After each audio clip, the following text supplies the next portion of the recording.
Chapter 1. Deepest Secret. Naruto sighed in bed and rolled over to glance at his alarm clock. It was well past 1 in the morning and practice started at 7:30 sharp. Yet he couldn't sleep.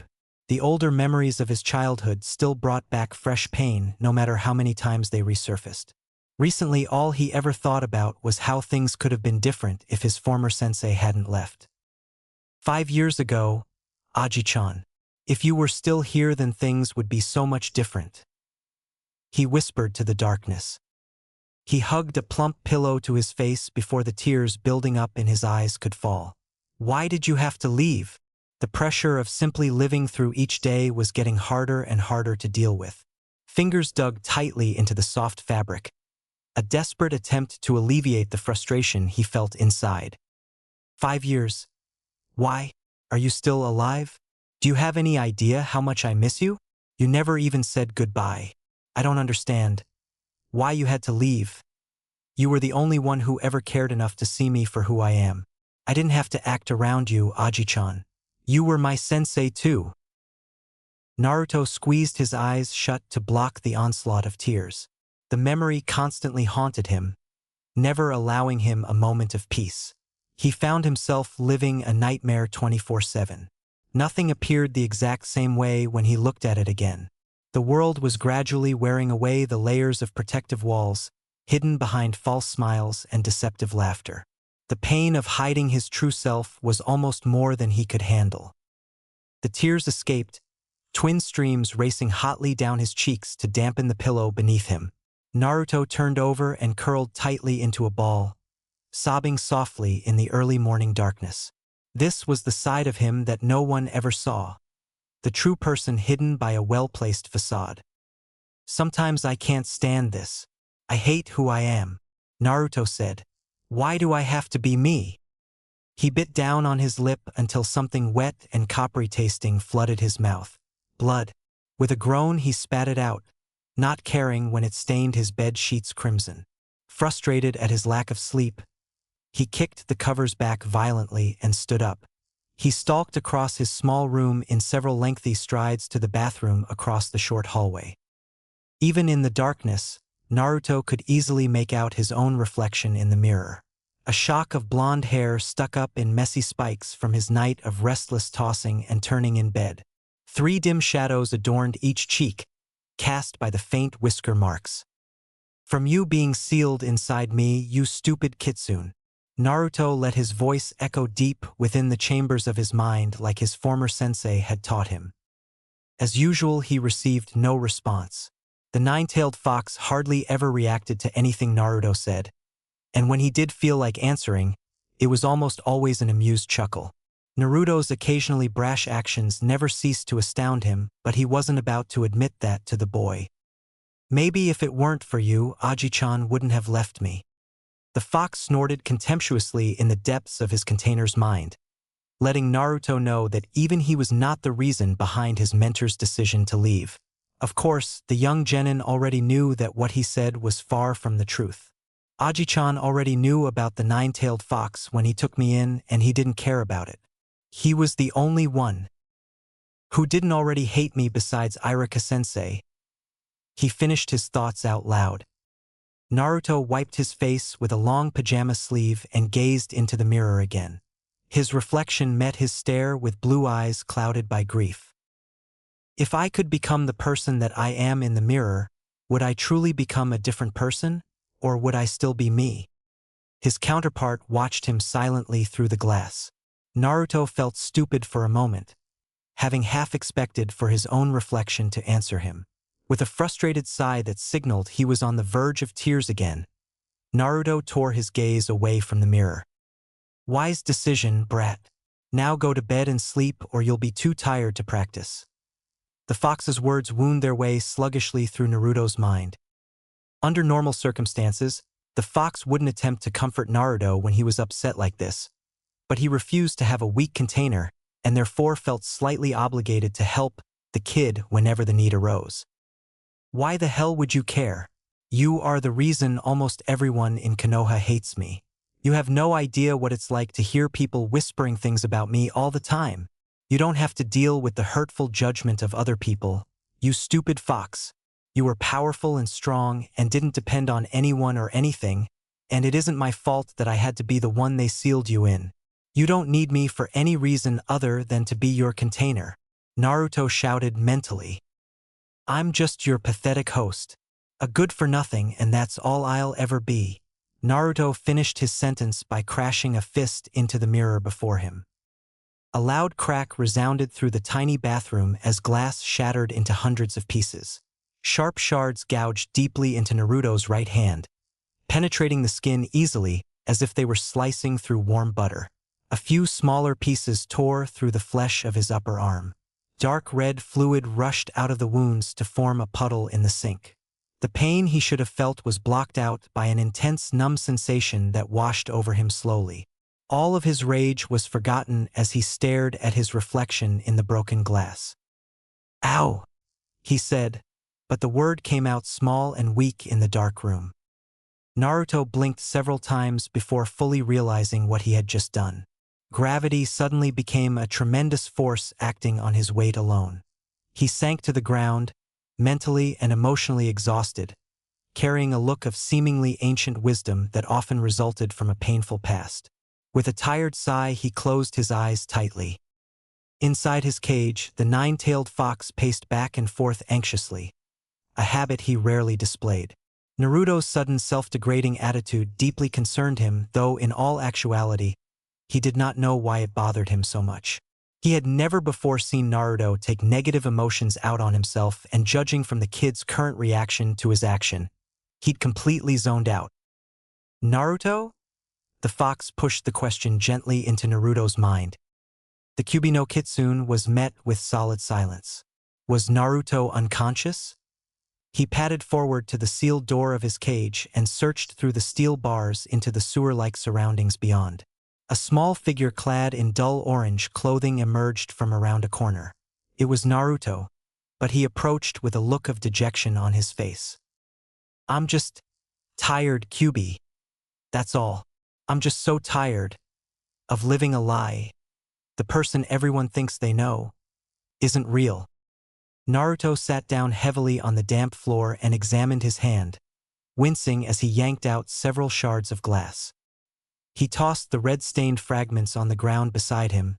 The fox observed him wordlessly as the smell of fresh blood filled the air. He rippled his blood-red fur and continued to watch his container's depression grow deeper. Everyone knows about how powerful you were, how your sheer power could flatten mountains in an instant, how out of all the other legendary tailed beasts you are the strongest. Only I have to live with you inside of me. And only I have to live with the secrets. Naruto trailed off, hanging his head. The fox tilted its massive head inquisitively, bright crimson coat shining like satin in the dim light. His mouth opened to reveal glistening wet canines, and then he let out a low growl. Naruto, you need to wake up so I can heal your wounds. No, I don't need your help. Not this time. Okay? The genin said as he got shakily to his feet. He stumbled several times and very nearly fell over, but he held his ground. When he turned his blue eyes to the ruby of the Kyuubis, he was surprised to find something that could almost have been pity in the deep scarlet orbs. The large kitsune nodded imperceptibly before retreating to the dark confines of his sealed cage. Thank you for this, but I want a chance to get through this on my own without anyone's help. Maybe then I can become strong enough to keep my promise to Ji-chan. I can't allow myself to disappoint him. Naruto took several steps back and turned to the dark tunnels of his mind. With yet another sigh, he walked resolutely through the twisting maze of hallways, doors, and dead ends. Focusing on bringing himself back to the conscious world was difficult. He really didn't want to wake up just to experience more pain. With a soft groan, he opened his eyes and found himself back in the dark bathroom. The previously unacknowledged pain exploded into being when he pushed his hand flat against the floor so he could stand up. Naruto bit off a swear word before it could escape, and he forced himself to his feet. He quickly turned on his sink and shoved his right forearm under the faucet. hissing between his teeth as ice-cold water washed the blood from his wounds. He was surprised to see that the nine-tailed fox wasn't healing his injuries automatically. Did he actually listen to me? He fought the urge to yank his hand, which now sent needle darts of pain shooting up his arm, out from under the stream of water.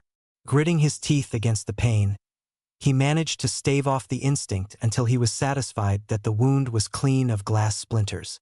Then he turned the faucet off. "I'm not helping you. Now you have to deal with the consequences of your actions." The fox demon's words echoed through Naruto's subconscious mind, but even though he didn't respond, he was certain that the boy had heard him perfectly. After all, Naruto wasn't deaf. "I am such an idiot," he said as fresh blood dripped out of the wound and slid down his hand, dropping down to stain the white sink crimson. "At least they aren't too deep," he said, inspecting the damage from punching the mirror. His knuckles had obviously taken the brunt of the impact. The skin there was shredded and painful to the touch. There were also 2 deeper cuts on the back of his hand and 3 longer, nasty-looking gashes on his lower forearm.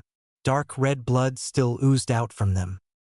Naruto spotted the almost empty toilet paper roll sitting atop the tank of his toilet and quickly reached out with his left hand to grab it. It quickly unraveled to the end as he wrapped the last of the tissue around his wounds. Within minutes, blood was seeping through the thin layers of toilet paper, and he clamped his hand around it to stem the flow. "Oh man, this really hurts. What the heck was I thinking?" "You weren't, brat," the fox said sleepily before settling down to rest within his confines.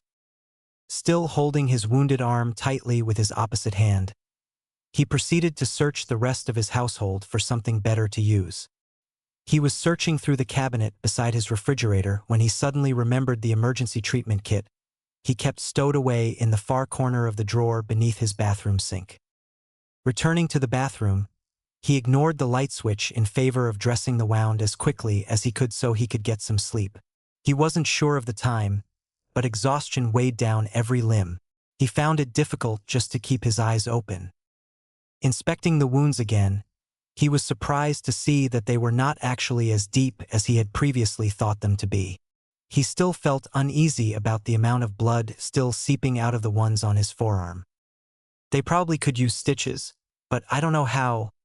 Maybe I could just take a needle and thread and—" Naruto broke off, shivering at the thought of poking a needle so close to the painful wound. Just thinking about it hurt, and it was already obvious that the nine-tailed fox wasn't going to assist him this time. "Maybe I could use one of the healing jutsu that Aji-chan taught me." The more he considered the possibility of pricking himself over and over again, the more he disliked it. The idea of using a healing jutsu seemed much more reasonable. He started to make a hand sign but stopped when the movement opened up one of the 2 cuts on the back of his hand. The pain from it was almost mind-reeling. Fresh blood trickled in dark streams down his hand and formed a puddle on his feet. He quickly positioned it over his sink so that the liquid wouldn't stain his floor. "What the heck? Is there like a piece of glass stuck in there or something? I guess a jutsu is out of the question. Oh man, why did I go and do something so stupid like that, Naruto?" he asked himself. "Geez, and this is what it feels like when Kyuubi doesn't heal me. I am such an idiot punching the mirror like that. I will not help you this time, Naruto. You dislike having me inside of you, so now you will have a chance to see what it is like without my help." Naruto simply pushed the words aside. He was very tired and wanted more than anything to go to sleep and forget about everything that had happened. Biting his lip against the pain, he used his left thumb and forefinger to open the wound again. He could just barely make out the dime-sized fragment of glass embedded deep inside it. How am I going to get this out? He mentally ran through the list of names of genin that he knew, trying to find one that he knew best and would be most likely to not ask questions or notify his sensei of what transpired. Sakura. No, she's on my team. Sasuke is definitely out of the question. Can't ask Irika-sensei. Niji is just a jerk. I don't why I even considered asking him. Lee might know a thing or two about treating injuries since he seems about as brash and accident-prone as I am, but he would probably tell Kakashi-sensei. What about the other girl? The one who always used to sit next to me in the academy? Hinata.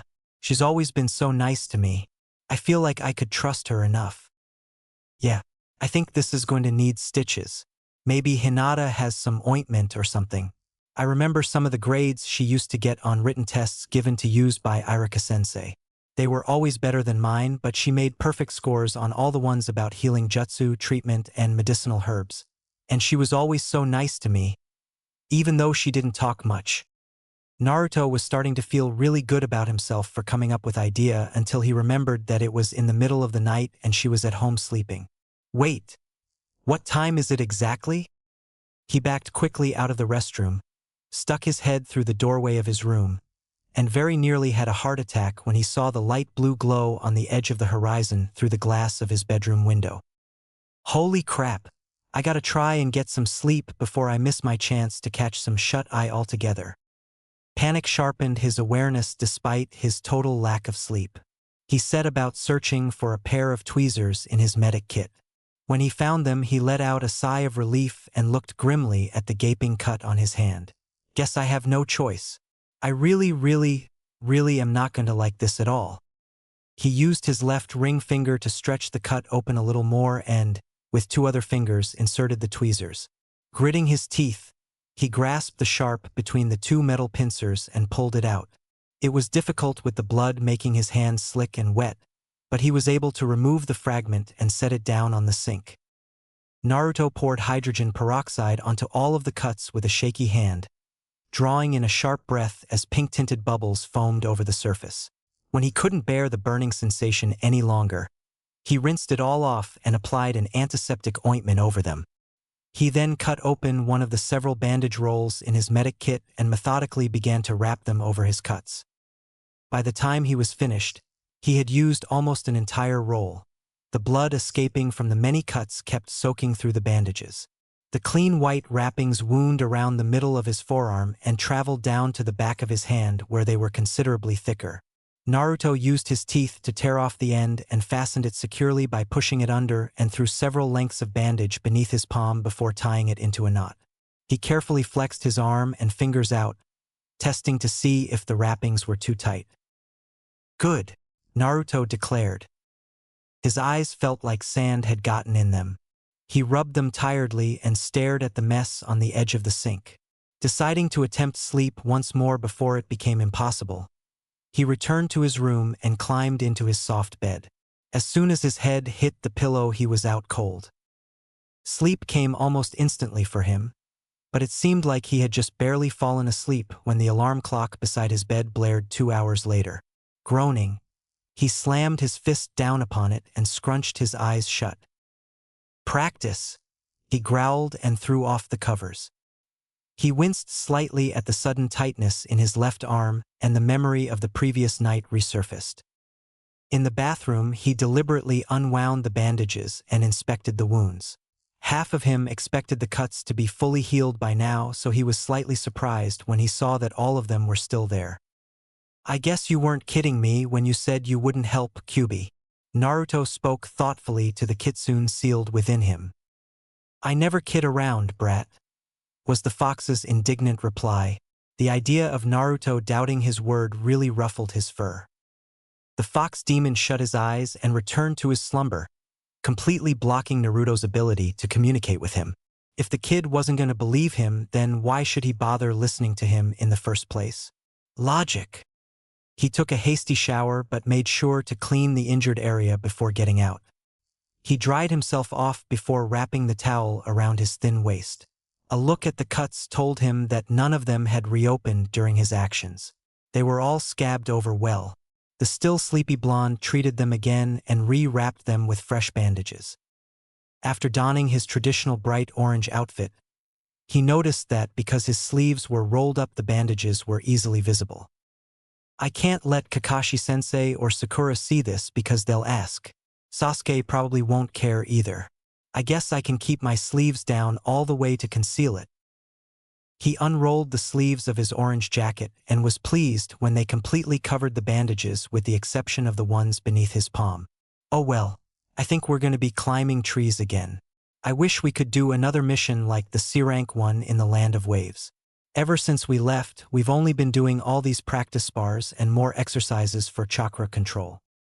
He hung his towel over a drying rack and proceeded to pick up the mess he'd abandoned the night before.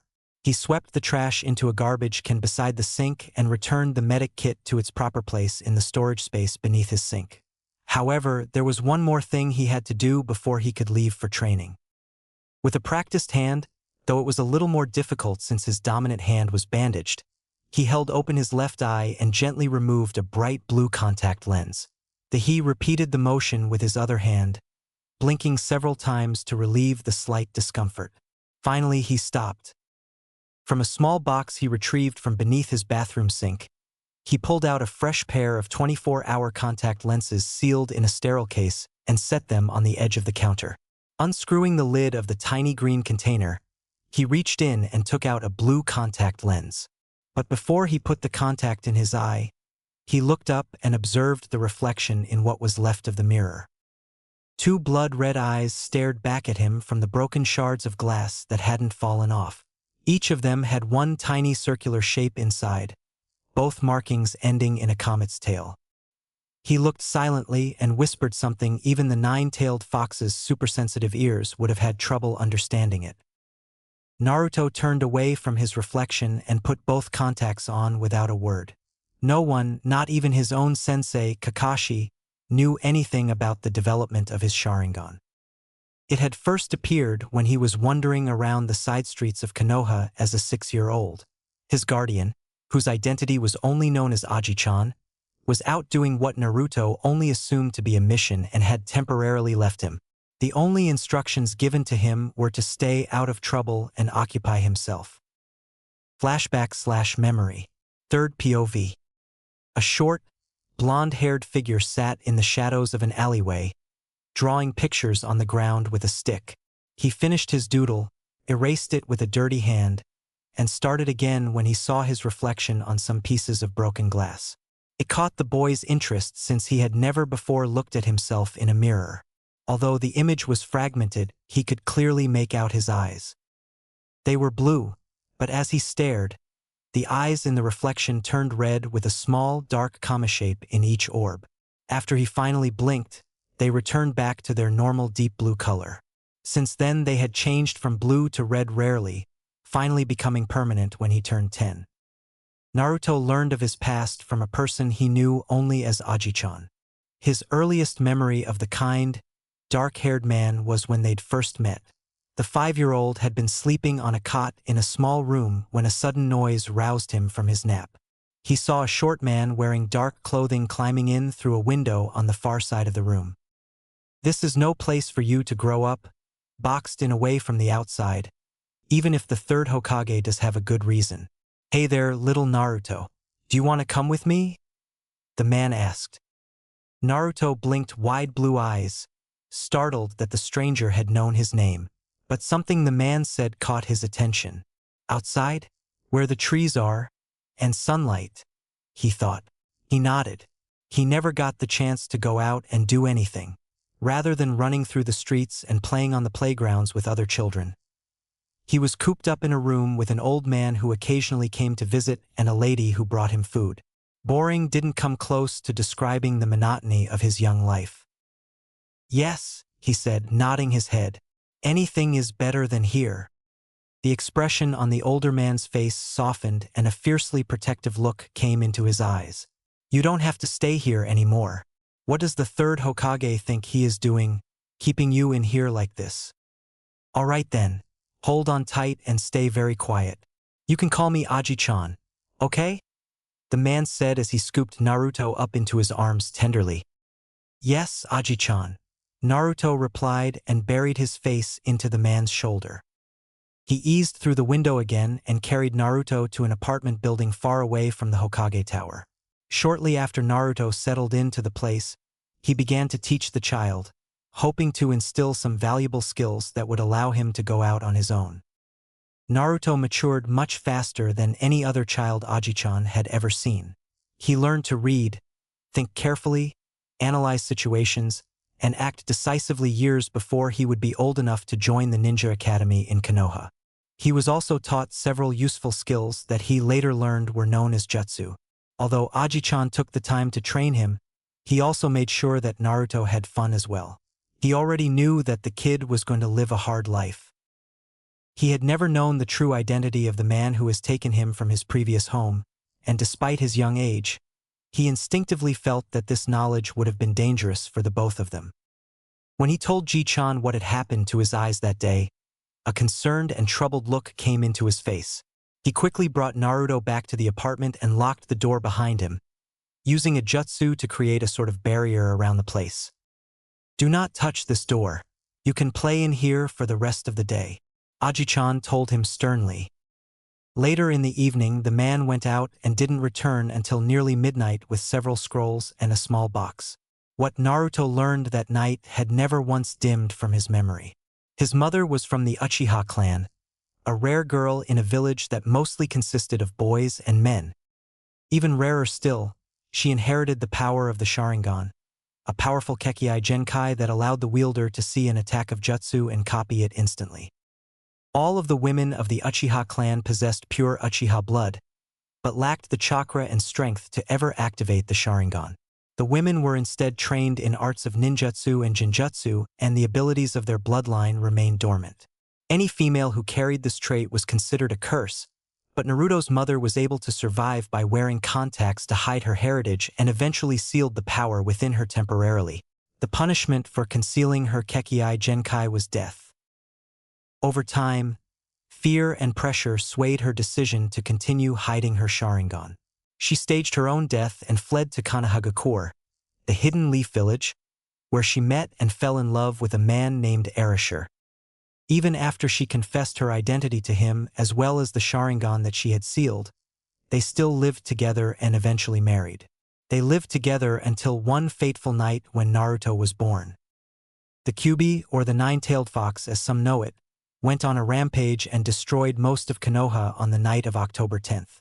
Naruto's mother was injured when a nearby building collapsed and caused enormous debris to fly through the air. She went into labor shortly after Erasure found shelter for her at a nearby inn. With the help of countless Jonin, Chunin, and ANBU Black Ops, Erasure was able to create a powerful seal the demon inside of Naruto, his own son, by making a deal with the death god, Shinigami. Sadly, the jutsu cost him his life, and his mother died shortly after giving birth. Naruto was left in the care of the third Hokage until he disappeared one night after turning 5 by a mysterious man who offered him the chance to live outside the walls of his room. All of Konoha learned later that he had been taken, but no one was ever able to find out who took him or where he was taken. After Ji-chan finished recounting the story of Naruto's past, he opened the scrolls and showed the boy a picture of a dark red eye with 3 tomos in them. "Is this what your eyes looked like, Naruto?" he asked. The blonde-haired boy pulled the scroll closer and frowned. He reached out to touch the iris, running a finger over the little comma-shaped dots. Aji-chan watched patiently for Naruto to answer. "There weren't so many dots in them. Only 1. Not 3. Naruto replied slowly. "Do you know what this is?" Aji-chan pointed to the picture on the paper. Naruto scanned the scroll for words and finally found a small paragraph inked onto the bottom of the parchment. He mouthed the words silently as he read through the details concerning the image. "It's a bloodline trait, a Kekkai Genkai, the Sharingan," he said, although it was more of a question than a statement. "Yes, and you have this trait from your mother. This is a special Kekkai Genkai. Once you activate it and master the proper skills, you will be able to do many things with it. However, you know that the villagers don't really like you, correct? Well, you have to hide this from them. You mustn't ever show this to anyone except me." "Yes," Naruto replied, blue eyes clouding over with sadness as he remembered the lonesome times he had to walk through the village. It was always with the looks, and now he knew why.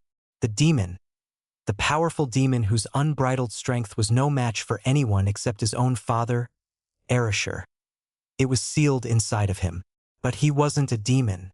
Ji-chan always said that having a powerful demon sealed in his belly did not ever make him the same thing. "You are always human. You just have a little extra on the inside, that's all. Remember that. The mean things that people say aren't true. I understand, but how can I hide it? And my eyes aren't like that now, are they? Naruto asked, eyes wide. Aji-chan couldn't help but laugh at the gesture. After all, he looked so much like a child with the wondering expression on his face. No, but the next time your eyes change, come and tell me as soon as you can. Try not to let anyone see them. When you're older, your eyes probably stay like that all the time. The older man explained while looking at his charge, who nodded with a seriousness so uncharacteristic of him it was funny. With the discovery of Naruto's Kekkei Genkai, the Sharingan, Aji-chan had gone out and bought contacts in the same deep blue that he'd grown up with until his ability appeared. At first Naruto hated to wear them all the time because they constantly bothered him, but he wore them to please the man who had watched over him ever since he was 5. When he was 10 years old, he came to accept them and then even to like them because a few days after he turned 10, his eyes bled into the Sharingan and became permanent. After Aji-chan left him for reasons unknown, Naruto used his knowledge to disguise his appearance and work to earn money so he could buy the contacts himself. End flashback in memory. Naruto shook his head, breaking himself out of his reverie, and glanced at the clock. 7:10 already. I'm gonna be late. He dashed to the kitchen.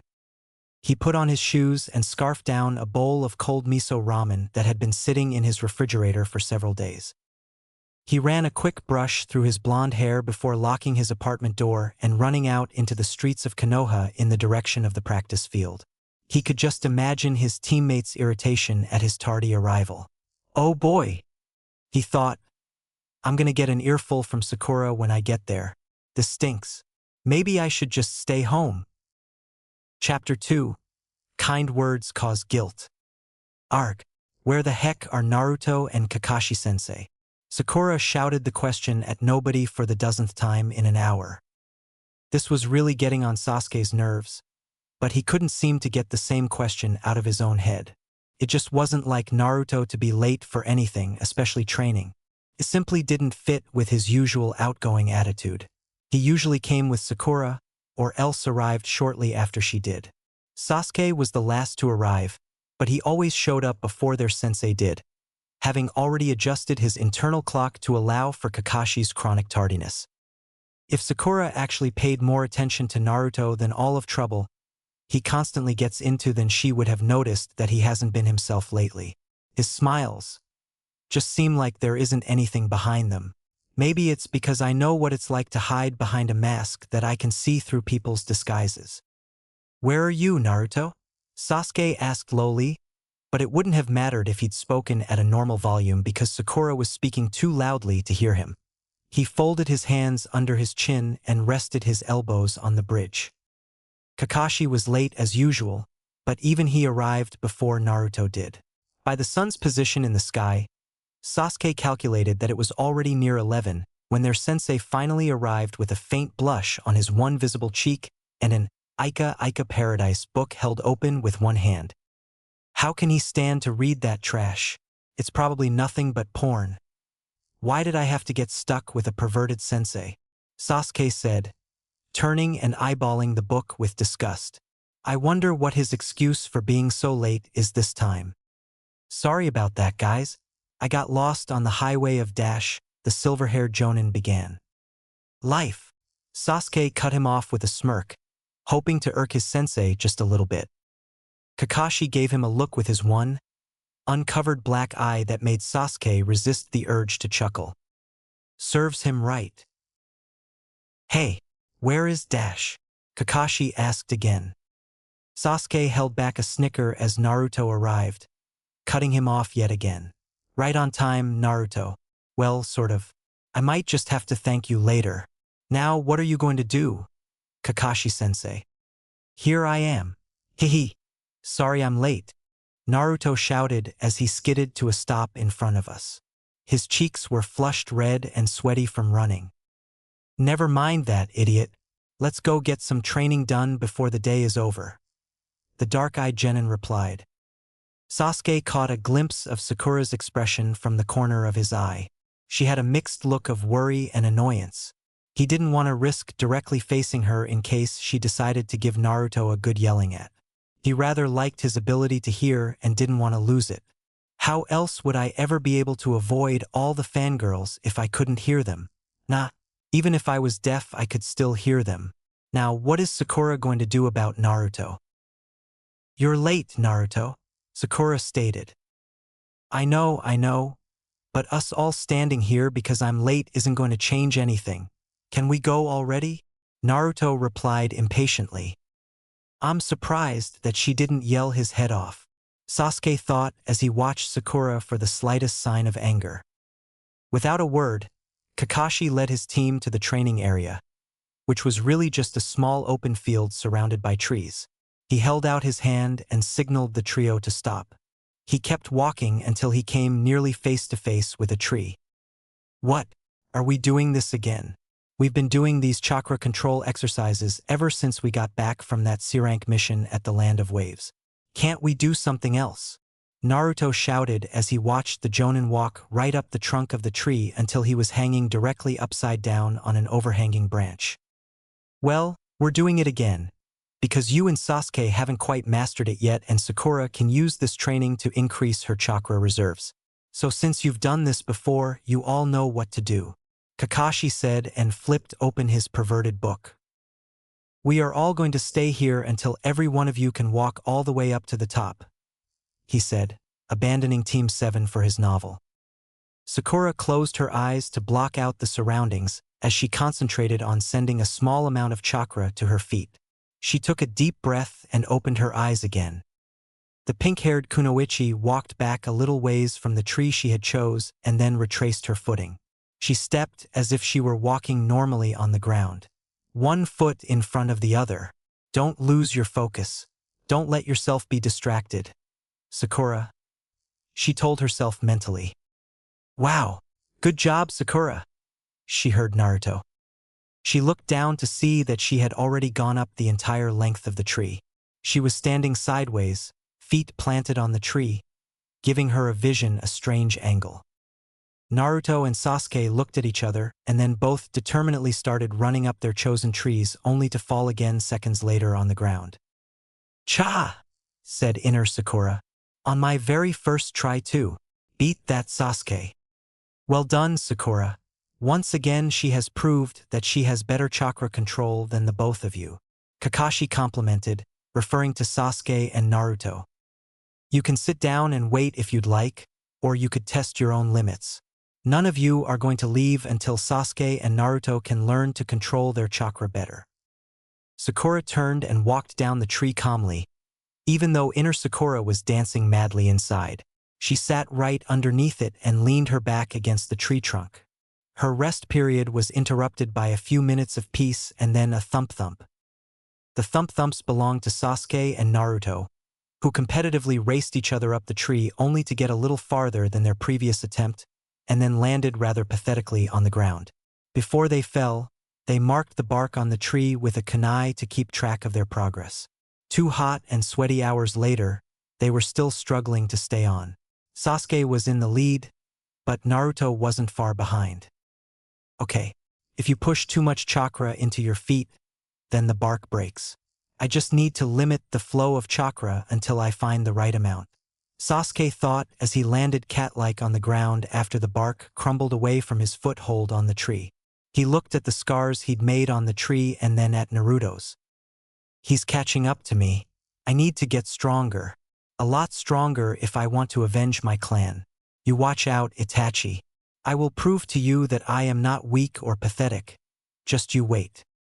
He pushed away all thoughts of his blonde-haired teammate and focused on the training as memories began to resurface. Memory/flashback. Third POV. Sasuke ran through the streets of the Uchiha clan village, but no matter which direction he fled in, he was confronted by the dead bodies of his clan. Kunai and shuriken pierced the walls of the buildings. Dark pools of blood surrounded most of the corpses, unable to be absorbed by the earth because it was already heavily saturated. Overhead, a full moon glowed in the dark skies overhead, surprisingly clear for a warm July night. He hadn't seen his older brother yet, but he was afraid to look anymore in case his brother was dead as well. He wanted to run as far away as he could, but terror kept him glued to the spot. He couldn't leave without finding his mother. With great trepidation, he began to run in the direction of his home, trying his best to avoid the lifeless bodies on the ground. When he arrived, the door to his house was already open. Fearfully, he stepped inside, only to be greeted by a terrifying sight. He stared at his older brother who stood beside the still body of his mother. His eyes grew wide as they fixed on the bloodstains covering Itachi's clothes and cheeks. Itachi. Why isn't Okasan moving? Sasuke asked, watching the life-giving liquid rush out of his mother's body to puddle beside her. Foolish brother, just look at you. So young, so innocent, so weak. I could take your life so easily just like I did with them. They were all so very weak. Why you killed them? All? Sasuke's voice shook with rage, but it was mostly fear that made his voice tremble. Yes, I did. Even your mother. Our mother. It's only you and me left now, Sasuke. But why? Tears flooded the little boy's cheeks. They were weak, I suppose. I shall let you live. Run and cling to your pathetic existence. We will meet again. Sasuke tried to run, but his body froze up. He stood, trembling from head to toe, crying as he faced his older brother. I said go, now, before I change my mind, Itachi said, and in the blink of an eye, he threw a miniature senbon needle into Sasuke's right shoulder. The child cried out in pain, gripping his shoulder as a dark stain grew larger on his shirt. Sasuke turned his back and ran as fast as his little legs could take him. Suddenly outside, the warm night air scented with blood hit him like punch to the gut. He gagged on the stench but kept running until he was deep within the forest. End memory/flashback. Sasuke gasped sharply, breaking out of his memory, and then quickly looked around to see if anyone had noticed. Sakura was still beneath the tree and Naruto was climbing up beside him. Neither of them appeared to have heard. He let out a small sigh of relief. I can't imagine what they would do if they knew the things that I see every time I close my eyes.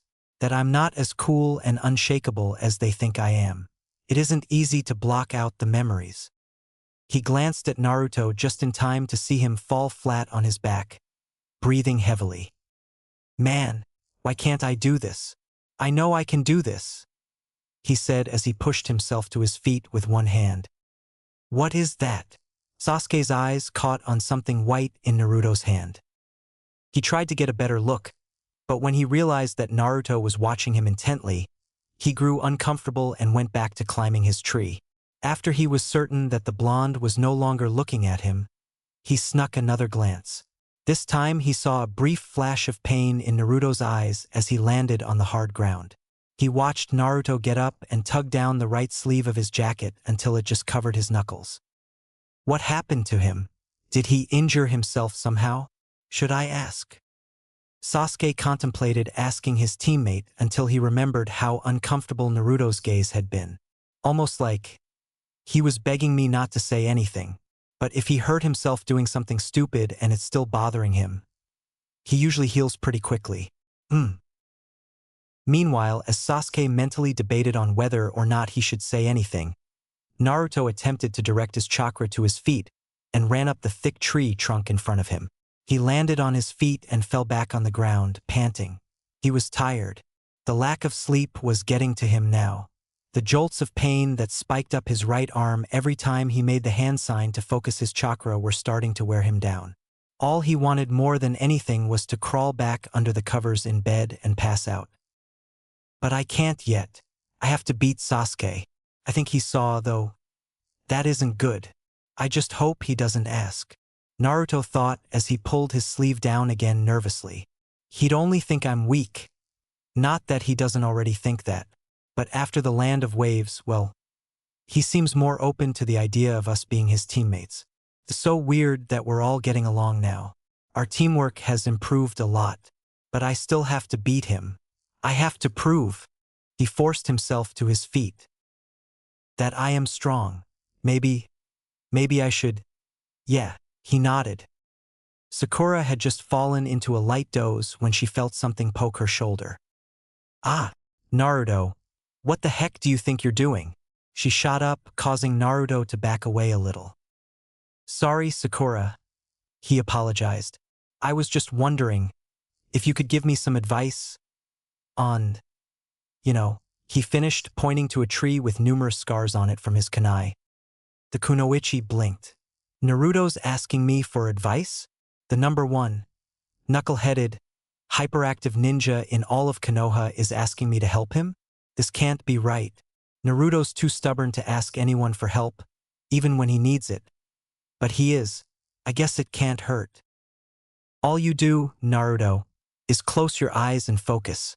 Try to feel the chakra on the bottoms of your feet. Then walk up the tree like you normally would walk, I guess. She replied.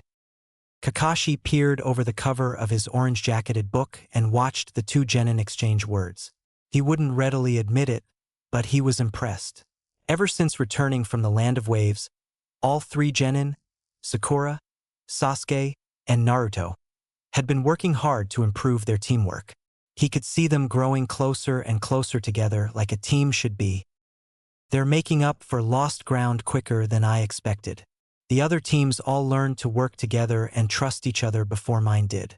After that C-rank mission turned B rank, they have all been training hard and are slowly starting to gain each other's trust.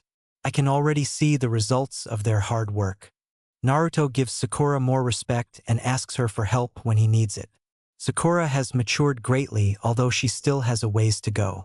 She tries to keep the peace between Naruto and Sasuke's occasional arguments. Sasuke's become more open and trusting with both of them.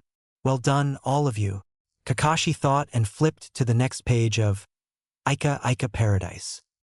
Do you think you could show me? Naruto hesitated before finishing his question. Sakura blinked twice, then nodded. She stood up, stretched her limber form, and walked over to a nearby tree. Watch and listen carefully, 'cause I'm not showing you again. Alright, first you close your eyes and make the hand sign to help focus your chakra. She quickly closed her eyes and made the hand sign. Naruto watched expectantly, waiting for her to continue. Then, when you feel the chakra on the bottom of your feet, try to see if you can change the flow. Practice increasing and decreasing the amount of chakra so you can learn how a certain amount of chakra feels. After you've done that, just walk up the tree like you're walking on the ground. She took 2 steps forward and began walking up the tree. She stepped carefully, showing Naruto how the amount of chakra sticking her to the tree didn't cause the bark to peel back or disintegrate when she applied pressure. Once you find the right amount of chakra, you have to concentrate on keeping it at the same level. If you lose focus and it changes, you'll end up falling off. Sakura explained as she stepped off the tree and onto the ground. It's really easy, Naruto. You try it and I'll watch. Yeah, thanks a lot, Sakura. Naruto closed his eyes like Sakura said and followed her instructions.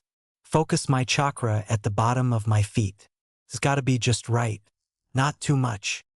He gritted his teeth as he made a hand sign to help him focus his chakra, praying that Sakura wouldn't notice. If she did, she said nothing.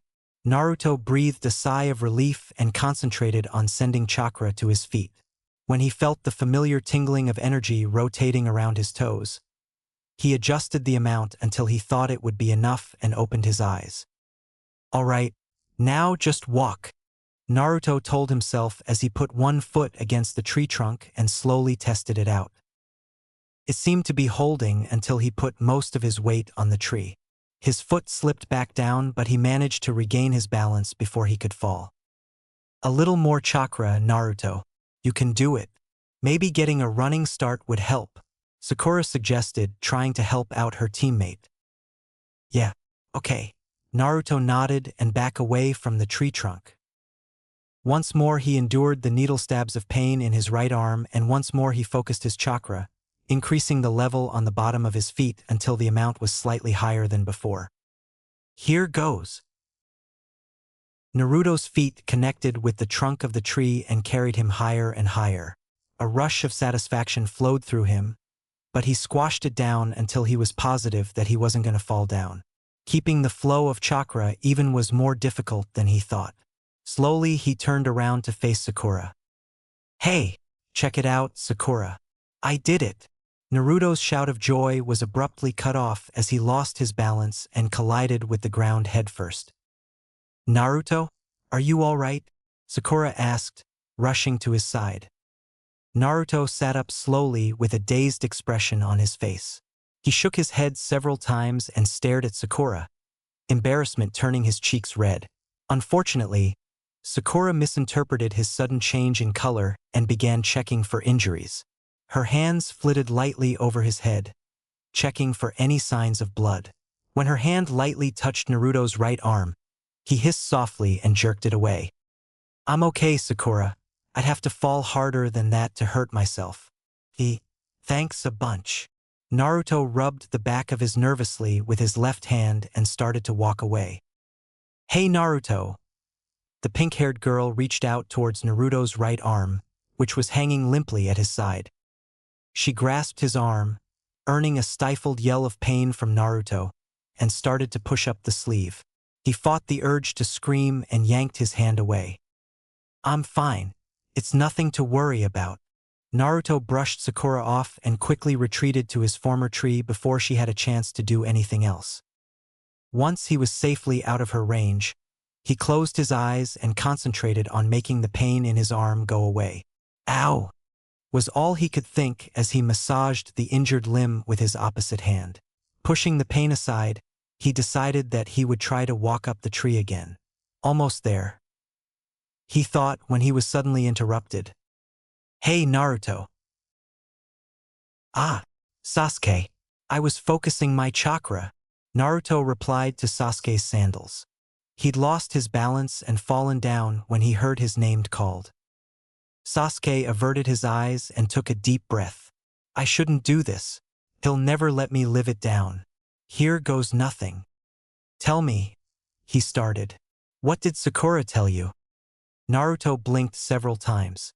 "Sasuke's asking me for help. I guess he didn't see what happened between me and Sakura. That's actually a good thing." "And why should I tell you?" Naruto smirked and Sasuke groaned inwardly. "Go ask her yourself if you want to. It's not like she's going to hug you or something." "Jerk," Sasuke said and went back to climbing up the tree, except this time he made it, leaving Naruto far behind on the ground. "Well done, Sasuke," Kakashi muttered. "We all knew you would get it eventually." He muttered even lower so that only Sakura, who was closest to him, could hear it. She burst into a fit of giggles, gaining odd looks from both Sasuke and Naruto. Sasuke merely glared at Kakashi before crouching against the tree trunk. He jumped up and did a backflip, landing expertly on the ground in a handstand. With a smirk to show he was satisfied at having shut both Sakura and Kakashi up, he used his hands to propel his body to a normal stance. He was, of course, mimicking the way Kakashi usually got off the tree. "All right, you all can go. That's enough for today. Use any more chakra and you just might kill yourselves, and then I'd have all this new paperwork to fill out so I could get a new team, and then I wouldn't have any time to read my book," Kakashi said. Sakura, Naruto, and Sasuke all gave him a creepy look and sweat dropped. "Right?" Naruto trailed off. He sighed and glanced over his shoulder at the training area. Disappointment hit him as he realized that he'd been the only one to not make it successfully up the tree. "We will all go again in 2 days. Be at the bridge at 7:30 sharp. And I don't want to hear any complaints if we do the same thing again. It will be worth it in the future." Dismissed. The trio turned to leave when Kakashi called out, "Hold on a minute, Naruto. I need to talk with you." Naruto stopped and turned to face his sensei with a look of confusion. "And I don't recall either of you being Naruto, Sasuke, Sakura." "Leave," he said, turning his head towards the other two who had also stopped. Sakura gave Sasuke a questioning look, which he noticed although he pretended not to. They both left, leaving the blonde-haired boy alone with their sensei. "So, Naruto, how about we go get some ramen at Ichiraku's?" Kakashi asked casually as he released the chakra hold on his feet and fell. With practiced ease, he landed on the ground beside Naruto. No, not tonight, thanks. I've got somewhere to be. He stumbled slightly over his words, trying to come up with a believable excuse to avoid spending more time with the Jonin. It was in declining the offer that Naruto realized he had made the true mistake. A hand placed itself upon his shoulder in a fatherly gesture. He looked up wide-eyed, startled, and trembling slightly. What's going on, Naruto? You haven't been yourself today. You were even late for practice today, and that isn't all. You couldn't concentrate on doing something as simple as directing your chakra to another part of your body. It isn't hard, the gray-haired man asked. The words stung even though Kakashi meant them to be helpful. Naruto fought back tears, feeling ashamed of himself and overwhelmingly guilty. I just hold my teammates back. They don't really need me, he thought before dragging his mind back to the present. Well, so were you. Naruto almost snapped back, still caught up in an emotional hurricane, but he stopped himself in time so it came out calmer. You can talk to me, Naruto, whatever it is. I'll listen. The older man said gently and squeezed his shoulder affectionately.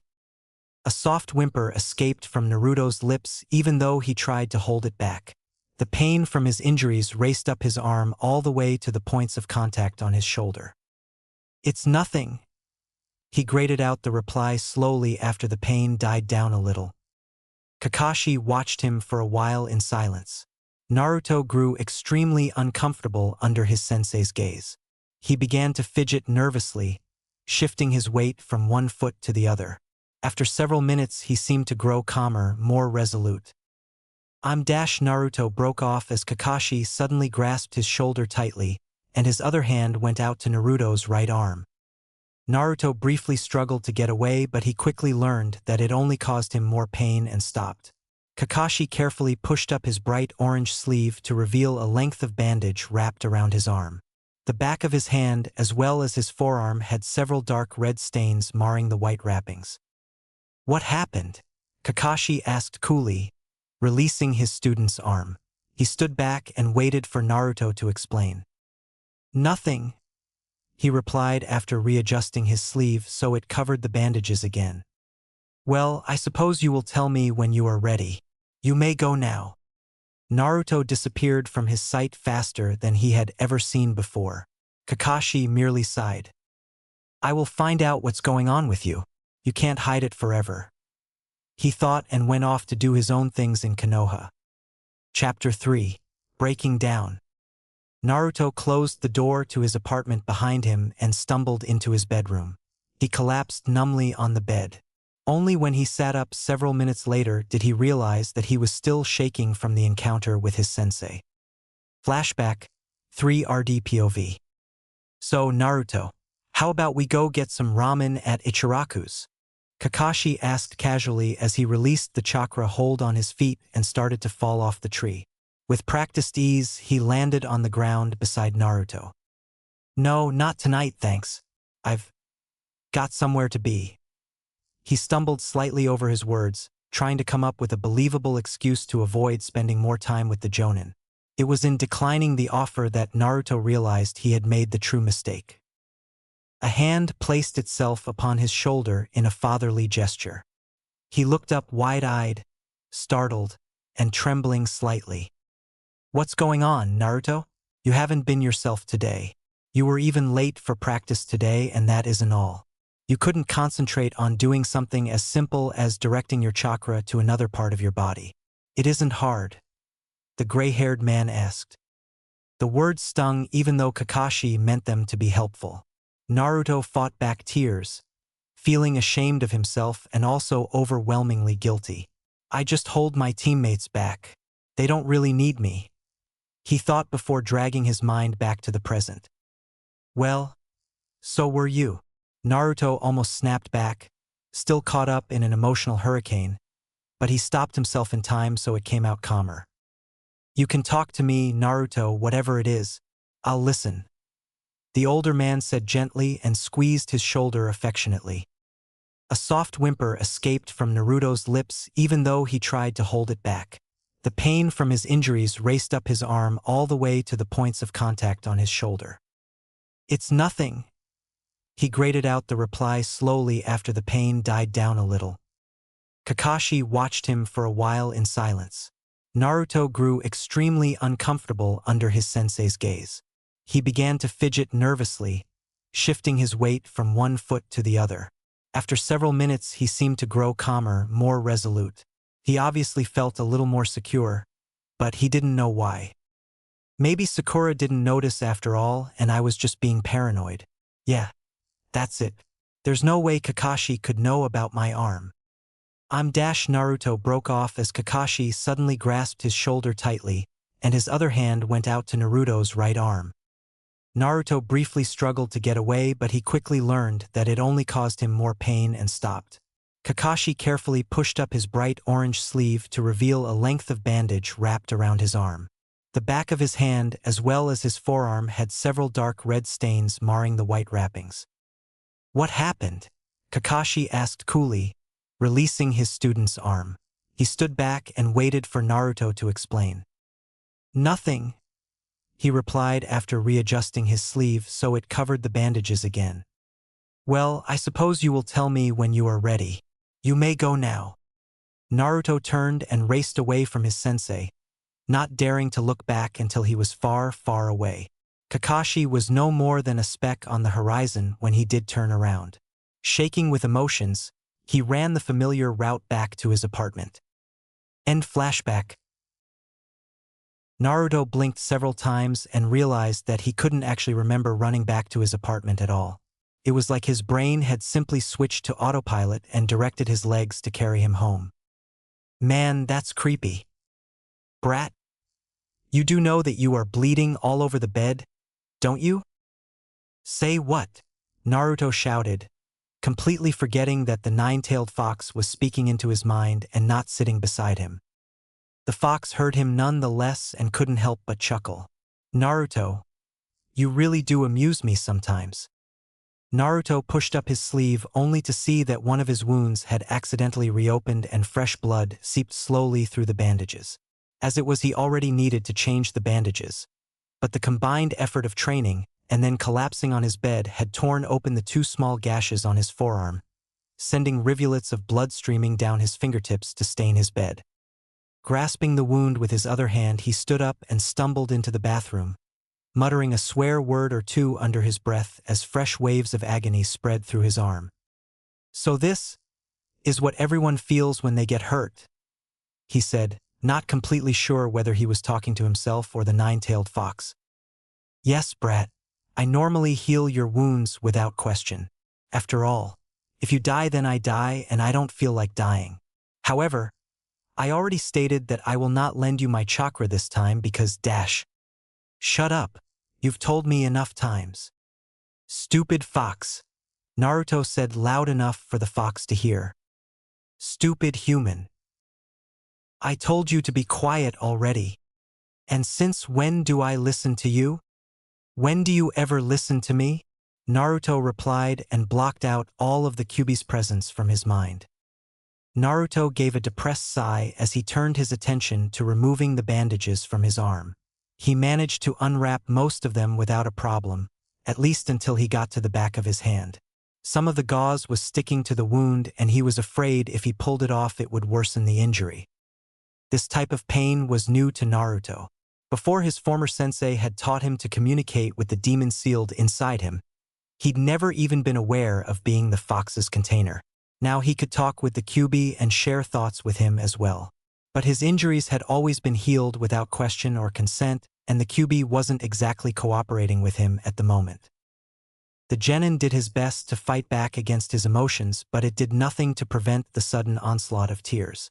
Small, crystalline drops raced down his cheeks, leaving angry red marks in their wake. "Naruto! Shut up! Just shut up!" Naruto shouted angrily as he ripped the rest of his bandages off in a blind rage. Red liquid slid in small gushes down his skin, staining his clothes and floor, but he didn't seem to see this. Nothing mattered at the moment except for the emotions that flooded over him, as if a dam had broken during a heavy storm and all of the water was rushing over the scattered remains. And then he felt it, like he was feeling the pain again for the first time. But this was different. This was welcomed pain. Pain that blocked everything out until there was nothing left behind and all of his thoughts revolved around pain itself. He slid his right hand easily into one of the pouches on his legs and pulled out a kunai.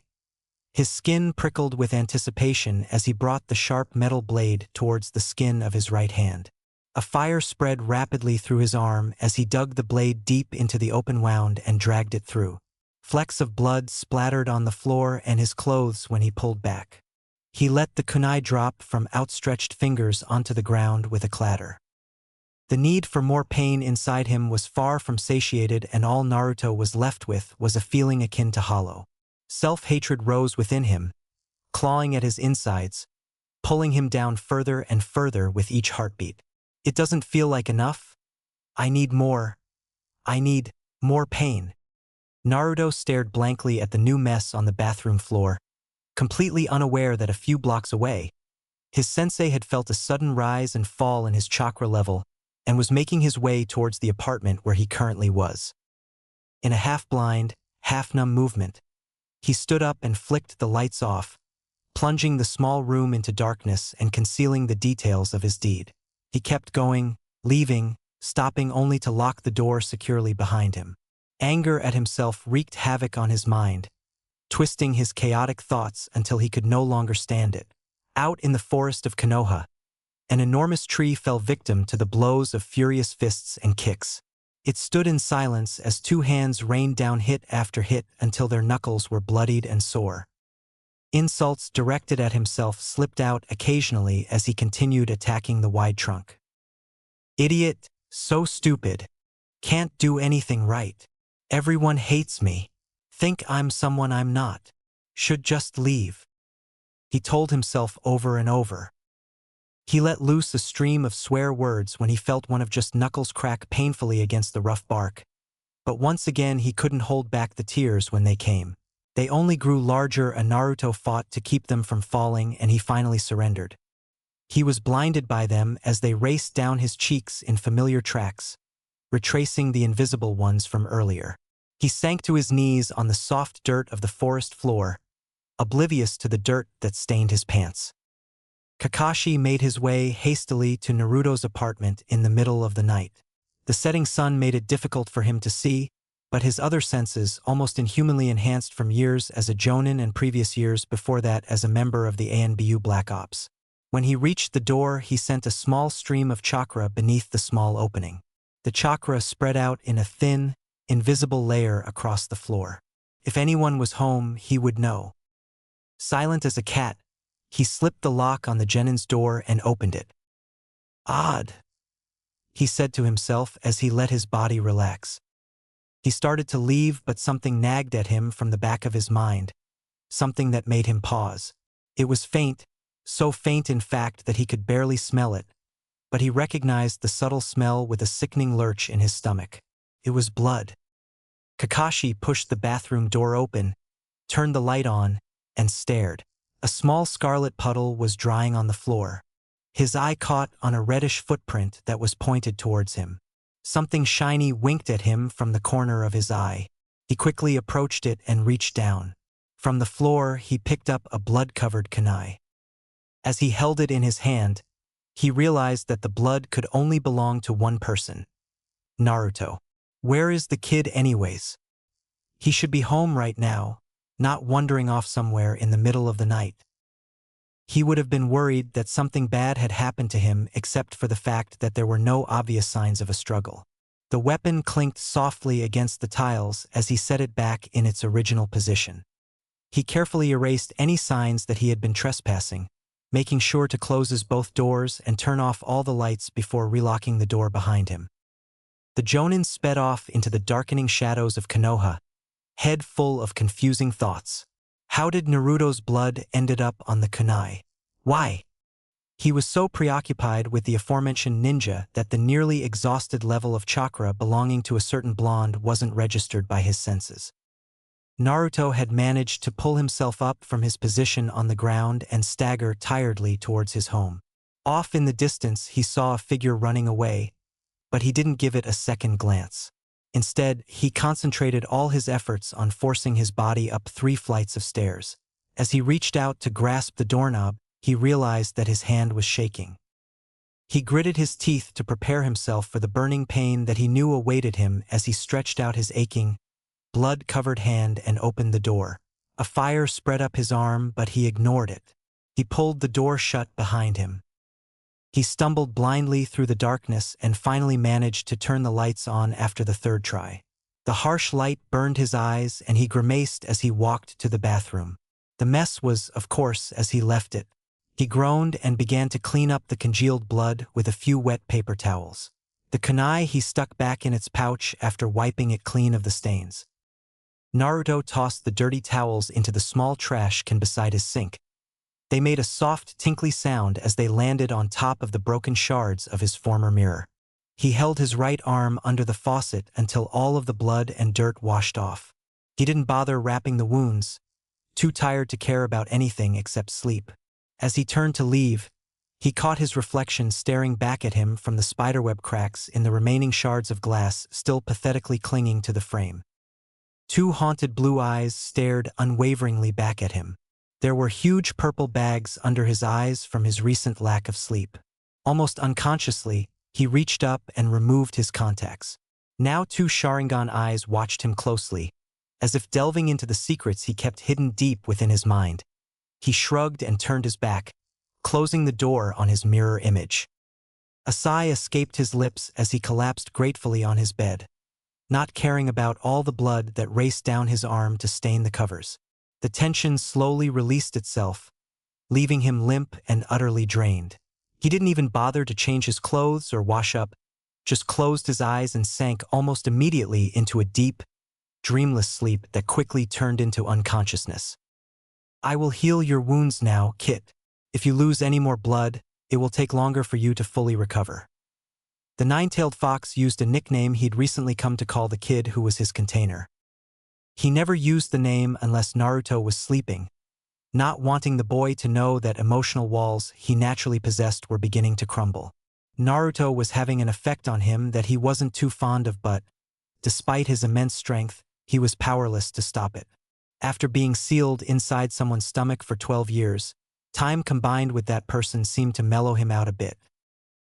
Naruto's breathing and heartbeat slowed down dramatically as the Kyuubi increased the flow of his chakra through the seal on his cage to mix with his container's chakra.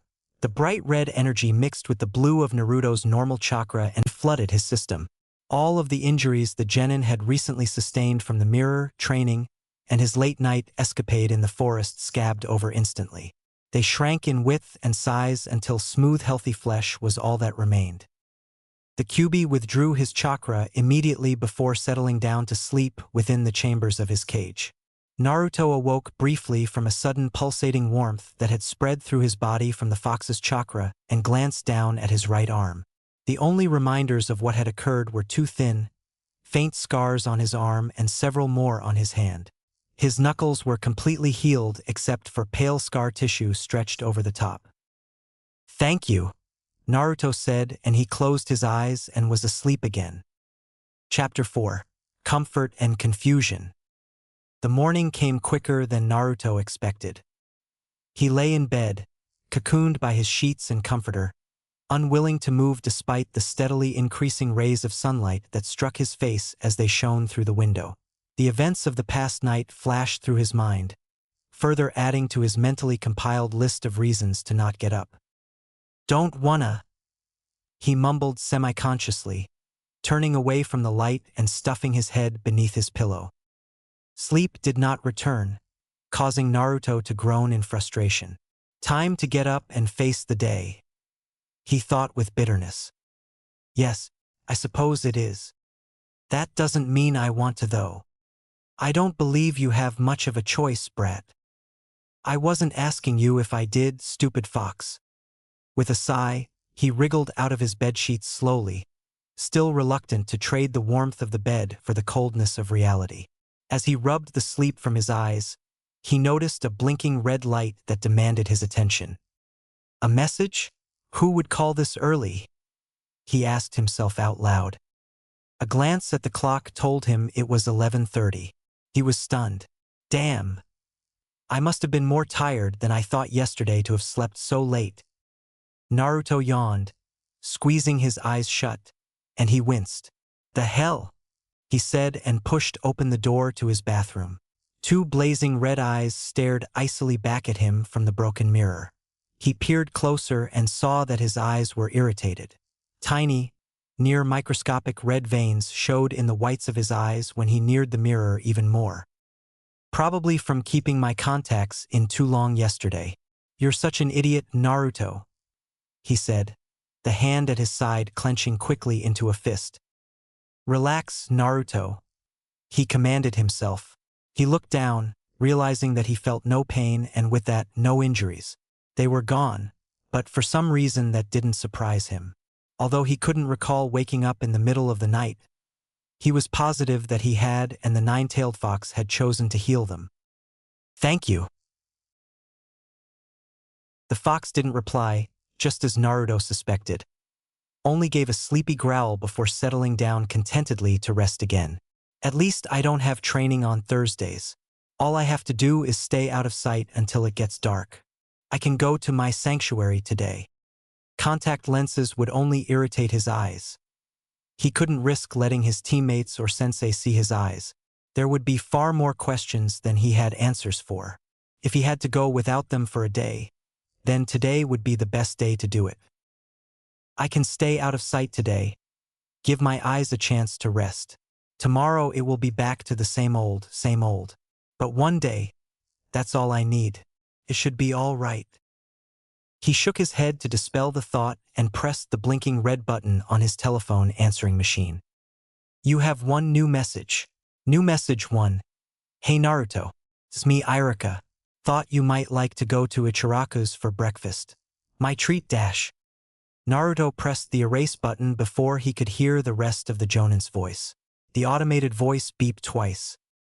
Message deleted. You have no new messages. It said with the cold, impartial voice that only machines could produce. Sorry, Irika-sensei. Maybe another time.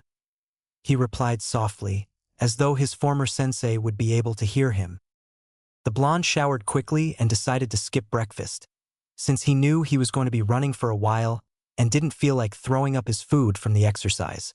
He chose his outfit carefully, remembering that his usual bright orange clothes would attract attention. They served their purpose well. He used to wear the annoyingly vibrant orange clothes because they caused people to notice him. Being noticed, even if it was negative attention he received, felt better than being ignored. Today, he pulled out a uniform that looked exactly like his orange one, except that where his old outfit was orange, this one was black and it fit tighter on his body. When he looked at himself in the remains of the bathroom mirror again, he noticed two things that startled him. One half of him was actually pleased with the way he looked dressed almost entirely in black. The other half started to wonder if he wasn't becoming obsessed with the mirror. Guess I'll just have to take it down and throw it away when I get back. He rolled up his sleeves again, glad that only the faint white scars were left as a reminder. Even those were mostly invisible and more than likely would disappear altogether within a few days. He sighed as he shut the door behind him before he had a chance to contemplate further on what he'd done the night before. The aspects of it still scared him. Idiot, he murmured. He left the apartment as it was, stopping only to secure the lock behind him, and took off into the sunny streets of Konoha. The blonde-haired genin made his way quickly towards his destination, using the increased speed that came only from day after day of taijutsu practice.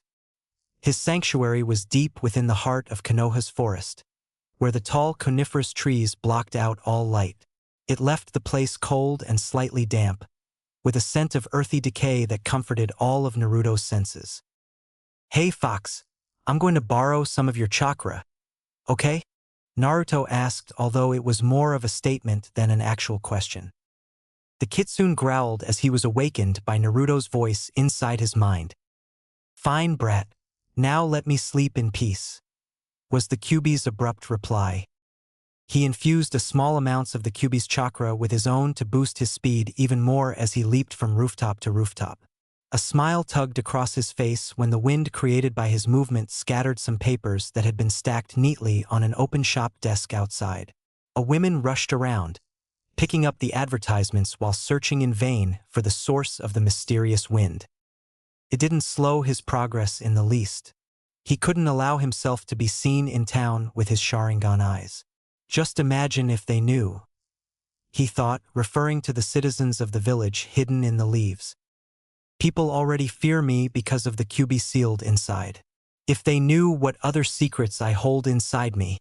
He let his thoughts trail off, preferring to leave that part blank. Thinking about it made it feel even more real, as though he had already proclaimed loudly to the people of Konoha that the blood of the Uchiha clan flowed through his veins. "Run in terror," he breathed out loud. He did not deter his speed until he neared the middle of the thick grove of trees bordering their land from the vast desert that led to the land of sand.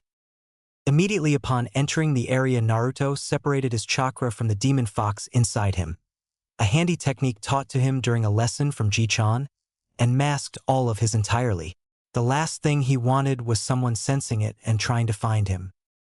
A familiar rock met his line of vision and he knew he was in his sanctuary.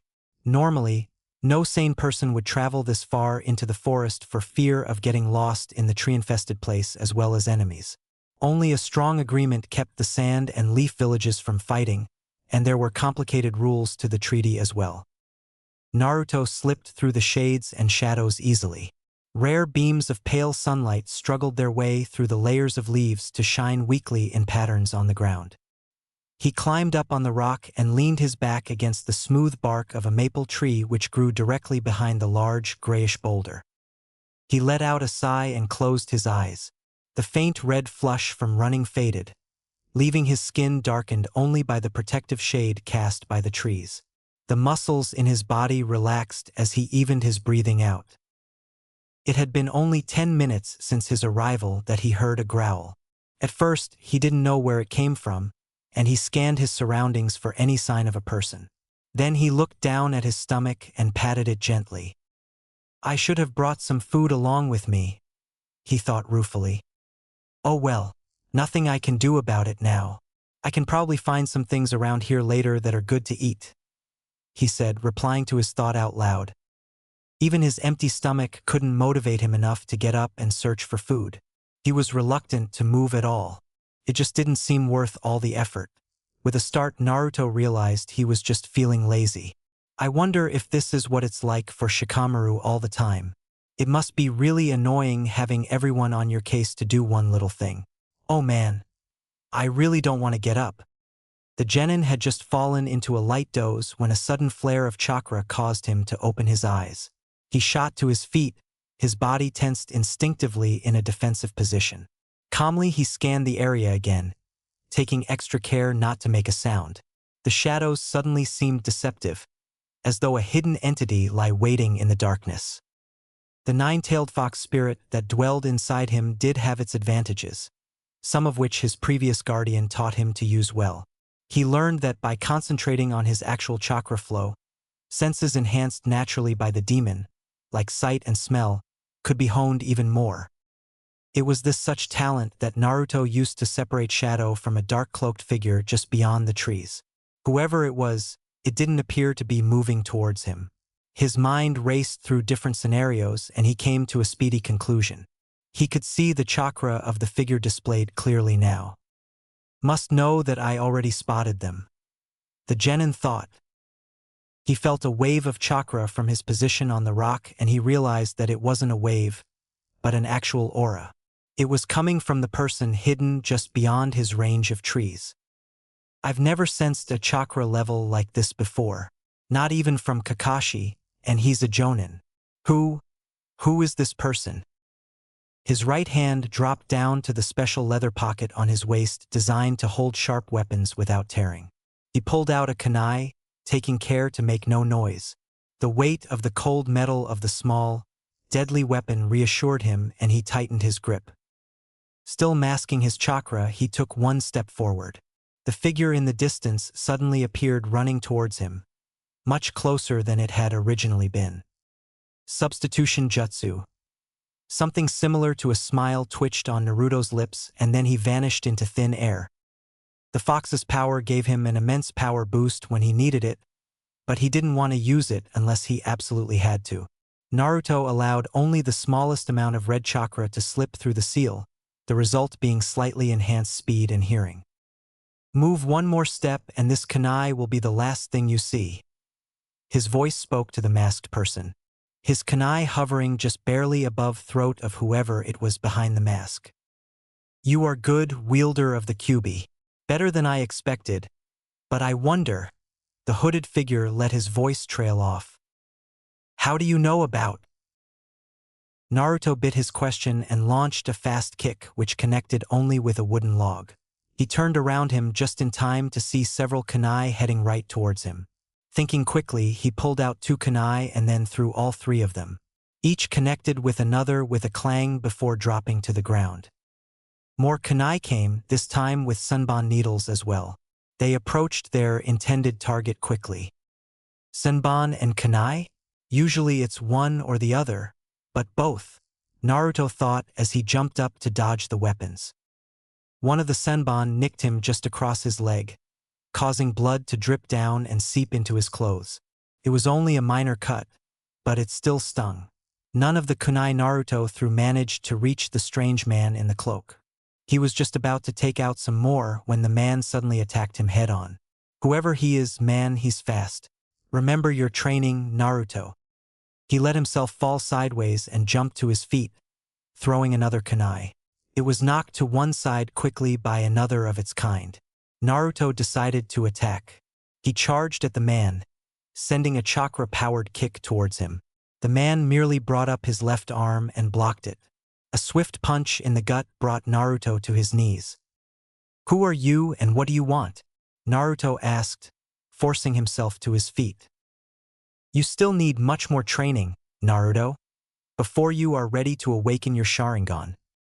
How do you know my name?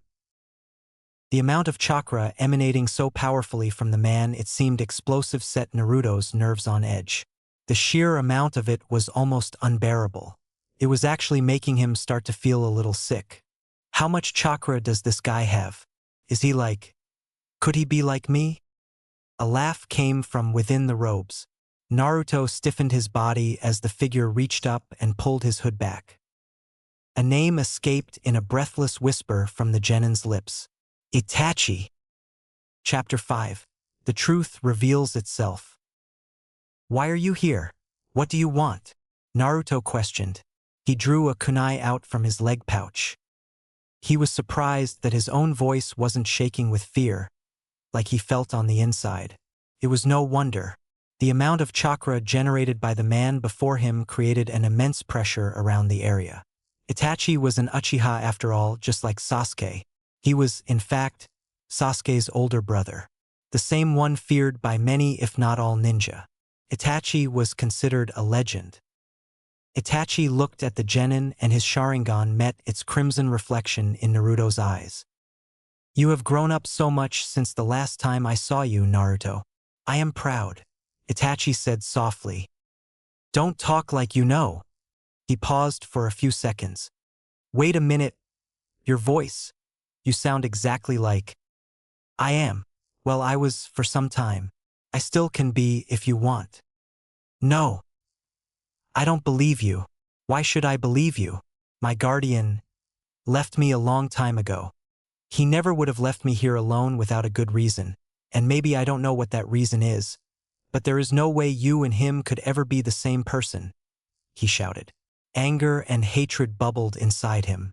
Stress from the past few days was starting to really affect him. Who does he think he's fooling? This is Itachi Uchiha. The same man that slaughtered his own family and entire clan except for Sasuke. The kunai in his hand went quickly towards Itachi, but as it made contact, there was a puff of smoke and a log fell to the ground with the weapon embedded in its trunk. A substitution jutsu? I should have figured, but I didn't see him make any hand signs. You really don't remember me, do you? Itachi asked, appearing behind the genin. A barrage of punches and kicks came at him, but Naruto could not block all of them. He tried his best, but the Uchiha was stronger, more skillful, and more intelligent than him, and it was soon made obvious that he could not keep up. Naruto jumped back to avoid a punch, only to have it still lightly graze his chest. Although the impact was slight, it was strong enough to send him zooming back. He landed, back first, against a tree trunk and slid down against the rough bark. Feeling the back of his shirt become wet and sticky with a substance he knew was blood, he forced himself to one foot and leaned most of his weight on his right knee. "I know all about you." Naruto's voice came in ragged gasps. You murderer. You killed Sasuke's entire family. Kakashi-sensei told me about you. We're a team now. Me and Sasuke. And Sakura." "Kakashi knows nothing," Itachi said coldly. His voice was flinty, sharp and edged with anger. "I killed no one. Someone who looked like me did that. They attacked me while I was alone and made a clone disguised as me. That man. My goal is to kill that man." Naruto paused for just a moment, considering that it might just be a possibility. He shook his head, appalled at the fact that he could actually almost believe someone like Itachi Uchiha, a cold-blooded killer. Still, those movements, the way he attacks, the way he moves, is so familiar. Damn it, why do I want to believe him so badly? He couldn't be Aji-chan, could he? "Liar, you're a murderer. Kakashi said you killed Dash. Kakashi Hatake, the famous Kopinin." Itachi spat the name out with disgust. "Do you honestly believe everything he says? How do you know he isn't the one deceiving you? Does he treat you Dash?" He paused to sidestep a blow from Naruto with ease. "Differently than Sasuke or Sakura? Why? It's like something nagging in the back of my mind. There's something familiar about his movements, almost like his, but that can't be. It doesn't make any sense. But I feel like I've seen this before. I know. His movement, his ways of attacking, his speed. But it can't be. There's just no way it could be." "Shut up. He's my sensei," Naruto retorted loudly and sent a roundhouse kick with his words. Itachi smirked at the visible display of anger as he caught the genin's foot with one hand. "And besides, Sasuke would have known it was you. Kakashi-sensei might not have told me all of the details about his past, but he did tell me enough to know when to keep quiet. Even if someone sent a shadow clone of you, they wouldn't have been able to copy your Sharingan. And what do you know about the Sharingan, I have studied your movements using my own, and you don't even know how to activate it. So what can you tell me about this Kekkai Genkai?" Itachi retorted, pushing Naruto back and releasing his foot. Naruto recoiled physically as though he had been struck in the face. A dead look came into his eyes and he stood without moving, head down, arms hanging limp at his sides, hair casting a shadow over his face. It was a look of pure dejection, one radiating so strongly from the boy it seemed almost unreal. An abnormal quiet set in around them. Not even the wind stirred the branches of the trees. It suddenly grew cold and Itachi suppressed the natural desire to shiver. "I know." Naruto's voice came out low and barely audible. "I know that I can't use my Sharingan. The one thing that my mother gave me, all that I have of her, and I can't. I can't even use it." Naruto shouted, suddenly angry. He dropped to his knees and punched a fist into the ground, frustrated at the lack of ability to use the only gift passed on by his mother. The Uchiha almost flinched when he heard a knuckle pop loudly, ringing through the quiet, and then the sound of soft sobbing began.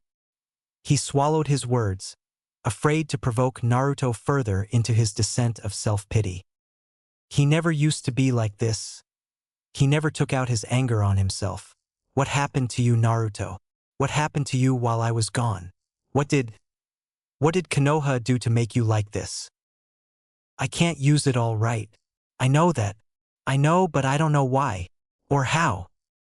Itachi observed silently, acute senses telling him that the boy was not yet done with his rant. I've had He stopped, choking up momentarily. He cleared his throat and continued. I've had no one to teach me. After my guardian left, everyone here in Konoha hates me. They treat me like garbage, less than garbage, like I'm some kind of monster. Because of the QB sealed inside me, all I've been doing is living a lie.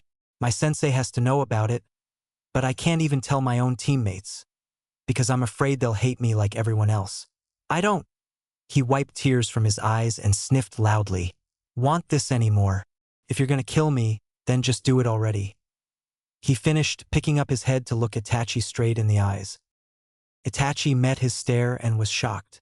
His eyes, they seemed so haunted, so empty. Is this my fault? Is this my fault for leaving you in the hands of these villagers? I never thought they would treat him this way, this badly. If they have, then it was truly a worse hell than I could have ever imagined. I'm so sorry, Naruto. I never should have left you like that. I was blinded by anger, by hatred, by the need for revenge against Orochimaru. You bastard. Even now you find ways to hurt the ones I love. You are a bastard.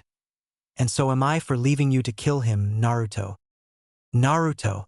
Itachi trailed off at a loss for words. A look of deep regret came into his crimson eyes. I hate to do this to you, but it doesn't look like I have much of a choice. If this is the only way I can get you to remember me, then so be it. He was gone in a flash, appearing less than a second later right behind Naruto. With an adept hand, he struck a small nerve right next to Naruto's neck. A blank expression appeared on his face, red eyes wide with surprise and shock. Only Aji-chan knew about that weak spot. His voice came out no louder than a whisper. He dropped to the ground with a thud. The black robes swished around the Uchiha's ankles as he approached the paralyzed blonde. His eyes stared up into the rich, dense, green canopy above him. I guess you were my sensei after all, Itachi. I'm sorry I didn't believe you at first. Naruto croaked out. Tears spilled out and dribbled down his face, but he couldn't move to wipe them. They clung to his skin until gravity caused the droplets to detach themselves and absorb into the soft, cool earth beneath the canopy. A detached expression fixed itself on Itachi's face, and his eyes clouded with unreadable emotions. He carefully picked up Naruto's body. He stared at the solemn kid in his arms. So jaded. He whispered lowly so that Naruto couldn't hear him, just like Sasuke now. He whispered even lower, admitting that he had watched his younger brother grow up wrapped in a blanket of self-induced isolation and vengeance. All this is my fault, and I will fix it, he said determinedly. Not your fault, Naruto muttered incoherently. I'm going to take you far away from here, Naruto. You can train under my eyes so I can teach you how to use your Sharingan. Would you like that? He asked. He received a silent nod in reply. I'll teleport you to your apartment so you can get your things together. Today is Thursday, so I will come for you on Saturday, all right? Meet me here shortly before 1 a.m. and tell no one where you are going. Itachi went on. Okay, Naruto said quietly. A distant look filled his red eyes, but the haunted appearance had not left either. There was a small, controlled surge of chakra, a cloud of smoke, and then they vanished into thin air. Itachi placed the still paralyzed Naruto on the must-hunter green bedspread in his apartment room, and although he longed to survey the area to see just exactly what things Naruto had dealt with in the past, he didn't, knowing that it was best to be respectful of his privacy. Saturday, he said as a final reminder, and teleported himself away. Naruto lay awake, staring thoughtfully at the stark white roof over his head. In his mind, he had already gotten over the shock of learning that Sasuke's older brother had once been his mentor. It still jarred him slightly, and somehow that led to him mulling over Itachi's words on Kakashi. What secrets does Kakashi have? Well, it doesn't matter. I only have to get through Friday's training and then I'll be gone. That won't matter anymore. He pushed his thoughts away from that and focused on the present. Maybe things can get better. He mumbled and closed his eyes. There was nothing else to do except wait for the effects of the struck nerve to wear off. Chapter 6. To find a solution. A silver-haired jonin perched high up on tree branch, but for once it was one of the few instances in his life where flippantly turning the pages of Ika Ika Paradise was unnecessary. Instead, he thought quietly, mulling over the events that had occurred the previous night. The blood, the kunai, the bandages on his arm. Why wasn't Naruto home when I went to check on him? Where would he go at that time of night? He groaned, feeling a headache approaching fast, and ran a hand through his silver hair in a show of frustration. He had gone meticulously over each and every scenario his mind had given him. A fight, but there were no signs of a struggle, an accident, but judging by the depth of the hole in the wall it seemed unlikely, and nothing seemed to be adding up except for one. Kakashi was unwilling to think about what it all implied. Something so ridiculous in his head, yet the perfect clarity of it screamed at him. It was almost unthinkable, but his jonin mind was trained to take in every single detail and analyze it. The result of this skill heightened his perception even more. However, it didn't mean that he always liked what he found. But why would he do that to himself? He spoke quietly, shaking his head back and forth. It makes no sense. He's never shown any outward signs of hatred towards him. Kakashi cut himself as a chill crept down his spine. The hairs on the back of his neck were standing up. Someone was watching him, he could feel it. A split second later he was flying through hand seals, stopping only when he heard a noise. It was then that he realized it was only a genin squad and their sensei coming to train. Paranoid Kakashi, he told himself. Like I said before, if I'm still sane after I'm finished training my squad, I'll be lucky. And if I'm not, well, oh well. Hinata Hyuga, Kiba Inazaka, and Shino Aburame entered the field, followed by their jonin sensei, Kurenai Yuhi. He debated on dropping in to say hello, but that was quickly solved for him. Hey Hataki, what are you doing over here in our training grounds? Don't you have a genin squad to be torture training right now? Kurenai asked, red eyes shining mirthfully. Her voice caught the silver-haired jonin off guard and he lost his balance, just barely managing to use his chakra to stick himself to the tree before he could fall. Kurenai earned an embarrassed chuckle from the sheepishly grinning ninja. It's Thursday. I hold my practices on Mondays, Wednesdays, and Fridays. I try not to kill my students with training because I'd hate to have to fill out more paperwork. She let out a laugh and then proceeded to assign duties to Kiba and Shino. Neither of them complained as they practiced a confrontational battle situation. Shino blocked kunai with his own, which were thrown by the enemy ninja, whose role was played by Kiba. They used this training to help them defend against attackers better in case they stumbled across an enemy during a mission. In missions such as those, escaping from an enemy as soon as possible and staying alive long enough to return to the base with the information gained were two extremely important factors that helped determine the success of a mission. Kakashi then noticed that Hinata wasn't training with her other teammates. Instead, the quiet, pale-eyed girl stumbled over and sat down behind a tree, hands wrapped around her legs, and hung her head so her dark hair hid her face. He watched as Kurenai's expression flickered from a slight smile to one of deep, motherly concern. She looked at him, words written across her face. Kakashi immediately understood that she wanted to talk to him, and they left quietly so as not to disturb the practice. Once they were safely out of hearing range, he nodded slightly to show he was listening. It's her father again, she started. I have been driving my team hard and they have all improved some since they've been with me. However, as you and I both know, Hinata has many self-conscious issues, of which her father disapproves greatly. She's had it so tough, having to know that Hanabi's skills are more developed than her own even though she is several years younger than her sister. I hate seeing her so depressed like this, but I don't know what else to do besides support her as best I can. I don't think anything I say can help her. What she needs is someone who can understand her feelings, who's been in her shoes before. Kakashi's mouth tightened into a grim line, remembering the somewhat infamous temper of the head of the Hyuga clan. Hayashi Hyuga was well known by most of the shinobi throughout Konoha for his slightly estranged ways and superior attitude. "She likes Naruto," he said quietly, saying what came to his mind without thinking. "I know that already, Hataki," she responded with a pathetic excuse for a smile. It didn't reach even halfway to her eyes. The two jonin stood, each concentrating deeply on coming up with a solution to the problems at hand. Kurenai stared sightlessly up at the frilly cumulus clouds and remembered how Hayashi's cruel words had always hurt Hinata. They seemed to scar her deeper than she let on.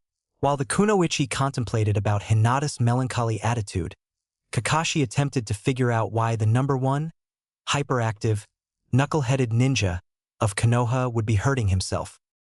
He shook his head. "There is no way. Simply can't be. The blood and the kunai must have just been a mistake. He is always smiling and laughing. Naruto wouldn't do that to himself deliberately. Would he?" He stopped, wondering why he denied the possibility of it so strongly. He pushed it to the back of his mind and focused instead on the present. Then he realized that Kurenai had been talking. "Talk to Naruto," she finished. "Sorry, Kurenai. You're gonna have to repeat that. I wasn't quite listening." Kakashi smiled, and although it was hidden by the blue, skin-tight mask that covered the bottom half of his face, it showed in his one black eye. "I was saying that maybe we could get Hinata to talk to Naruto. She gets her strength and courage from him. If they were to be around each other for a while, maybe he would be able to make Hinata a little more confident in herself. And I'm not repeating myself again." She sent Kakashi a teasing glare. "Would that work? It's logical reasoning after all, so I don't see why it wouldn't. But Naruto, he is hiding something. Maybe Hinata can find a way to help him as well." Kakashi nodded in agreement, but said nothing about the incident involving Naruto. He decided that he would question the shy Hyuga afterwards and see if he had mentioned anything.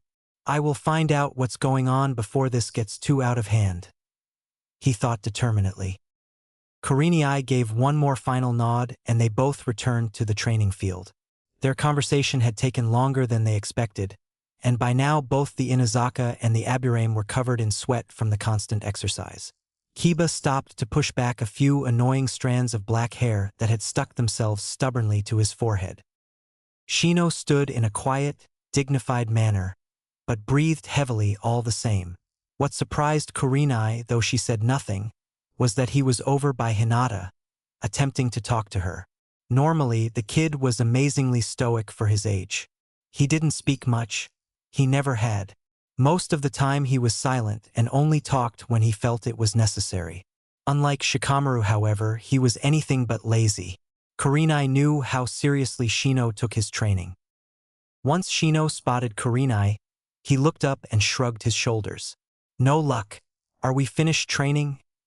he said, using body language to converse with his sensei. She understood his gesture and nodded once.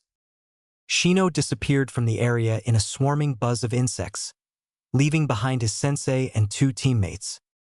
"Quiet for a genin. It's almost spooky," Kakashi spoke, trying to lighten the atmosphere. "They say it's the quiet ones that you should really pay attention to." Kakashi blinked, letting the old information sink in. Why didn't I remember that? Now that I really think about it, Naruto smiles and laughs most of the time, but he rarely says anything involving his home life. I don't even know how he was registered for the Ninja Academy.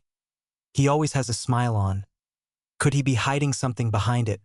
He never mentions anything about the general negative attitude of Konoha against him. And he doesn't even know why he's treated that way. Because of the fox. The nine-tailed kitsune imprisoned within his body. Why couldn't I see it before? I should have paid more attention to him, talked to him more. Maybe he would open up. None of his childhood memories must be very pleasant. He withdrew from his thoughts in time to see Kurenai smile faintly and start towards Hinata. Thinking quickly, he reached out and gripped her shoulder. She stiffened slightly from the pressure and he removed his hand. She turned to face him with a look of confusion. "What is it?" "I'll tell Naruto to talk to Hinata. I think it would be easier than making Hinata go alone. She has trouble approaching him. Remember?" Kakashi said in a tone only those closest to him could hear. In this case, Kurenai. She agreed without speaking, but then Kiba interjected. Hinata isn't only my teammate, but my friend as well. If you think there is any way I can possibly help, then tell me and I will. Then you can go tell Naruto to come here. Your sensei and I both think that he might be able to instill some confidence in her. Will you go? Kakashi asked. Of course I will. Just tell me how to get to Naruto's place and he'll be here in no time, he replied. Kakashi gave the genin directions and watched as he ran off to find Naruto. He gave a small sigh and walked over to the dark-haired Hyuga, who still hadn't left the position she was in earlier when she arrived. He bent down to her level and carefully placed a hand on her shoulder in an uncharacteristic attempt to comfort her. The Jonin disliked being in emotional situations as he never knew what to do. Hinata jerked her head up, startled by the sudden contact. Kakashi took in her bloodshot eyes, which were red and puffy from crying. A pale blue bruise was just starting to show itself on her right cheek. Geez, did Hayashi actually go far enough to strike her this time? Kurenai didn't mention anything about it. Maybe she doesn't know. He thought, his already small tolerance of the head of the Hyuga clan slipping down another notch. Now it was non-existent. If he did strike her, he could. No, he couldn't. They are related by blood. It would be seen as punishment, but still, it is unethical. He cannot be allowed to get away with something like this. Then again, I should not jump to conclusions. After all, I haven't heard Hinata's side of the story. It's going to be all right, okay? He spoke calmly, trying to reassure her. Then he realized she was trembling. He stood up, trying to ignore the tears that were welling up in her eyes. Stay calm. Stay calm. I can't do this. Oh, please don't get emotional on me. I don't know what to do in situations like these. Please, please, please. He prayed silently, nervously glancing at Hinata. Fortunately, his prayer was answered. Hinata just rested her head on her knees and curled up tighter, if it was even possible. Kakashi looked at Kurenai just in time to see her teleport away. He sighed again and began the long walk to the Hokage's office. But still, if Hinata is in danger of being harmed just by living in her own home, then something needs to be done before the situation gets too serious. He thought, picking up his pace to an easy run. Now I have even more to think about. I should go to the Hokage, but without evidence to support my concern, there isn't anything I can do. I need to be patient is all. Patience is a very important part of being a ninja, especially a jonin. Chapter 7. Cause for Alarm. Naruto groaned and stretched in the dying light of the sun that streamed in through his window. After an hour of laying completely and utterly still in the steadily darkening room, the paralysis had worn off and he was grateful to be moving around again. A wave of nausea overcame him and he stumbled across, but didn't fall over. Then his stomach growled. He remembered that he hadn't eaten anything all day. He immediately went about boiling some water to make ramen. Naruto tugged open one cabinet door, which hung precariously off of one hinge, above his kitchen sink to reveal dust and cobwebs. Kyuso, he swore beneath his breath. On tiptoes he strained to see all the way to the back of the cabinet, but there was nothing to see. He muttered another curse and switched off the little Bunsen burner where a pot of water sat just beginning to bubble. I guess I better go get some more ramen before the store closes, he said, speaking to himself out loud. Just then he heard a loud knock at the door. Who the hell would be here this late? He asked and blinked. When did I start swearing so much? I really don't like it at all, he thought, dismayed. Hey Naruto, if you're here then open up, a male's voice shouted. The blonde-haired genin recognized the sound of the voice. It belonged to Kiba Inazaka, a genin like himself who was a member of Team 8. He walked over to the door and reached out for the handle. Kiba? Hold on. I'll be right there, he said and pulled his hand back as if the doorknob had scorched him. Contacts. What the hell was I thinking? He would have seen my Sharingan if I had opened the door. You are such an idiot, Naruto, he admonished himself angrily. Naruto dashed to the bathroom, thrust open the door, and with ease gained only from years of practice, he put a pair of cerulean blue contacts on over his Sharingan eyes. His vision dimmed and pulsed several times, and he felt sick to his stomach. I guess my eyes adjusted to being uncovered, and now that I'm wearing contacts again, the Sharingan is reacting to the pressure. I don't feel too well. I need to eat something. I'm coming. Just give me a sec, Naruto said.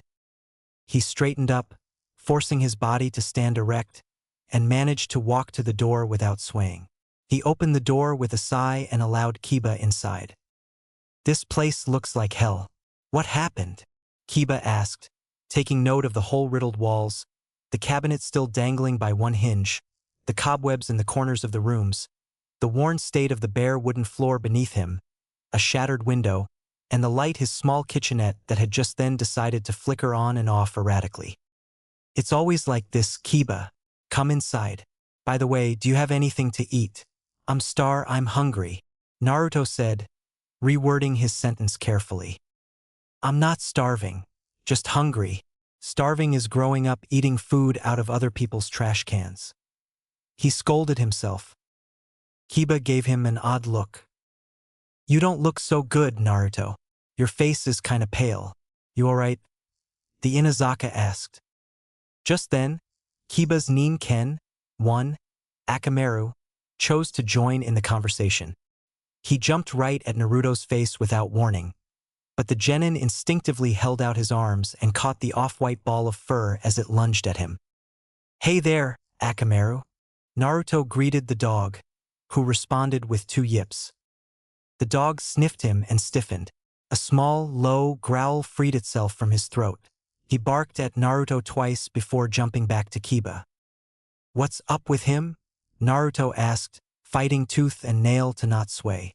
His legs felt like jello and a surge of nausea threatened to overwhelm him. Akamaru says that your chakra level is unstable. Are you okay, Naruto?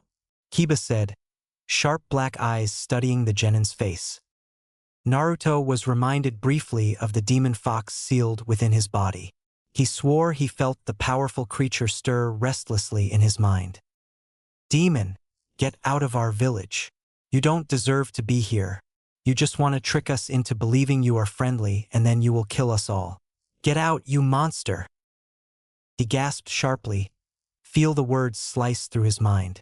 It brought a wave of pain both fresh and old. The insults still stung, even though he tried so hard not to let them get through his barrier. It was always the words spat at him, jagged with pure, unadulterated hatred and contempt, that made him feel like he was losing control. I'm fine, Naruto said forcefully, dragging his mind back to the present. He silently willed Kiba to drop the matter and tell him what he was there for. Listen, the sun is going down, so it's going to get dark soon. I need you to talk to Hinata for me. What? Why? The blonde genin interrupted. Let me finish. Hinata is my friend as well as my teammate, and I'm worried about her. So is Shino. She's been having some problems with her father, and she hasn't been dealing with it too well. My sensei and your sensei talked about it. Hinata looks up to you. She gets her strength and courage from you. If you could talk to her tonight, or even just go over and be with her for a while, then maybe she'll have more confidence in herself. Kiba finished and looked at Naruto expectantly. What? Hinata? Problems with her father? I remember him. He was always yelling at her for something or other. I don't think I can help. Besides, there's training tomorrow, and after Saturday I won't even be here anymore. Naruto felt a lump forming in his throat. It felt like someone had stuffed a wad of cotton into his mouth and forced him to eat it. He swallowed thickly as he remembered his promise to Itachi. He shivered in the last dim rays of the sun, feeling cold and extremely uncomfortable. All he wanted to do was crawl under a rock and disappear. Listen, Kiba. I don't think Dash. Just do it, please. I hate seeing her like this. She likes you, Naruto. You can help her. Please, if not for her, then at least do it for me. Kiba pleaded. Naruto exhaled loudly and conceded. When I go with Itachi, I'll leave this whole place behind. I'll leave all my people behind. My friends, you're so selfish, Naruto. Maybe this is my last chance to do something good before I'm gone. I better not mess it up. I'll go then. Where is she? Training grounds. Thanks, Naruto said. He closed and locked the door before speeding off in the direction of the training grounds. Kiba watched the genin's retreating form grow smaller and small in the distance with an expression of confusion, satisfaction, and concern. I think I need to talk to Kakashi, he said to himself. His voice was so low that only Akamaru could hear him. Chapter 8. A Question Born of Sorrow. Thin veils of silvery lavender night clouds twined their ways across the ebony sky, accented by the twinkling of infinite stars. A calm quiet filled the atmosphere. All in all, it should have been a very peaceful night, but a small sound punctuated the silence. Hinata gazed teary-eyed up towards the heavens.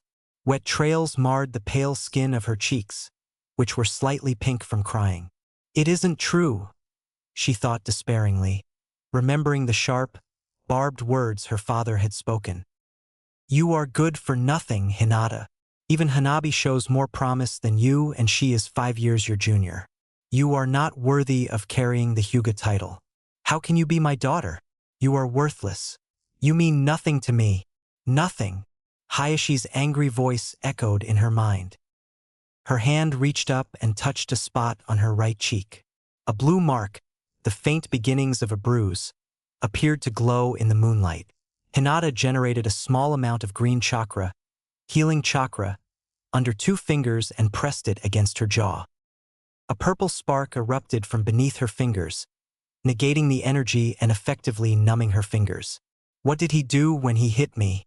I still can't heal this. People will see and ask. I can't tell them. They probably wouldn't believe me if I told them the truth. Hinata's eyes brimmed with fresh tears. She let them fall, crying softly under the cover of night. She was oblivious to a figure watching from just beyond the inner trees of the training grounds. Naruto shifted his weight quietly from one foot to the other, unsure of how to approach Hinata. He had only been watching her for a few minutes, using the shadows as cover, but it was enough to clearly see that there was something wrong. He felt a twisting sensation in his gut. For a moment, his hunger was forgotten as he allowed the QB to enhance his sense of hearing. He focused keenly on the shy Hyuga and was able to make out the sound of muffled sobbing. She's crying here all alone at night, and she is still trying to hide it. How do I just go up to her or something? He thought. He concentrated again, forgetting about the 2 steaming bowls of miso ramen from Ichiraku's he held in each hand. Hot broth slopped sideways and rolled down the outside of one of the styrofoam containers, scalded his hand, snapping him back to reality. He let out a low hiss of pain, juggled the bowl until it was on top of the other bowl, and fanned his left hand back and forth until the burning subsided. Red chakra glowed over the wound, healing it instantly. Naruto wasn't controlling it. No, it was the 9-tailed fox acting on its own free will, and it was acting to preserve his vessel's body. Death to Naruto would mean the end for the fox demon. Yeah, that's right. If I die, then you die with me. The genin thought. That's why whenever Naruto stopped as he felt someone watching him. Silence, brat. I don't have to heal your burn, you know. It wouldn't bother me at all if I just left it there. All right. Touchy today, aren't we? I can hear your thoughts, brat. I'm inside your head. Sometimes I wish you weren't. I never said I wanted to be in your head either. The fox demon thought flippantly. Hinata, he whispered breathlessly, realizing that she must have sensed the chakra coming from the fox. He turned back towards her and saw that she had indeed felt the small flare of chakra emanating from the fox. He could see her pale lavender eyes scanning the forest nervously. His body tingled as her vision passed over him. She hadn't activated the Byakugan yet, he could tell. Something about it intrigued Naruto. Hinata's eyes refocused on his hiding spot. Shit, he mumbled, grabbing the ramen bowls, He walked reluctantly out into the open. "And then Naruto? What are you doing out here?" Hinata asked, stumbling over her words. The silvery moonlight illuminated her face, making her skin look even paler in its glow. At the same time, Naruto's thin whisker marks grew small shadows beneath them. He rubbed them self-consciously, feeling the shallow indentations on his cheeks. "Yeah, it's me. Sorry if I scared you, Hinata. I thought you might be hungry. Here," he said and held out a bowl of ramen to her. "Thanks," she managed in a voice above a whisper. Her cheeks flushed red as she accepted the steaming bowl. "It's miso," Naruto said, and he walked a little ways before plopping down in the soft grass. He gazed up at the ebony black sky, immersing himself in his thoughts. He barely noticed Hinata sitting down, not too near him, but not exactly far away either. "It's like she's afraid of me. Could she be? No. Hinata has always treated me fairly, unlike the villagers." Naruto forced himself back to the present and shifted his gaze until he was watching the quiet Hyuga from the corner of his eye. He blushed slightly when he realized that he had been staring. "She is really pretty," Naruto thought, turning red again, but he silently thanked the night sky for masking the details of his face. Her pale lavender eyes matched her light skin and contrasted sharply with her dark purple hair. She had a slender build, he could tell, even though the baggy tan jacket covered much of her body. It was as Naruto was noting her features that he saw a barely visible white aura rising from her cheek.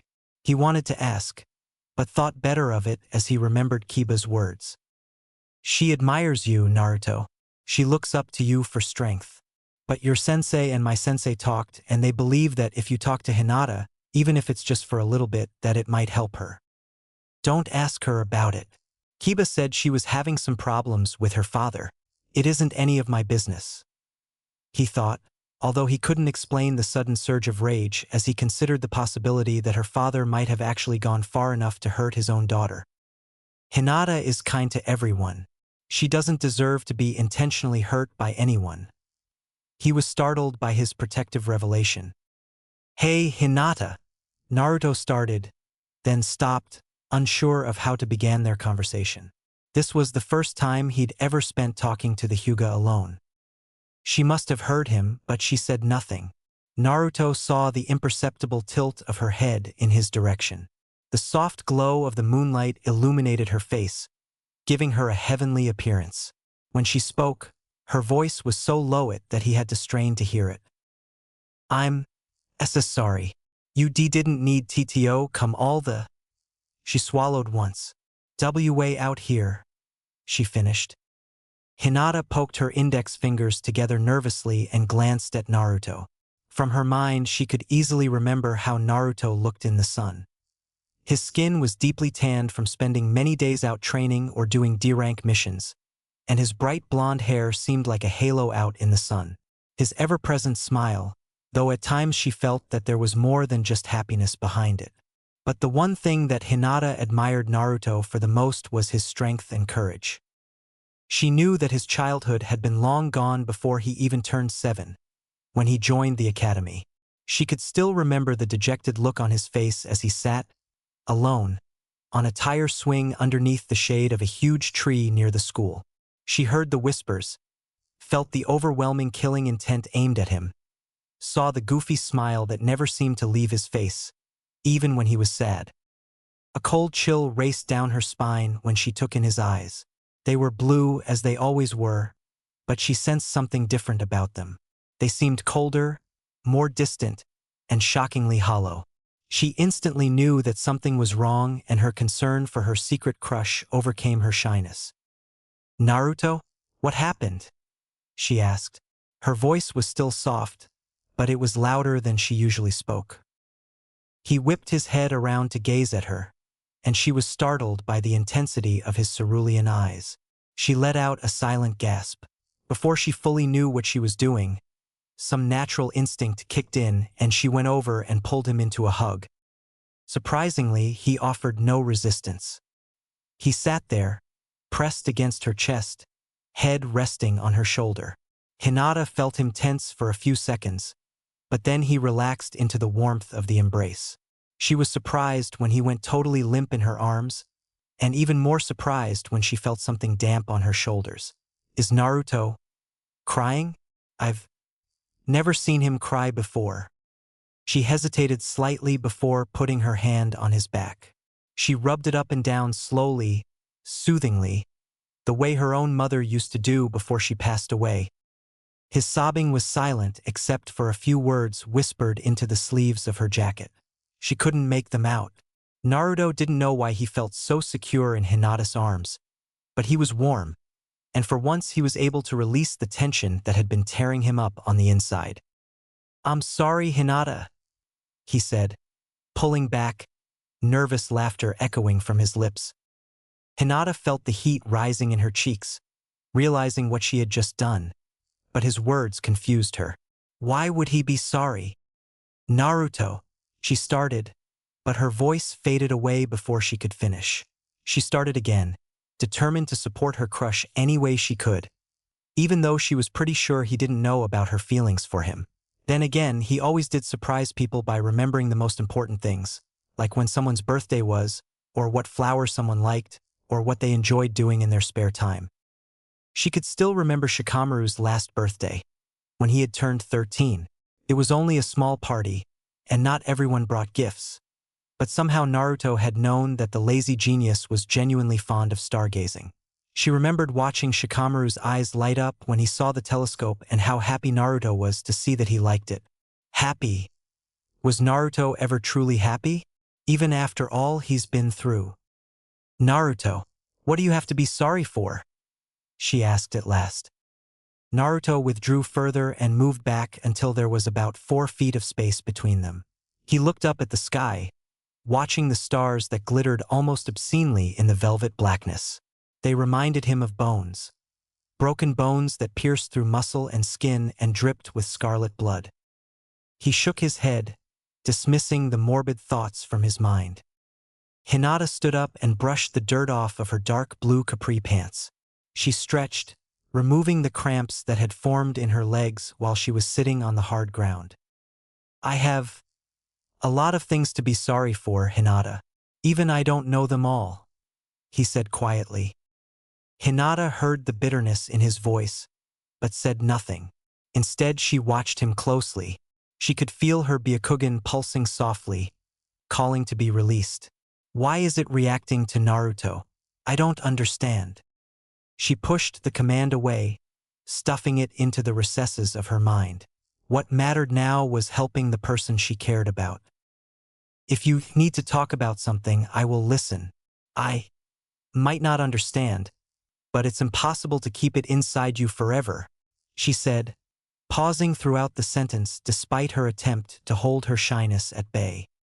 Somehow, it was always easy to talk around Naruto. He normally had such an open air about him, as though he would listen to anything anyone had to say about anything.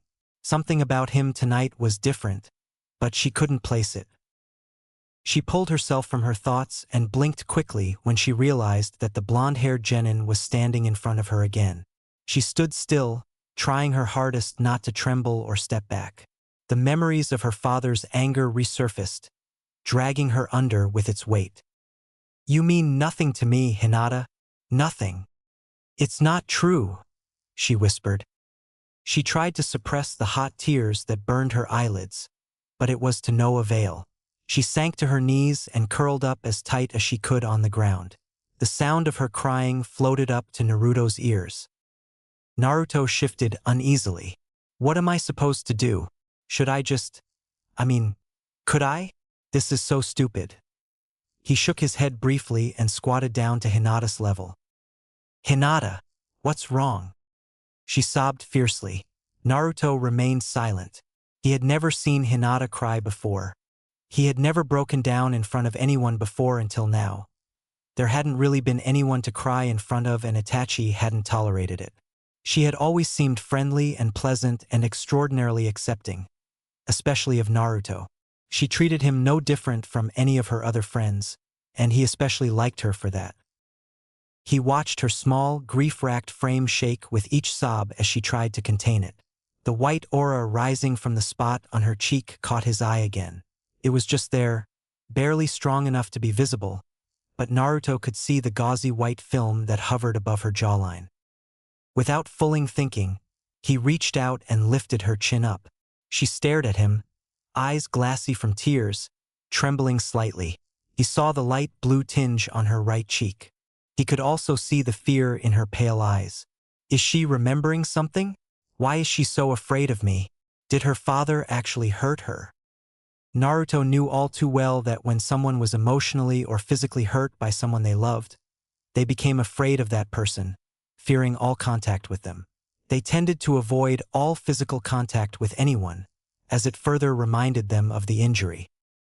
Hinata opened her mouth to speak, but no words came out. The kunoichi was shaking even worse than before. Her eyes were wide, although Naruto could see that she was trying to overcome her fear for the sake of him. "This won't hurt," he said reassuringly. With his left pointer and middle fingers side by side, he concentrated on drawing up some healing chakra. Although medical treatment was mostly left to kunoichi, as female ninja often had smaller chakra reserves which made it easier to control their chakra, Itachi-sensei had felt it was necessary to teach him a few healing techniques to use on himself. "I've had plenty of chances to improve them in the past," he thought bitterly. The green chakra came easily, forming at the tips of his fingers in a few seconds. Oddly, he felt a jolt of the red chakra stemming from the Kyuubi shoot into the energy, turning it just a bit darker. What in the hell? Why would Kyuubi help me? I don't have to answer that question. You would have asked me anyways, once you learned that your chakra alone would not have worked. Naruto ignored the fox's reply and returned his attention to Hinata.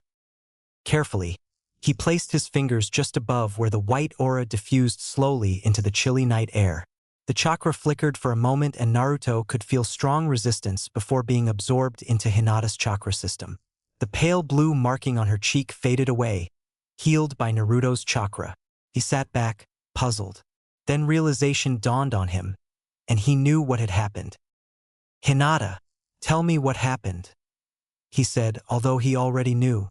A fresh wave of hot anger aimed at the head of the Hyuga clan sliced through him, but he forced it down so he could confirm his suspicions. The blonde genin put his hand down and backed away again, giving Hinata some space to calm down in. Fear was an emotion he knew the way someone might know a best friend. "My father hates me. I'm not worth anything to him," she started softly, letting her voice trail off at the end. "He hit me and did something with his hand so I couldn't heal. I think he blocked off the chakra points there so that my body would reject my own chakra. So I couldn't heal myself. Someone would have to. Thank you, Naruto. Then your father apparently doesn't know what worth means. You are always kind to everyone, no matter if they've been mean to you in the past. You love helping people, Hinata. You are worth more than your father could ever know." Naruto responded gently. She looked at him, a pink blush rising steadily on her cheeks at the compliment. "Thank you, Naruto. That means so much to me." The lavender-eyed kunoichi spoke softly. "You don't need to thank me for what's obviously true. Your father doesn't know much about you at all, Hinata," he said seriously. Hinata watched him reverently. Something about Naruto seemed so different, especially tonight when they were talking alone. "Maybe," she thought, "maybe I don't know you very well either, Naruto." She was snapped out of her thoughts when a sudden overwhelming wave of blue chakra flooded over her. She shivered at the icy feel of it. Seemed so dark, twisted. It was then she noticed that it was coming from Naruto. The blonde-haired genin was bent double, holding his stomach and squeezing his eyes shut tightly. "Tell her, Naruto." "Ow. What the hell? What are you doing, Kyuubi? That hurts." "Show her the Sharingan. I am asking you to trust me." "And why should I?" Naruto asked as another wave of chakra burst from his body, this time tinted with red. "Because if you don't, I'll keep doing this. I really don't want to hurt you, Naruto. I'm only doing this for your own good. You need a real friend. Someone you can trust. Okay, okay. Just stop. Naruto, what's wrong? Are you okay? She asked, frightened by the intensity of the chakra that poured off of Naruto. A final wave of chakra flared out from his body, turning completely red before it dissipated into the sky. Naruto lay sprawled out on the grass. His breath came in sharp, panting gasps, but he steadied his breathing out quickly. I'm all right, he said finally, still slightly breathless from the ordeal. I'm going to tell you a secret, Hinata. Promise me you won't tell a living soul or a dead one. He added at the end, giving a faint smile. I won't tell anyone, she said, answering his unspoken question. She knew he trusted her and she refused to let him down. Naruto took a few more breaths before he felt ready enough to talk. Even before he spoke, he scanned the area to make sure they were completely alone. Hinata, could you use your Byakugan to make sure I didn't miss anything? Hinata nodded, hiding her slight surprise at his question. Whatever he is about to tell me must be very important. But it doesn't matter. He doesn't want anyone else to overhear his secret. She made some hand signs easily and activated her Byakugan. Her powerful eyes scanned over the area, sensing the chakra of everything moving within the forest. Only animals. No one is here, she said and deactivated her Kekii Genkai. Reassured, he began to talk. On Saturday, 2 days from now, I'm leaving Konoha. I'm going to train under someone for a long time, at least until the Chunin exams arrive, which won't happen until more than a year from now. That someone, the person who I'm training under, is Itachi Uchiha. He stopped, unsure if he should go into detail about his bloodline trait and how Itachi was framed. Naruto watched Hinata carefully, waiting to gauge her reaction to this information. She blinked, digesting the information. You mean Sasuke's older brother? Didn't he destroy the entire Uchiha clan except for Sasuke? She questioned at last. He was framed, Naruto said simply. He didn't know how to prove if his former and soon-to-be-again sensei was lying. But he knew, somehow he knew, that what Itachi had told him the night before was the truth. Hinata nodded, and then frowned slightly. Why Itachi? The genin tensed slightly, trying to decide if he should reveal any more information. He made up his mind and chose to tell her. I know Hinata will keep my secret. It won't hurt. Besides, I'll be out of here soon, and by then I'll have other things to worry about. I have a bloodline trait and I need to learn how to be able to use it in battles. Her brow was furrowed slightly in confusion, but she nodded, silently asking him to go on. Naruto took a deep breath. I'll show you, he said, his voice a little higher pitched than normal. He was nervous. No, that was an understatement. He was downright terrified of what he was about to do. Never, ever had he revealed his Sharingan to someone other than Itachi. He reached up towards his left eye with one hand, only to see that it was shaking. Get a grip, Naruto, he thought. He glared at his hand as though he thought it would obey him. He inhaled deeply and steadied his hand. Slowly, ever so slowly, he removed his contacts, and slowly, ever so slowly, he gazed at Hinata. She appeared surprised, but only genuinely so, and she didn't appear to be the least bit afraid of him. Hinata stared at Naruto's eyes. They were dark red, somehow entrancing in the moonlight. Two small, kama-like shapes dwelled within each. The Sharingan. Sasuke has the Sharingan. How can Naruto have that bloodline trait as well? How? She asked simply. My mother was from the Uchiha clan. I'm guessing that after my father died, sealing the nine-tailed fox inside me, that its chakra awakened my bloodline trait, which would probably have remained dormant otherwise. Normally, the Uchiha clan reproduces within itself to keep the bloodline pure. But my father didn't care when he found out about my mother's ability. He still loved her, and they still had me, he finished. Hinata detected the hint of sorrow in his voice, but she was also shocked, though she made sure not show it. She hadn't thought that Naruto was aware of the fox demon spirit sealed inside him. Apparently appearances were deceiving, and that meant that Naruto had hidden his true self away under a loud, outgoing, extroverted personality. That also meant that Naruto had managed to fool all of the village hidden in the leaves for his entire life. We can talk to each other, Kyuubi and I. It is different from the way normal people converse with each other, but we are aware of each other. You aren't afraid of me, are you? Naruto bit his tongue nervously. She mentally replayed his words in her head, stopping at the part where he mentioned he was leaving. If he leaves, I won't get to see him for a long time, maybe even never. Maybe I could. Naruto remained quiet, noting that Hinata looked like she was deep in thought. He also was, but for an entirely different reason. When I took off my contacts, I felt my chakra balance out. It's completely stable now. Well, as stable as it can get when I've got a fox demon sealed inside me. Naruto. The genin turned towards the lavender-eyed girl who called him. Yes. I could never hate you, Naruto. Never. Having the fox spirit sealed inside you doesn't change the person you are now. And, She paused, trying to find the right words. What I mean is, do you think that I go with you, Naruto, and train to become stronger? Oh, that was a stupid question. Never mind that, Naruto. I'm sorry. The last of her words poured out in a rapid stream so fast that Naruto almost couldn't understand them. But he heard her question, and he heard the painful desperation in her voice. If she stays here, then her father might hurt her again. If she comes with me, then she can train under Itachi-sensei, and she can prove herself. What should I? It isn't a stupid question, Hinata-chan. You can come with me? But are you sure you want to go?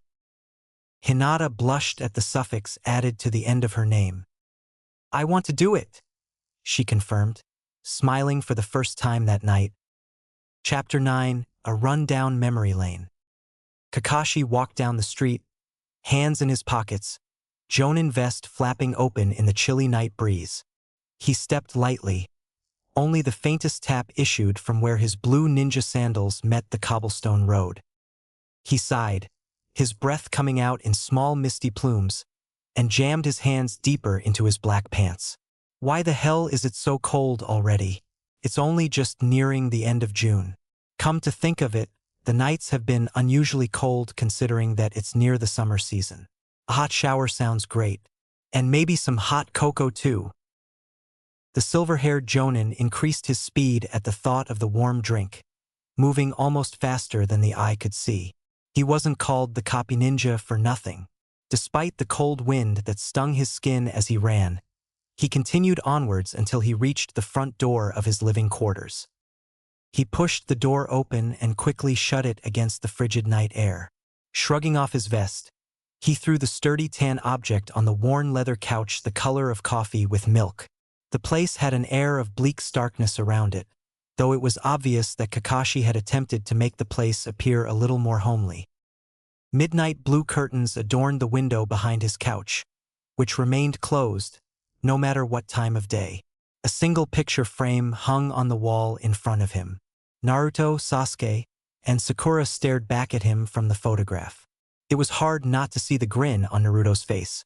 It seemed to light up the whole picture, nor was it hard to see Sakura's confident smile and Sasuke's usual bored expression. To the right of the picture, a door led to his bedroom, which was hardly ever used. Most nights he was so tired he just ended up sleeping on the couch. Training every other day with Team 7 was proving to be more taxing than he originally thought. Still, the irresistible challenge proved to be too much for Kakashi, and he enjoyed seeing a little bit of his former teammates from his ANBU days in each of his pupils. Naruto was so much like Obito Uchiha. Driven, focused, bright, and outgoing, Naruto strived for everything he wanted, and never felt uneasy speaking his mind. He could see all of Rin in Sakura Haruno, caring, stubborn at times, and her compassion for animals and life were just a few things he remembered about her. Sasuke, well, he was most similar to Kakashi himself at his age. A prodigy, the victim of a tragedy, and wrapped up in layers of self-isolation, though Sasuke preferred to think of himself as a loner by nature. The living room opened up to the left of him with only a stained circular coffee table and pale cream-colored carpeting that matched the shades and leather couch. There was a small, ancient-looking television set that showed only black and white pictures and had no sound at all. Kakashi repressed a shiver instinctively and walked to the closet in his room. After slipping on a thick navy blue cotton sweatshirt that loosely hugged his body, he flicked on the lights in his kitchen, bathing the room in a soft yellow glow. He set a pot of milk on the stove to warm and glanced at the tiny clock above the stove burners. The red digital numbers read 10:15. Earlier than I thought. Maybe Naruto is still awake. He doesn't seem like the type to turn in early. I could call and see if he wants to come over for some hot cocoa. Perhaps I can learn what was bothering him yesterday. I've never seen him so moody before, even when Sasuke sets him off. Kakashi turned the burner down a bit to prevent the milk from heating too quickly and grabbed the cordless phone from its charger on the smooth blue-tiled countertop. He pressed the talk button and dialed Naruto's telephone number. He cradled the phone against his ear with his shoulder while bending down to retrieve some chocolate powder from a small cabinet to the left of the stove. "We are sorry. The number you are currently trying to reach has been disconnected or is no longer in service. If you'd like to make a call, please hang up and try again." An automated voice issued from the speaker. He shrugged and returned the phone to its charger. Why does it always say that whenever I try to call him? I wonder if... No, couldn't be. No way. He would tell me if something like that was going on. The Jonin brushed it off as mere coincidence and turned his attention back to the milk. He shut the burner off and poured the frothy liquid into a plain white coffee cup. He then dumped 2 heaping tablespoons of cocoa powder into the cup and stirred carefully. The fragrant scent of warm chocolate washed over him as he held the steaming mug to his lips and took a sip. Kakashi carefully placed the mug on his stained coffee table, flicked on the silent television, and pulled out the newest book of Ica Paradise from his back pocket. He paged through the pink-covered novel, found his page, and read away into the night. "It's getting kind of late, Hinata-chan.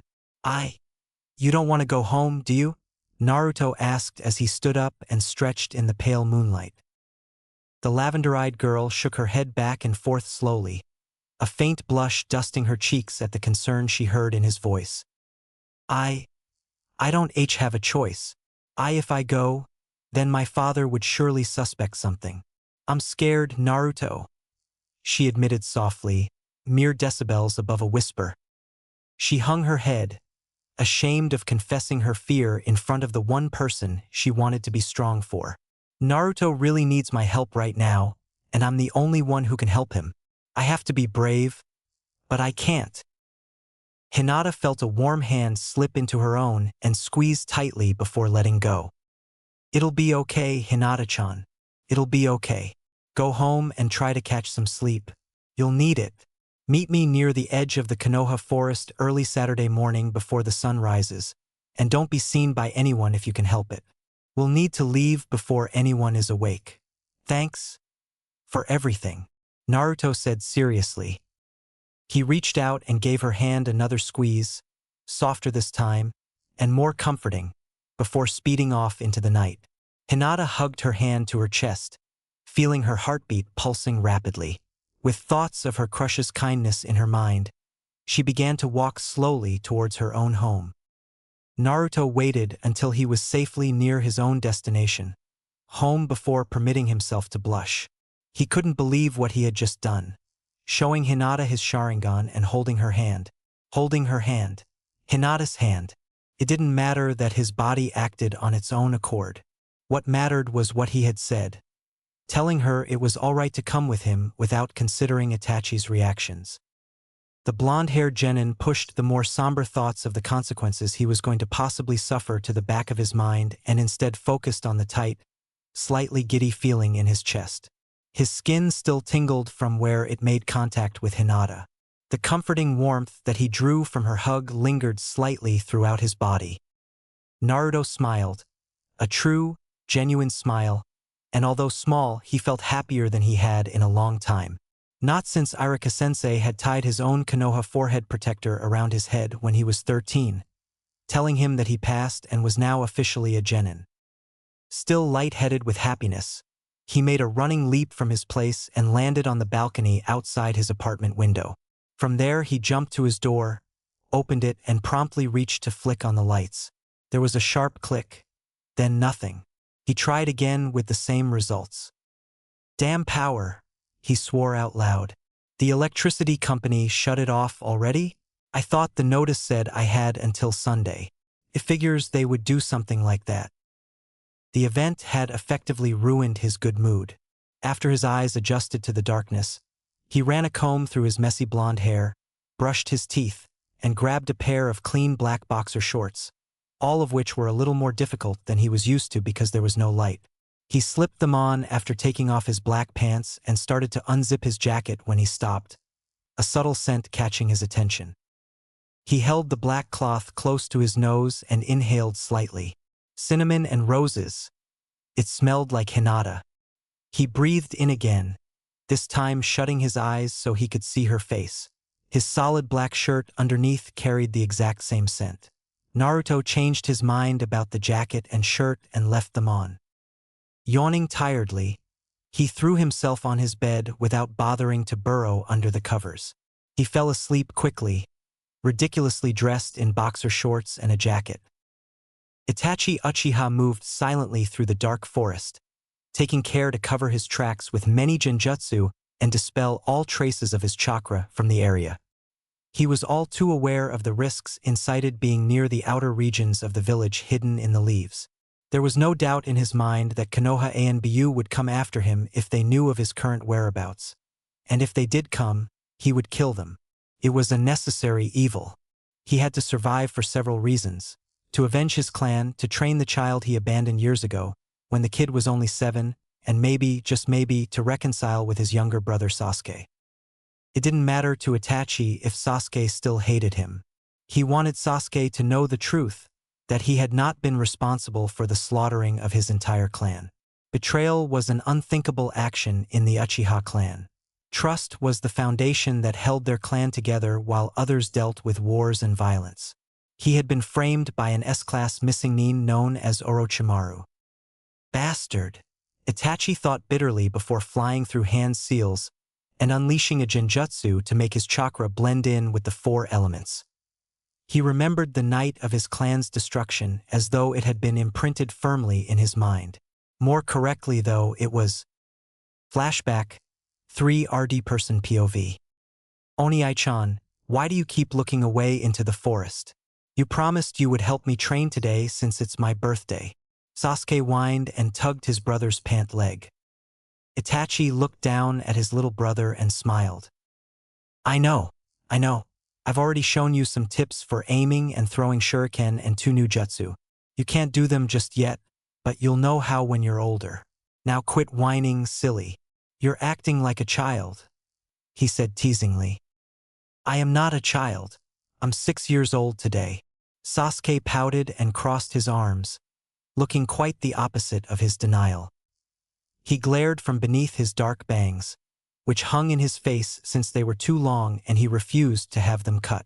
He idolized Itachi and wanted to look exactly like his older brother when he grew up. 6 years old, huh? I thought you were 5. Itachi ruffled his hair affectionately. Tachi, the younger boy groaned, using the nickname Itachi pretended to dislike. He didn't know that, of course. The older boy only humored it to make his little brother happy. But Sasuke's words fell only on deaf ears. Itachi wasn't looking at him, but was instead gazing off into the forest, Sharingan activated, scanning for signs of movement. He caught a flicker in his peripheral vision and he turned to investigate. From deep within the foliage, 2 glowing crimson eyes met his sight. A cold bead of sweat slid down his back like an icy finger, numbing the flesh it touched as it fell.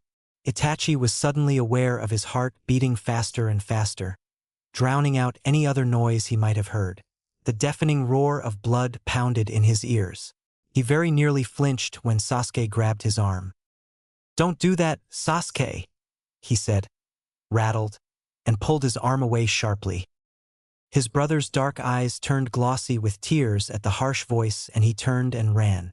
Itachi's hand shot outward quickly, as if he could pull the little boy back, but he dropped it and watched the dying sunlight drape over Sasuke's retreating form.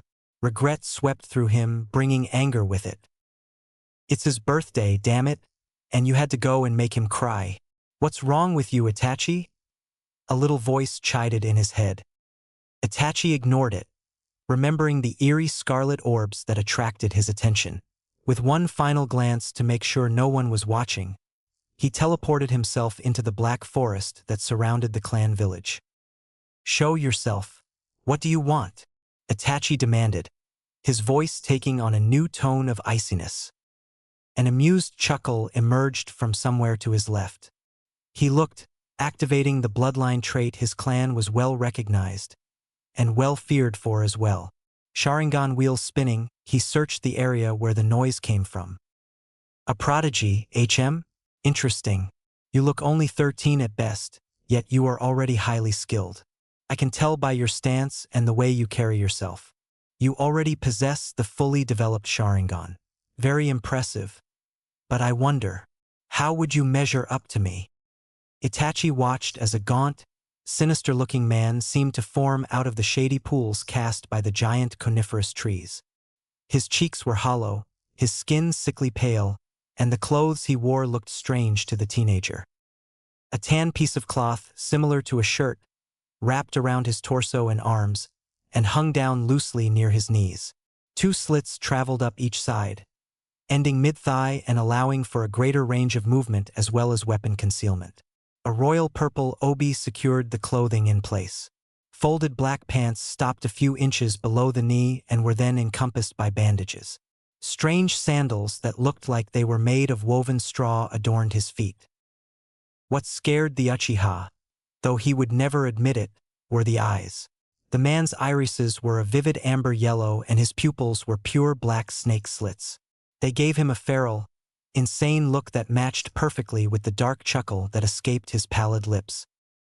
Itachi readied himself in a defensive fighting stance, legs spread apart slightly and at an angle, left arm brought up to block any blows while the right remained bent firmly into a low fist at his side.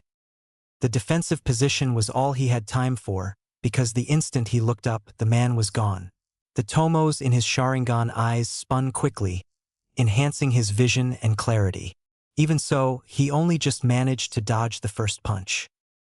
He gave his body a dexterous twist and landed on his feet in a crouch, sliding backwards a few feet away from the village. He saw that the man's fist did not make any contact with the ground. Instead, it hovered inches above it, fingertips outstretched loosely. A laugh that was all but pleasant issued from his mouth. "It's like he has complete control over his entire body. How can he do it? Even I wouldn't have been able to stop my blow with such momentum." Itachi growled, gritted his teeth, and started to form more hand seals when the man darted right in front of his face. "Catch me if you can," he whispered, his long tongue coming out to lick his lips. He teleported himself to a low-hanging tree branch 5 yards away from the Uchiha. Repressing a shiver instinctively, Itachi remembered the village behind him.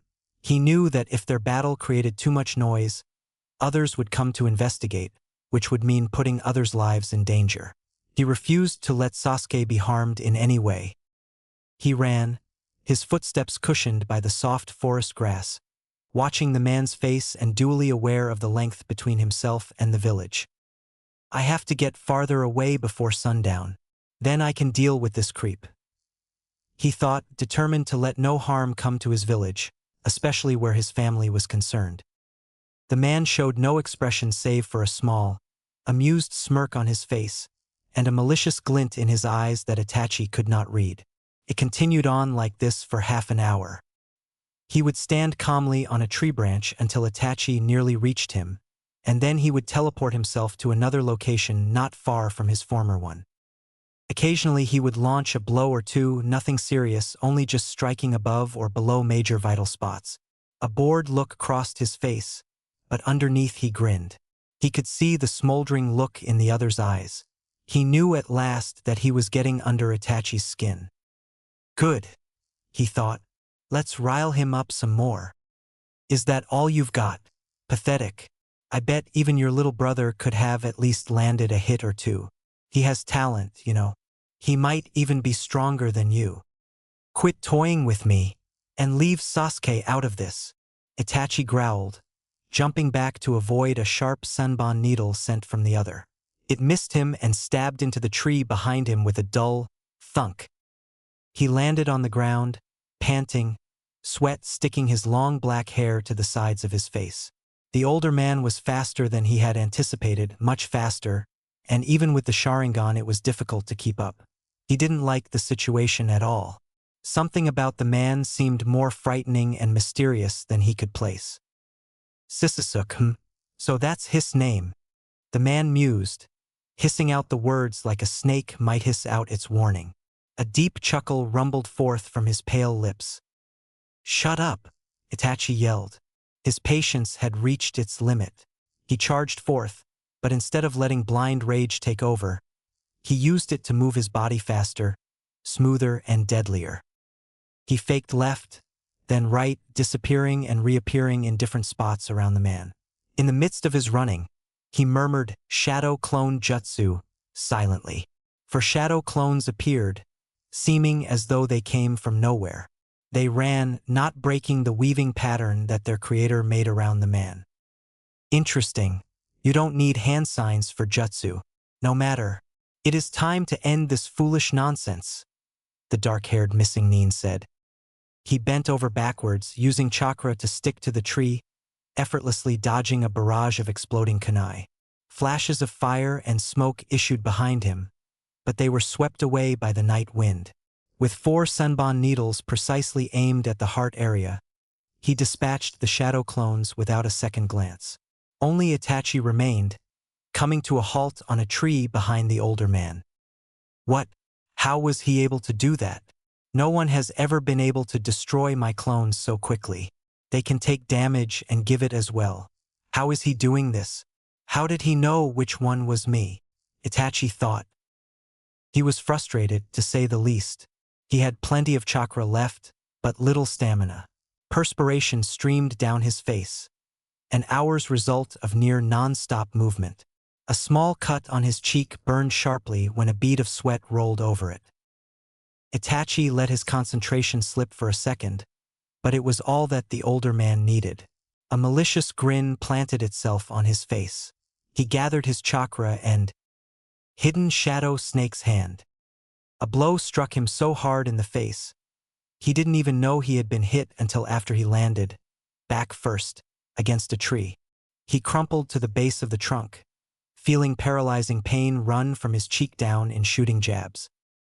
What in the hell? Itachi asked. He tried to sit up and failed. It felt like someone had poured acid into his blood and it was burning the insides of his veins. A fire raced through his body, bringing it further and further into his system. He started to lose sensation in his muscles. They were going numb. Poison. Don't worry. If you're lucky, the venom won't be lethal enough to kill you for another hour or so you have plenty of time to think about just how much you've screwed up. Now I've got business to attend to, Itachi Uchiha, and I'm sure you'll want some private time before it gets so painful that you'll start screaming every time you breathe. By the way, my name is Orochimaru. You might want to remember it if you survive, that is, I am your worst nightmare. Yellow snake eyes met dull scarlet orbs, clouded by fever and pain. The last thing Itachi remembered before falling unconscious was watching a henge, one, of himself disappear through the trees, evil laughter drifting upwards toward him. Sasuke. After Itachi had woken up alone in the forest in the middle of the night, the first thing he became aware of was the sound of screaming. He staggered to his feet, toxin still pumping through his veins, though the intensity had diminished from burning acid to cold numbness, and made his way towards the village, retracing the path he had taken. The scars from his previous battle with Orochimaru littered the forest. Grass bent permanently from pressure, some places with no grass at all, senbon or shuriken embedded in thick tree trunks, and small droplets of blood belonging to Itachi when he had been injured and not noticed. The poison still clouded his vision, occasionally causing him to stumble into something. He tripped once, feeling his burning cheek rest against the cool forest grass. He winced as he touched the injury with one area, tracing a pale finger around the two puncture wounds. The skin around them was red and inflamed, he was sure of it. The swelling hadn't gone down at all since his return to the conscious world. Ignoring the pain to his best capabilities, he continued onwards. By the time he reached his village, the screaming had stopped. Only thick, heavy silence remained, so oppressive it nearly cut off all of his senses. Overhead, a thin crescent moon burned brightly in the middle of the night-darkened sky. Something dragged at Itachi's attention. It was too quiet. No sounds came from the Uchiha clan village. It was as if the entire place had been abandoned. He felt something he had never felt so strongly before in his entire life. Fear. Terror settled in his stomach like an enormous block of ice. Steeling his nerves, he entered the head of his home. Nothing could have prepared him for the sight. The stench of blood and death overwhelmed him. He wanted to gag. Bodies were strewn haphazardly across the ground, dark pools surrounding each of them. Some of the corpses had missing limbs, most of which were found a few yards away. Homes had been ravaged, torn apart by explosives, kunai, senbon, and shuriken. The metal weapons gleamed dully, giving off eerie mercurial glows in the translucent moonlight. He couldn't handle it anymore. Bending over, he retched violently onto the ground, his stomach emptying itself of all contents. The sound of vomit splashing wetly beneath him only made it worse. Finally, he gave 2 more dry heaves and stood up, wiping his mouth with one of his long black shirt sleeves. He winced at the rancid taste in his mouth, spitting once, but it didn't help. Somehow he managed to go on, footsteps slow and unsure. He checked the vital signs of all the bodies, even though he knew it wasn't necessary. It was obvious to him that it had been a surprise attack. There was no evidence of an intense battle. His shinobi skills, combined with his intelligence, were all he needed to tell that it had been nothing more than a swift, brutal massacre. Itachi? Itachi turned, hearing a weak voice call his name. His sharp eyes scanned the area, all senses open for any sound or movement. Tachi? Come. Here. Mom! He cried out, startling himself in the process. He saw her on the ground, lying so still it didn't seem like she was alive. He ran towards her, was there in 3 steps. Her long black hair spilled out behind her on the dirt, her face ashen, her lips pale blue. To Itachi she looked like death's reincarnate. Her eyes were closed as he knelt down beside her, but she opened them again when he touched her hand. Mother? He whimpered, sounding more vulnerable than he'd ever sounded before. Soft black eyes stared back at him, full of desperation and despair. Itachi was shocked to see the vibrant life in his mother's eyes replaced by only a sad confusion. Why, Tachi. Her voice was low and weak. Itachi had to strain to hear it. Why what, mother? I didn't do anything. I didn't do this. His words were shaky, barely on the edge of hysteria. One looked like you, came here, killed. She paused, panting from the effort, and then continued. I know. You'd never take care of Sasuke. Only one left. His mother's eyes closed, fluttered open, and watched her oldest son try in vain not to cry. It was then that he saw the kunai embedded deeply into her chest. Her outfit was stained darkly with blood. A strangled sob escaped from his mouth, bringing a flood of tears with him. Abruptly, he stopped. Something inside him had snapped. Anger poured off him in silent waves, radiating powerful killer intent. When he finished wiping his eyes, his pale face was blank, devoid of any emotions at all. His entire clan had been destroyed, and it came to him suddenly, that he knew it could have only been one person. Orochimaru. I understand, mother. Don't worry. I'll take care of everything. His words were so firm, laced with vicious, bitter contempt. Man. She tried to speak, but her lips couldn't form the words she needed to say. She knew her body was shutting down, and that soon she would be among the dead. She attempted to convey the words once more, but failed. Her fingers made a weak movement upwards, gesturing him to lean closer. He obeyed, leaning over until some of his hair brushed against his mother's face. I love you, Itachi. Tell Sasuke. Itachi's mother closed her eyes, her final breath spent. She opened her black eyes again, permanently. They were dull and lifeless. His mother was dead. I promise, mother. I promise, he said. He reached out a hand, shocked to see that it wasn't shaking, and gently caressed his mother's face. It was still warm, but cooling rapidly in the night. The young Chunin stood up resolutely and left his mother's broken body behind.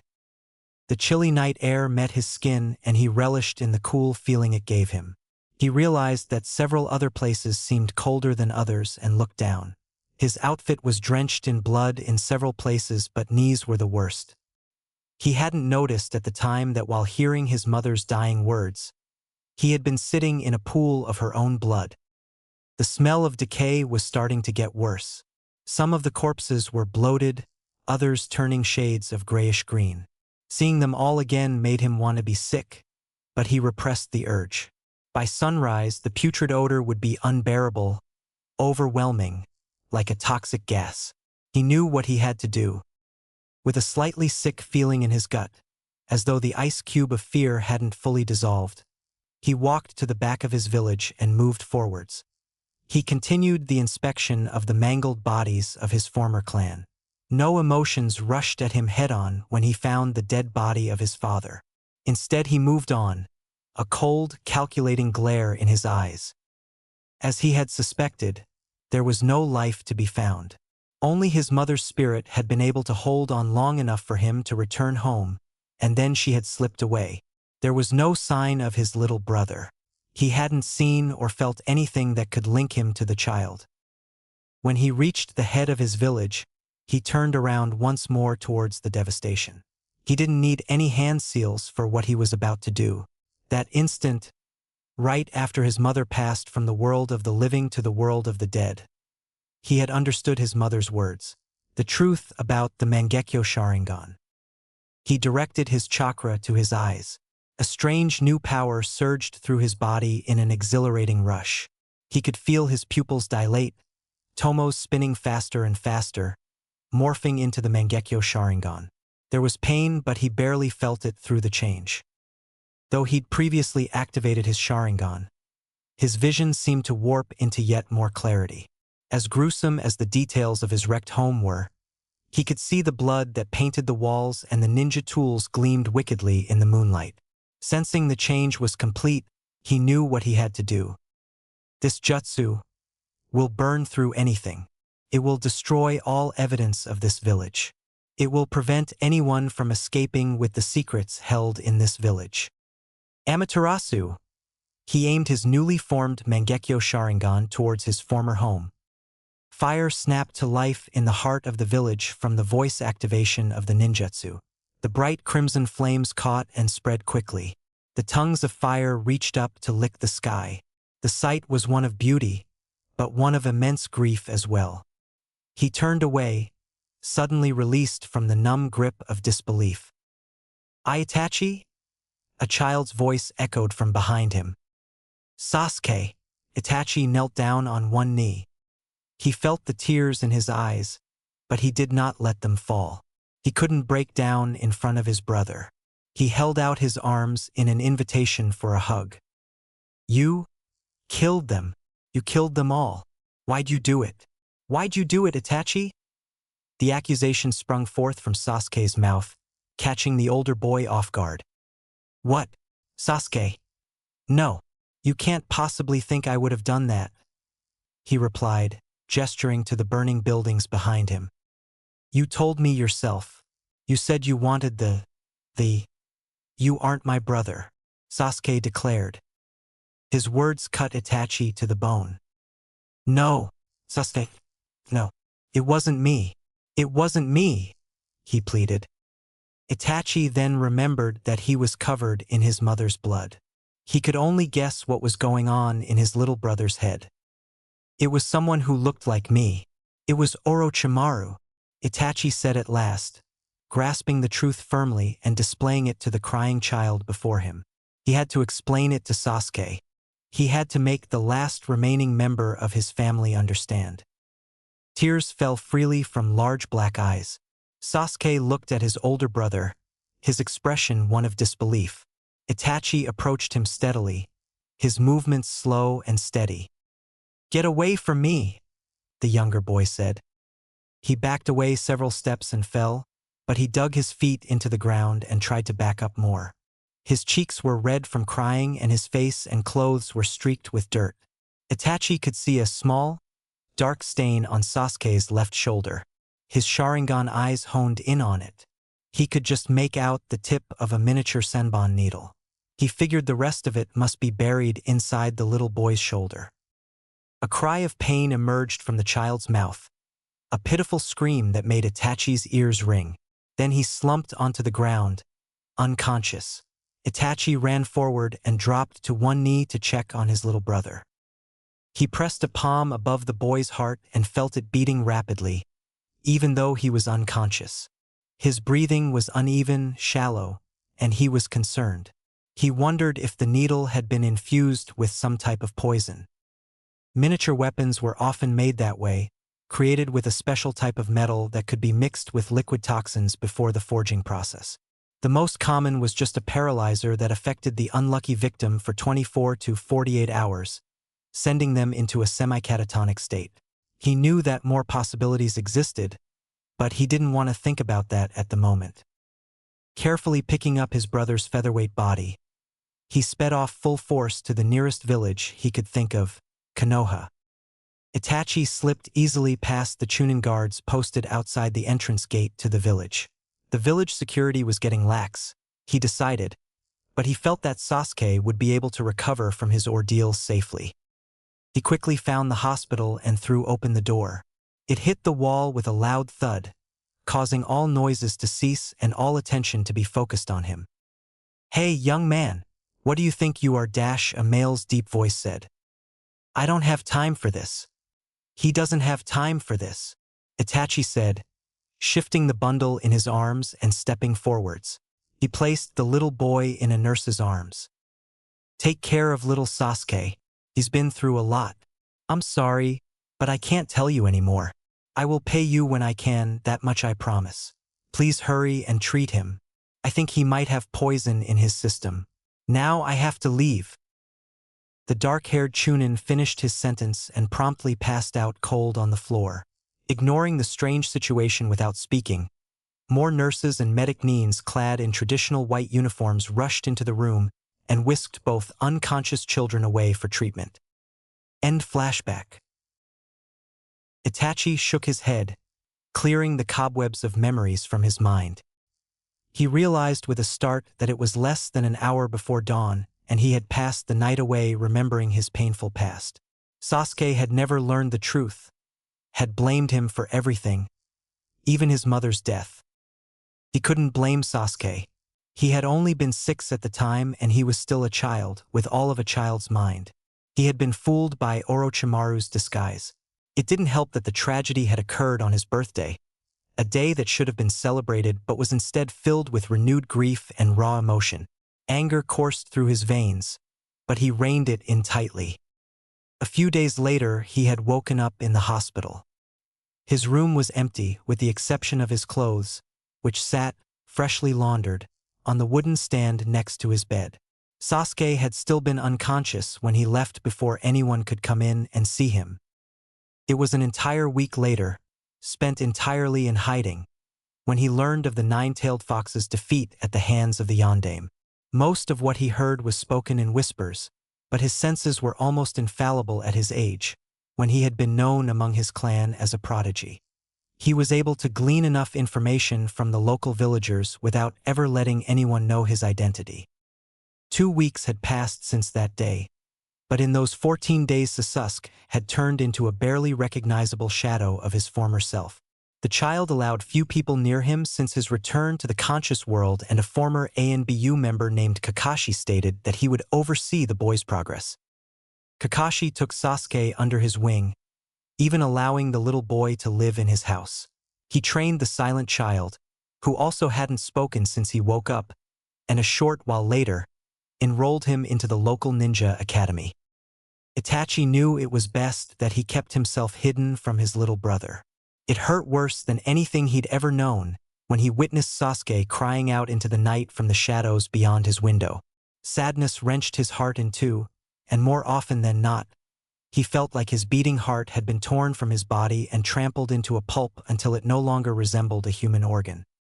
To fill the hole that formed during the loss of his only surviving family member left, Itachi gained a new interest in the container of the Kyuubi, a boy called Uzumaki Naruto. Eventually he realized what he was doing, but he could do no more to stop himself than he could stop his own heart from beating. He learned that laws had been created by the third Hokage, Sarutobi, against any communication of the events that had transpired nearly 6 years back on October 14th. Information concerning the location of the child had been the most difficult to find. The truth eluded him for a while, but he never gave up and was rewarded with the facts. Itachi was almost disappointed in how easy it was to steal into the top of the Hokage Tower and retrieve a squirming 5-year-old with a shock of bright blonde hair. Of course, the information about the container's disappearance eventually leaked out, but the reaction was anything but mournful. In fact, the entire week was celebrated by all who knew of the events that transpired. The demon filth was gone from the village, and it was a celebration deemed worthy by nearly all of Konoha's population. It made Itachi sick, seeing how much pure, if somewhat blind hatred, was directed at an innocent 5-year-old whose worst possible crime was not sharing a crayon box. But even that was impossible because he had no one to share with in the first place. He had grown up with a little brother, so caring for a toddler was nothing strange to him. Later on, he had realized something about the boy. It was something familiar, he'd felt it before, but he couldn't place it. It was when Naruto had come to him at the age of 7 and told him that he realized that the boy held within him the legacy of the Uchiha clan, the Sharingan. The first signs of sunlight snapped Itachi out of his reminiscing, and he increased his pace tenfold. Dawn was poking its first soft rays over the world, and the black blanket that was night shifted slowly to make way for it. Damn it, I need to stop remembering so much. I have Shizuka to look after now, and I need to prepare her for Naruto. If she's so sensitive to chakra the way she is now, then she'll probably be overwhelmed by the fox demon's chakra when he arrives. The ghostly pink and orange fingers of dawn stretched over the treetops to caress the waterfall that Itachi had come to stand before. Fine sprays of mist puffed up around the large, jagged rocks alongside the base. A few of the mossy rocks closest to him grew a variety of fungi. It was the perfect picture of serenity. No one would suspect a cold-blooded killer of residing in a place like this. Hiding in plain sight, one might say, for beyond the curtain of falling water lay the place he'd come to call home. Itachi's eyes quickly discerned the faintest of trails leading up to the base of the waterfall, and he made his way without slipping on the damp rocks. Placing his hand on a stone wall worn smooth by the flow of water, he released 2 small bursts of chakra. He received one tiny flare in reply. It was the only way Shizuka was able to confirm his identity without becoming afraid. It also doubled as a security measure. Intruders wouldn't know of the system they'd created. And woe to the person who encountered his young charge, for the end results would not be a pretty sight. The dark-haired man created a barrier of chakra around himself and stepped through the curtain of water. It's good to be home, Itachi thought as his eyes quickly adjusted to the dimly lit entrance before him. Chapter 10. Kakashi's Weird Morning. Kakashi woke up before dawn could give way to the bright sunlight of another day in Konoha.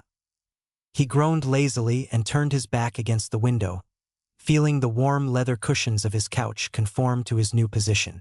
After a few minutes, he surrendered once more to blissful sleep.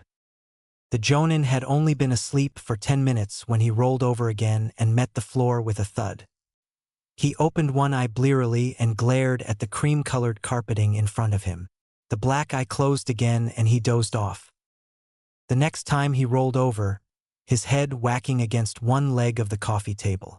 He leaped to his feet, whipped a kunai out of his back pocket, and eyed his surroundings. Once he realized his mistake, he sighed and brought a hand to his smarting forehead. He could already feel the small knot forming against the gentle pressure of his palm. Letting out another sigh, this time allowing his body to relax with it, he straightened up and tucked his kunai away in one of the many pockets in his uniform Jonin pants. He flopped back down on the couch and closed his eyes, dozing off once more. He was jolted abruptly from his nap when a sharp object poked him in the butt. Yelping, he jumped up, tripped over one of his black ninja-grade sandals and landed face down on the floor. Note to self: never leave kunai in back pocket while sleeping where it can poke you in the butt. I'm finding it really hard to believe that I'm former ANBU, he thought and sighed mentally. Perhaps I'm getting old, he said to the soft carpet beneath him. He confirmed it.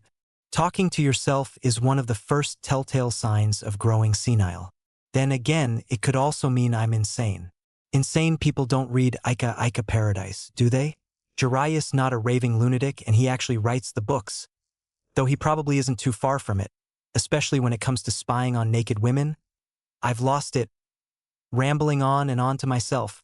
Kakashi shut his mouth and rolled over so that he was facing the ceiling of his living room. Coffee? Need coffee. The Jonin lifted his head and turned to stare at his tiny red coffee pot sitting on the kitchen countertop. It sputtered into life, the timer beeping once before the wonderfully sweet aroma of coffee began wafting through the house. Kakashi thought he had never smelled anything so heavenly. Unfortunately, he surveyed the few feet of distance between his position on the floor and the coffee pot and let his head thump back against the carpet. No, it's too far away. Damn. I really am getting lazy, but I don't want to get up. The carpet is so warm, and it'll be lonely if I move. Kakashi snorted at his ridiculous excuse and rolled to his side, momentarily forgetting about the coffee table to his left. A stream of foul words issued from his mouth as a hard, glossy cherrywood table leg clonked him on the same spot where he'd hit it earlier. Growling, he stood up and massaged his aching forehead. He looked down at his rumpled clothes and remembered that he hadn't taken the time the night before to exchange his uniform for pajamas. Kakashi glanced over at his clock, which displayed 4:14 a.m. in flashy red numbers, and groaned. I might as well get my ass in gear. Today is Thursday. No, Friday. Kakashi mentally admonished himself for not keeping better track of time, though he was fully aware that chronic tardiness was, for him, a nearly impossible habit to break. Deep inside, he knew the reason why.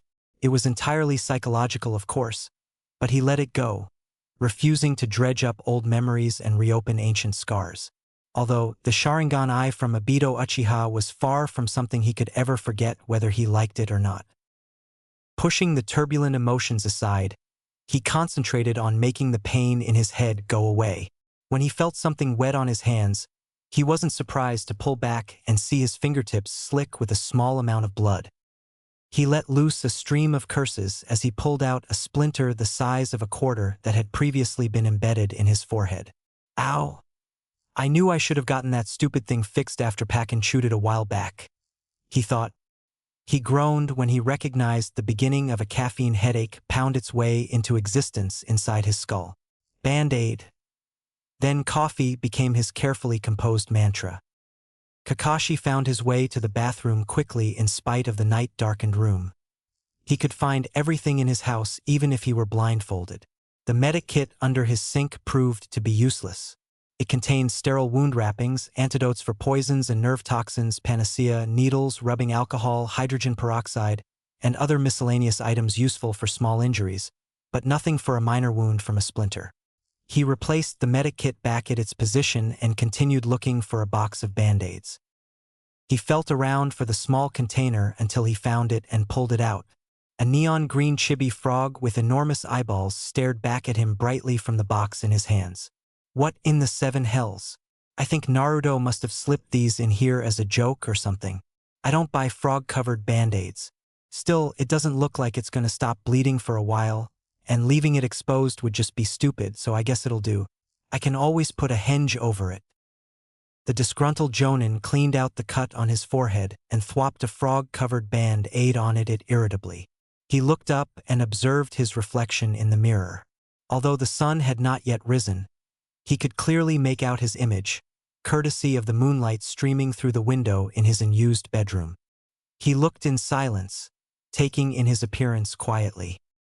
Messy silver hair stuck up in all directions, but a few loose strands fell over his eyes. He reached up and pushed the strands out of his face and looked again. One black eye, one red eye, both staring back at him blankly. He could feel the tomos spin against his will, siphoning off a portion of his chakra. It wasn't enough to make him tired, but if it was active all day, it was definitely enough to drain most of his chakra. This was why he wore his forehead protector all the time except for when he was sleeping, because then his eyes were closed. He concentrated on redirecting the flow of chakra back to his central system, but the tomos only increased their speed. What in the H-? He couldn't finish his sentence because he was sinking into the ground beneath him. Kakashi's vision. A blinding flash of light whited out his vision. He couldn't see anything. Then he was walking through a hallway of darkness. There was nothing on either side of him. A small pinhole of light shone in the distance. Suddenly he was rushing through it, drawn forward by an unknown force. What in the? He started to ask. And then, he saw it. The Hokage rock, where the faces of previous ninja who had once held the title of Hokage were carved into the mountainside. On top of them stood a lone figure. Kakashi was too far away to see any real details, only nondescript images at best. The shock of bright yellow hair stood out against the darkening backdrop, and he knew who the person was instantly. The only genin in the entire Leaf Village with brilliant hair like that was Naruto Uzumaki. Golden tones of orange, pink, and red washed over the scene, but instead of creating warmth, it brought images of blood and death to Kakashi's mind. Ignoring the morbid thoughts that pushed at his mind, he approached the genin. When he was 15 feet away from the base of the mountain, he looked up. He squinted his eyes. The hair was definitely Naruto's, but the outfit was unlike anything he had ever seen Naruto wear. A pair of black, knee-length shorts fit him loosely, held on only by two weapon belts. One held what appeared to be a sword, while the other held nearly a dozen different pouches of various lengths and sizes. He could see the glinting points of kunai, shuriken, and senbon needles protruding from the corners of some of the weapon holsters. A tight, black shirt clung to his frame, revealing slightly defined muscles. The shirt had long sleeves made of fishnet that hugged his arms all the way down to his wrists, where they ended in dark fingerless gloves. A leather cuff with a dull metal plate wrapped around the lower part of his left arm, acting dually as a shield and a wrist guard. Another length of black leather traveled up his right forearm, completely encircling it with many shiny buckles on either side. Kakashi could only guess that a sharp metal blade was hidden beneath it. His left leg was consumed by bandages that snaked up under his shorts. His sandals were similar to the usual blue ones he wore, except after they reached the ankles, they encompassed his entire leg to just below his knees. Kakashi noted that they had no buckles on either of them. They would have been completely plain except for the weapon holster that was strapped to it. A wind began to blow, tossing Naruto's bright blonde hair. When he leaped up into the air, Kakashi's eyes followed his form until he landed on the ground about 3 yards away. He started to doubt that it was actually Naruto. Never before had he seen such a serious expression on the genin's face. He confirmed his identity when he saw the faint, slash-like shadows the fading sunset cast on the boy's cheeks. Naruto watched Kakashi's reactions change from confusion to acknowledgement and then to surprise. He made sure that his own expression was stoic when the older man caught a glimpse of his eyes. His red eyes, complete with 3 tomos each. The Sharingan? But how, Naruto? The Jonin was surprised by the amount of confusion in his voice. Normally, he spoke impassively, no matter how much or how little he knew on a subject. Naruto remained silent, but his voice echoed words into Kakashi's mind. This is my true heritage. My bloodline, the Uchiha bloodline. With that, another man, dark-haired and crimson-eyed, appeared beside Naruto. He moved closer to Naruto, one hand resting on the teenager's shoulders. Itachi, Kakashi gasped, recognizing the older brother of Sasuke. The Uchiha looked at Kakashi, Mangekyo Sharingan activated, and then at the boy beside him with the corners of his lips twitching up in a faint smile. Kakashi blinked and suddenly a thin, pale-skinned child looking to be no older than 7 was standing next to him. The little girl was dressed in a plain light pink shirt with spaghetti straps, dark gray cargo pants, and matching ninja sandals. Her light gray hair looked to be about medium length, but it was hard for Kakashi to tell because it was up in pigtails. The strangest detail about the young girl was her eyes. She was wearing a face mask almost identical to his own, so only the left eye was visible. It was a bubblegum pink, but somehow seemed dark and distant, as if secrets swam silently behind it. "What is?" he started, but before he could finish he was rushing backwards through the tunnel. The trio disappeared from his line of sight and he was left in total darkness. End vision. Kakashi stumbled back into reality and fell forward, disoriented by the strange vision he'd just had. The sink in front of him halted his fall, but his ribs slammed painfully into hard white ceramic. The air whooshed explosively from his lungs. "Shit," he cursed. He let his body drop to the floor, landing in an instinctual sidefall position. What happened to me? Why did I have that thing, and why was it triggered by my Sharingan? He asked himself mentally after he rested there for several minutes. He stood up shakily and wiped the beads of sweat from his face. He took in his tired appearance, the bags under his eyes, the green frog band-aid on his forehead, the way every time he breathed out a sharp spark of pain flared through his ribcage.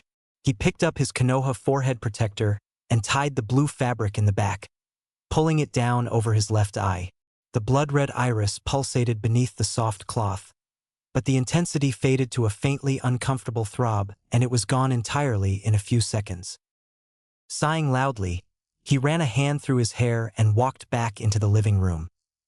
He flopped down on the couch and let himself sag into the soft, comforting leather, which soon heated up from the contact. Warm and comfy, he closed his eyes and fell asleep quickly. When he awoke 2.5 hours later, it was not because his internal alarm had gone off, but because the first rays of morning sunshine penetrated his uncovered eyelid. He blinked bleary in the pale light. The clock said 6:15 a.m. I only slept for 2 more hours. Kakashi thought grumpily. He went to stuff a pillow over his face in hopes of squeezing in another hour or so of sleep, but then he remembered that it was Friday and he had training with Team 7. Kakashi spent the remainder of the morning loitering around in his kitchen, slowly making breakfast, slowly eating said breakfast, slowly sipping a fresh mug of hot coffee, and slowly washing his dishes. Finally, after spending an hour doing 4 simple tasks, he decided to shower and get dressed for the day. Rubbing the last traces of sleep from his eyes, he set about grabbing a fresh pair of his usual dark blue pants, matching shirt, underwear, and sandals. He was met with the unfortunate trouble of having to choose between his tan Jonin vest, which was newer and more impressive, and his green one, which had seen many battles. Green or tan, green or tan, green or tan. He recanted over and over until the words became fastened to each other at the end. Kakashi finally stopped when he realized what he was doing. With a sigh of frustration, he tossed the tan vest onto his unused bed and laid the green one gently on top of his folded clothes. Since when did I get around to thinking about impressing my Genin squad? I've lost it. Steam billowed outwards, escaping from the small opening between the roof and the bar that held the shower curtain. Millions of hot water droplets cascaded down his body, soothing his aching ribs. He noticed a fairly large bruise where he'd hit the sink, snapping back to reality from the strange sort of vision he'd had. "Should heal in a day or two," he said out loud before realizing that he was, once again, talking to himself. "All right then, Kakashi. You are officially losing your mind. Those kids are driving me to insanity." He shampooed his hair and quickly finished the rest of his shower. Wrapping the towel around his waist, he stepped carefully onto the bath mat and grabbed at another towel. He rubbed himself off and dressed, stifling several yawns. It was almost 8 o'clock when he finished. "When was training again?" "I think it was at 8, he said, answering his question between yawns. "They can wait at the bridge for an hour or two. It won't kill them." Kakashi plopped himself on the couch again and promptly fell asleep. A while later he shifted in his sleep, rays of sun creating an uncomfortable heat around him as they shone through the small window on his door. He groaned and a black eye opened, lazily taking in his surroundings. Squinting, he could just make out the small digits on his clock in the kitchen. 9:30. I guess that's as good a time as any to leave. But I'll have to face an angry Sasuke and an angry Naruto. And what's worse, an angry Sakura. He blanched until his face was milk white. No sense in delaying the inevitable. It's time to get up and face the music. "Oh, who am I kidding?" he shivered. "If I make them wait any longer, then maybe they'll just go home and forget about it." Of course he knew that Sasuke blowing off training was about as likely as it raining coffee-flavored ice cream. Not going to happen, ever. And Sakura wouldn't forget about it either. Knowing her, she'd just blow up even more the next time he saw her. With a sigh, he made the hand sign of the ram and disappeared in a poof of smoke, completely forgetting about the bright green band-aid pasted on his forehead. He arrived at the bridge more than an hour and a half late, popping into view on the bridge arc overhead his genin squad. Sasuke was being his usual broody self, while Sakura paced back and forth anxiously. He prepared himself mentally before jumping down to land the wooden planks. The Uchiha just turned and glared at him, silently demanding an explanation.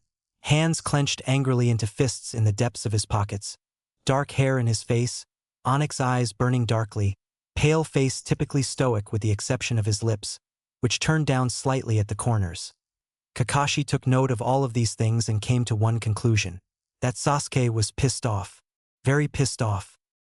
Sakura seemed not to see him. The pink-haired girl went right on pacing back and forth, a worried expression on her face. She kept looking beyond the bridge, switching her brilliant green eyes from the far-off distance to the bright sun, still rising to meet the middle of the sky. Her left hand tugged nervously at the hem of her outfit. "Hey, sorry I'm late," Kakashi said, prepared to launch into an hour-long speech about old ladies and dirty laundry when he realized that the Uchiha was still staring at him. One eyebrow cocked slightly, black eyes full of disbelief. Sasuke's features took on the faint characteristics of surprise, which was really all anyone could have gotten from him. And then he did something even more surprising. He spoke.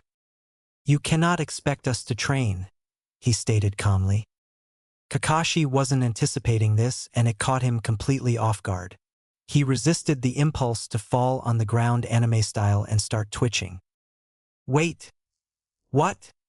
the Jonin stated once he'd regained his composure. "You're joking, right? Are you seriously telling me that you haven't noticed by now? And you're Jonin." Here Sasuke paused to make a noise of contempt. "In case you didn't realize it already, which I know from your actions that you obviously have not, I'll inform you. Our team is short one member." Kakashi's mouth dropped open, and this time he did fall to the ground, twitching severely. Sasuke, the loner by nature, the stoic, silent genin who normally talked in single-word questions and answers, had just spoken 4 entire sentences in a row. And not only that, he had also included the words team and member. It was almost too much for the poor Jonin to take in. This seemed to draw Sakura out of her preoccupied habit. She looked up at Kakashi, seeing him for the first time, and then said, "Naruto isn't here yet, and he's later than you are, Kakashi-sensei." Sasuke confirmed this with a nod. The Jonin then realized that Sasuke and Sakura were right. Their bright-haired, bright-eyed, energetic teammate was nowhere to be seen. Normally Naruto would be waiting there at the bridge before any of them. Now Kakashi was worried. This anomalous behavior made no sense at all, and yet he'd been this way 2 days before at their previous training session. Something wasn't right. "Stay here," he said. Before the others could object, he focused his chakra, created a single hand sign, and disappeared into thin air. The two genin were left behind as he teleported directly to Naruto's apartment. Taking note of the cracked windows and graffiti-covered apartment walls, Kakashi rapped the door loudly, filled with concern and anxiety. If anything had happened to Naruto, he would never be able to forgive himself. The emotions flowing through his system made him question when he had started caring so much about the blonde genin. He remembered the conversation he'd shared with Irika Umino, Naruto's previous instructor at the Ninja Academy, the day after his graduation to a genin at the age of 13. It had been his third attempt to pass the exams. Kakashi still remembered how excited Naruto was to have finally graduated, which was actually very strange compared to his behavior afterwards. Conversation 3rd POV. "Hello, Irika. Thought I'd drop by to see how you were doing," Kakashi said as he sat down carefully on the edge of the hospital bed. "Yeah, I'm fine," Irika replied, trying to sit up and talk with his friend. The painful movement caused him to wince as the stark white bandages around slowly turned red. His wound had completely reopened, leaking blood into the wrappings. "Sure," Kakashi remarked sarcastically. "You take a Fuma Shuriken in the back, and you're just perfect, aren't you?" The silver-haired Jonin gently forced his friend to lay down before scooting a chair up beside the bed. He sat in it and pulled out an older edition of Ica Paradise, flippantly turning the pages. Irika's patience had reached its limit. Almost all of the fellow Jonin knew that Irika's biggest pet peeve were people who read perverted books in front of him, and Kakashi was no exception. Irika waited until his friend looked like he was absorbed in the book before grabbing his IV pole and crashing it down over the Jonin's head. He very nearly got Kakashi too, but he felt the swift movement of air and knew to dodge it. One of the small tripod wheels on the bottom rammed painfully into his toes. Despite the durable protection provided by ninja-grade black sandals, having a small, hard object aimed with the precision and physical strength of a high-level chunin still hurt tremendously. Kakashi let out a howl and danced painfully on one foot while simultaneously assuaging his injured muscle. "What was that for?" he exclaimed indignantly. "It seems you still can multitask," Irika replied with a smile. It left his face as quickly as it had come and his tone grew more serious. "Kakashi, when was Sasuke released from your care?" Kakashi carefully put his foot back on the floor and sat down in the chair, all joking manner gone in the blink of an eye, replaced by a calm, almost stoic expression. When he spoke again, his voice was flat, but Irika could detect mild curiosity in his words. "I lent Sasuke the money to purchase his own apartment after he turned 10. He moved in to live with me 2 weeks after being released from the hospital and stayed with me for a total of a little more than 3 years. He sounded as though he was rattling off facts, which he was. "I'm your friend, Kakashi, not a drill sergeant.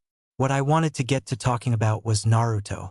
When he was 5, he was taken from the Hokage Tower and hardly ever seen again until he turned 8. With no help or guidance from anyone, he bought his own apartment, where he still lives today, alone. The only reason Naruto was even enrolled in the academy was because of an unknown person. That kid grew up with nobody and he's lived by himself since he was 8. He's had it rough. All I ask, Kakashi, is that you look after him for me. I do it myself, but you're his instructor now. You have the most contact with him." The small speech seemed to have exhausted Irika. He blinked heavy eyelids, fighting sleep even as it overcame him. "I will," Kakashi replied with a single nod before leaving his injured friend to rest. End conversation. That day, After his graduation, Naruto had disappeared without a trace that very day, was gone the entire day, and hadn't shown up again until later that evening for the small party his new genin team planned to throw him. His face, though clean, was slightly damp with perspiration, and his clothes looked a little more ragged. Several recent tears in the bright orange fabric of his pants were evident. Though it was obvious that he'd washed up, Kakashi noticed the exhaustion in his blue eyes that could have only come from hard training. Kakashi didn't speak to him about it at all until the celebration was over. If Sasuke or Sakura noticed as well, they said nothing either. After Sakura left for home and Sasuke for his apartment, he'd questioned Naruto on his whereabouts. The blonde-haired genin produced only vague and evasive answers which Kakashi was hard-pressed to believe. He let the subject drop and gave Naruto a single pat on the shoulder before leaving the boy behind. Redirecting himself back to the present came easily when the door swung open, a painfully harsh squeak issuing from the rusty metal hinges. He was greeted by the sight of a messy-haired Naruto squinting up at him, rubbing one eye tiredly with his hand.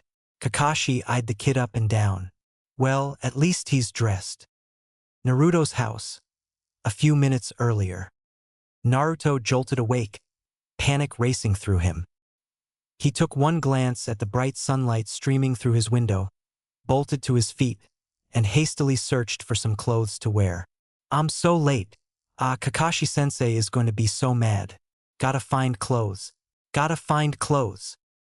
Unfortunately, clothes lack the ability to wash themselves and, judging from the dirty laundry strewn across his room, no miracle had occurred overnight. Growling frustratingly at his tardiness, he ran around his room, searching for something, anything to wear. Something bright orange caught his eye and he flopped himself down onto the dirty floor. He reached under the bed and pulled out one of his typical outfits. Orange would-be pants that fit him at the waist but were simply too short, orange jumpsuit jacket with sleeves that were redundantly too short. It would have to do. He tugged them on hastily, fastened the straps on his sandals, and pushed back his hair enough to tie on his Konoha forehead protector. Racing to the bathroom, he flung the door open carelessly and yanked a box of blue contact lenses from under the sink. Although he felt more secure with them on, he could feel the imbalance in his chakra assert itself again. With a sigh, he shut the door against his reflection and turned just in time to hear a sharp rap against his door. The unmistakable squeak of his door opening itself grated on Naruto's ears. He ran to it just in time and saw Kakashi standing in the entranceway. With a lazy half-smile, he flipped another page of his infamous novel before closing with a sigh. He placed it in his back pocket before looking over Naruto with his one visible eye. At least he's dressed. You're late, Kakashi said simply, eyeballing him. Naruto stepped back involuntarily as his sensei's single black eye traced over him. He repressed a fear-induced shiver, partly because of the questions he suspected would follow, and partly because the emotionless expression on his face reminded him undeniably of Itachi. No excuses, Naruto? He asked after a while. Naruto turned red with embarrassment and muttered something unintelligibly beneath his breath. I'm afraid I didn't quite catch that. I overslept. The genin mumbled only just loud enough for the jonin to hear. Is that all? Kakashi asked. He stared at the blonde boy before him incredulously. Of course he didn't believe a word Naruto had spoken so far, but he wasn't about to let that on. He wanted to see what the boy would do. Kakashi was especially good when it came to interrogating people and catching them in their lies, although he would readily admit he was nowhere as good as Marino Ibiki. The tough Chunin exam proctor knew a frightening amount of ways to make people tick, including Kakashi. Yeah, Naruto replied, somewhat downcast. But he said nothing further and his sensei was forced to let the subject drop. Kakashi picked up on the way Naruto shifted his weight nervously from one foot to the other and avoided eye contact. He also felt the chakra spiking up irregularly around the boy's body. It gave him an ominous sense of foreboding, and for a moment his strange dream mentally resurfaced, details fresh and clear in his mind. Ignoring it was difficult. Something about the incident screamed for his attention, but he let the images fade from his mind like he'd done after missions in his ANBU days. Let's go then. Your genin team is waiting on you. Kakashi took hold of his pupil's forearm and made a one-handed sign. They were both teleported back to the bridge where the other two genin of Team 7 waited. Sakura looked at Naruto with a mixture of anger and relief. She was about to say something, but at Kakashi's stern gaze the words died on her lips. Sasuke, of course, merely glared at Naruto and said, "You're late." Naruto scrunched his eyes up and rubbed the back of his head sheepishly. Nervous laughter bubbled from his lips. "Heh, sorry about that. I guess I—" He started, but he didn't get to finish because Sasuke interrupted him. "Let's go." Kakashi glanced mildly at the dark-haired Uchiha, who jammed his hands into the pockets of his white shorts and assumed his cool stance. Sakura still seemed mildly distracted by the whole incident and didn't let her attention focus on Sasuke. Training grounds number 28 this time. We're switching with Team 8 today. Follow me. All three genin sprinted after Kakashi, who took off at a pace so fast it was apparent to them all that he wasn't going to be merciful to them today. Sasuke was the first one to discover how the Jonin maintained his speed as they raced through the forest from tree to tree. He tried vainly to keep up with his sensei, but the faster he pushed himself, the farther Kakashi seemed to pull ahead. He wondered for a few moments if he wasn't running right into a genjutsu, but his instincts disagreed with his initial thought. He felt a strange, tingling sensation in his body, almost as though his chakra system were directing the flow of chakra to his eyes while neglecting the rest of his body. Suddenly, everything blazed clear. Each detail of the world became inexplicably vibrant for a split second, and it felt like time had stopped for Sasuke. Everything seemed to be moving in slow motion. It lasted for only several seconds, but it was enough for Sakura and Naruto, who'd fallen a ways behind, to almost catch up to him. Sasuke shook his head, slightly disoriented from the ordeal, and sped up again. His vision returned to normal, no longer enhanced by the Sharingan which had unknowingly been activated for mere seconds. The landscape returned to its dull, muted look that he found strangely flat compared to what everything had been just a moment ago. He's using chakra to speed up his movement. Try directing your chakra towards your feet and leg muscles, he said when he felt Sakura and Naruto behind him. He truthfully had no idea why he was helping them. It was strange, but he suspected it had something to do with Naruto's recently strange behavior. What in the hell am I doing? I sound like a first-rate chatterbox today. How does Naruto manage talk so much? Pushing the problems out of his mind wasn't too far since he was no stranger to it. He focused his chakra on the soles of his feet and sped up a little bit, but Kakashi was still a long ways ahead, at least 6 or 7 yards away. He found that the trick was to divert his chakra flow evenly between his feet and his lower legs. Rather than speaking again, he chose to let Sakura and Naruto figure it out on their own. Although Sasuke was the first to detect and copy Kakashi's technique, Naruto was the first one to notice that they had been running in circles the entire time. He'd picked it up after noticing the same rock over and over again and finally stopped. "Hey, Sakura," he said between pants. "What is it, Naruto? We still have to catch up with Sasuke and Kakashi-sensei," Sakura replied, turning towards him with a puzzled look in her bright green eyes. She wiped her sweaty forehead with the back of one palm, strands of light pink sticking to the sides of her face. Naruto nodded and then began to speak. We're running in circles, Sakura. I threw a kunai in a tree a while back and we've gone past it 3 times already. And we've passed this rock before too."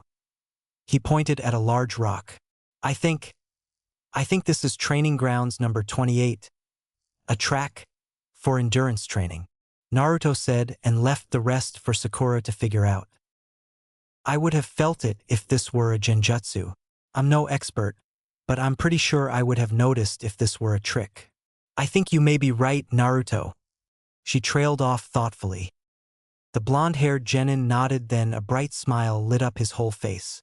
Sakura backed away from him, well aware of the only two things that the devious-looking grin could mean. Either he's figured something out or he's planning a trick. Oh boy, prepare yourself, Sakura. Cha, that's right. Be prepared for anything. Hey Sakura, I think I get the point of today's training. Well, what about it? Sakura asked impatiently. His matter-of-fact tone was really getting on her nerves. Naruto chuckled and muttered something that sounded like, "He fell for it?" Fell for what? Who? Tell me! She nearly shouted the last part. I think Kakashi has been testing us to see what level we're at. He started with us running to our destination, never letting us know where exactly we were supposed to go. But what about training grounds number 28? That's what Kakashi said. Sakura interrupted the genin. Don't cut me off like that.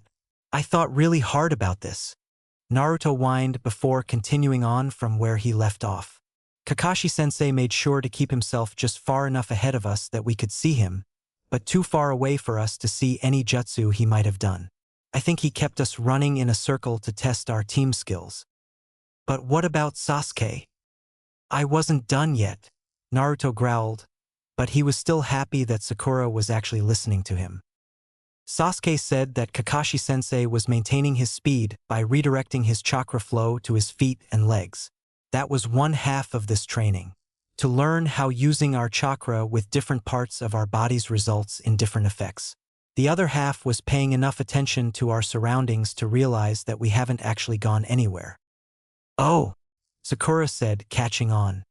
Our real test was to pay attention, and to think we've been running flat out like this for nearly an hour, she said, sitting down to rest in the shade of a coniferous tree. And Sasuke figured out the first part of it, but he fell for the second part. I think Sasuke's been chasing a shadow clone of Kakashi-sensei for a while now, and our real sensei is up in a tree nearby reading that perverted book of his. And you too pass, Kakashi said, hopping down from a tree much like Naruto had predicted moments earlier. Yeah, we pass. Believe it, Naruto said, thrusting one fist in the air. But now you'll have to find Sasuke and tell him about it. You know, teamwork, Kakashi said, emphasizing the word teamwork. That's true.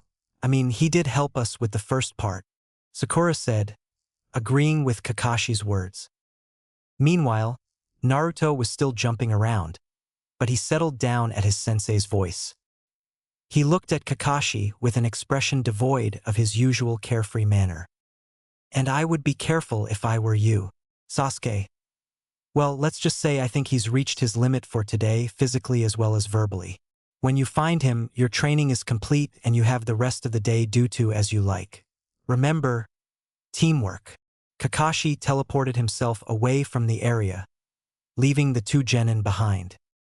Sakura stared at Naruto with a new light in her eyes. It was like she'd seen something she never thought she would see. What is this? It's like Naruto is showing me a different side. I don't think I've ever seen him this way before. It's almost creepy. Hey, Naruto? Naruto turned to face her, completely oblivious to Sakura's new thoughts. Deep blue eyes looked at her questioningly.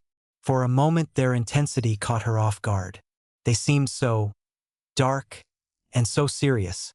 But when he spoke, it was his normal, light-hearted voice. Yeah. Sakura frowned and shook her head. Nothing. Let's go. Right as they were about to leave, Sasuke flashed by, a blur of blue and white against the foliage. He saw them and stopped. Sweat trickled down his face, dampening his shirt slightly. Messy black hair was slick with perspiration and clung to his face. Annoyed, he pushed it back before giving Naruto his trademark glare. We were just going to look for you, Sasuke, Sakura said before giving the Uchiha a chance to speak. Was all Sasuke said. There were two parts to our training and Naruto figured out the second part. Sakura said, not liking the icy glare she was getting from Sasuke. Then we're done, he said. The dark-haired boy began to walk off, physically exhausted after running in circles for over an hour. Sakura started to go after him, but Naruto called out her name. I don't think that's a good idea. We should just let him be for now and head back to the village, he said. Sakura considered it and agreed. Besides, he did talk a lot today. He talked a lot for being Sasuke and all. Maybe I can go home and see if Mom still needs some help around the house. This is the first time I've finished training early in a while. Sakura meandered off towards Konoha, still lost in her thoughts. Naruto waited until Sakura left before training his gaze back to where Sasuke had previously been. At least Kakashi-sensei didn't mention anything about my chakra imbalance. I don't think I could have handled that too well, he said to himself. He cast a nervous glance around his surroundings and took a deep breath to steady his nerves. With his eyes shut, he concentrated on sensing chakra from other beings. Nearly a quarter of a mile away, a massive blue dome jumped out from seemingly nowhere. Naruto smiled. That was Konoha. Took a while, but he was only taking safety precautions for what he was about to do. He reached up and removed his contacts, closing his eyes to block out the surroundings. Even without his vision, the energy dome that was the combined chakra of Konoha quickly separated into individual forms. It was still hard to depict everyone's chakra because the village hidden in the leaves could be quite crowded at times. Naruto steeled himself and opened his eyes. Nothing happened. Everything looked exactly the same. Maybe he was right. I have 2 tomos in each eye, but I don't even know how to activate my Sharingan. The only reason I could have 2 is because of the chakra of the nine-tailed fox. The Kyuubi's massive chakra was probably the thing that awakened my Kekkei Genkai in the first place. So that means that my Sharingan surpasses my own skill level by a long shot. He thought, deductive reasoning. Simple enough. You think, brat? I could have told you that if you'd simply asked. Yeah, well, I wasn't asking you, Kyuubi. The fox snorted arrogantly and settled down in Naruto's mind to sleep, but he soon found it impossible. I can't believe I'm actually thinking this, but I am actually eager to see what the kid is going to do. Will he be able to activate it? Naruto thought about it, and the more he thought about it, the more it made sense. That has to be it, he said. He closed his eyes once again and concentrated on sensing the flow of his chakra. It was easy. The normal blue mixed with a hint of red. The nine-tailed fox's chakra. The energy raced through his system. He still had plenty left over from his training, but then again it was always like that. He clenched his hands into fists by his side and tried to focus the chakra near his eyes. Felt as though he had fallen to the floor. A sudden, dizzying, lurching fall forwards that made him snap his eyes open. He gasped. The details of every single leaf seemed to stand out vividly. He could easily see the minute patterns etched into the bark of each tree. The grass blazed green and the blue of the sky seemed to take on a different hue. It was almost overwhelming. It was overwhelming, to say the least. Naruto stood stock still for 10 minutes straight, heart pounding, slowing, drinking in the crystal-clear images around him. Never before had anything looked so beautiful. It scared him, but it also made him look forward to training with his former sensei again. Brought back down to earth by the realistic thoughts, he decided to try something. He pivoted around to where Sasuke's frame had been engulfed by tall trees just a short while ago. He was looking for Sasuke, wanting to see if the Sharingan, along with the ability to sense another's chakra, would be able to detect the location of a person faster without actively searching for them. When Sasuke knew he had made it far enough away from the others, he partially collapsed on the soft forest floor. I used up all my chakra. Idiot. He heaved himself tiredly to his feet, but he only made it a few more feet before he fell again. This time he was too exhausted to push himself back up. The warm earth felt good against his skin. With a sigh, he closed his dark eyes and started to fall asleep. All of a sudden, he became aware something like hot liquid seeping into his back. Haziness sank into his mind, flowing through it like a cool breeze. I don't know what that is. Is this a dream? Why can't I move my body? It was true. His arms and legs had somehow been weighted down like heavy stones. Strangely, he felt calm. Being unable to move didn't send him into waves of panic like he thought it would. He let the gentle heat flow into his body in soothing pulsations and drifted off into sleep. Naruto stood up from where Sasuke's unconscious body was and stretched out the cramps in his back. The uncomfortable kneeling position he had just been in left painful kinks in the backs of his legs. He knitted his fingers together and twisted his arms out, a satisfying crack issuing from his knuckles. "How much chakra did you use, idiot?" he asked the sleeping boy. Of course, Sasuke didn't respond to his question, only turned over and fashioned a crude pillow with his arms. Naruto couldn't help but laugh at the sight. He stifled his laughter quickly, afraid it might cause Sasuke to wake up. He didn't think the Uchiha would be up and about again for a while. "You should really thank Itachi. He's the one who taught me how to transfer my chakra to someone else. If only you knew." Naruto trailed off sadly. He turned and left the sleeping boy behind, slowly making his way back towards Konoha. Chapter 11. Preparations begin. Small torches along the pale stone walls gave off a soothing warmth and light, while holes created with jutsu prevented smoke from filling the cavern. A few strings of dried herbs hung from hooks along the ceiling. Shelves carved into the lower half of one wall held more kindling for the torches. Itachi breathed in the faint tang of smoke and relaxed, allowing his chakra barrier to melt away. "Home, sweet home," he thought. "Shizuka?" he called out into the darkness. Itachi was met with only silence and the muted roar of the waterfall behind him. Did I really expect a response? But then, to not press her at all would further encourage her silence. I suppose it is best to leave things as they are. She'll have enough to contend with soon enough. Just then the silent girl, whose name was the core of her personality, emerged from the shadows before him. Soft-looking silver-gray hair cascaded around her shoulders and tumbled down to her waist even though it was separated into two high pigtails. A gray mask several shades darker than her hair concealed her neck and mouth and then extended upwards to completely cover the right eye.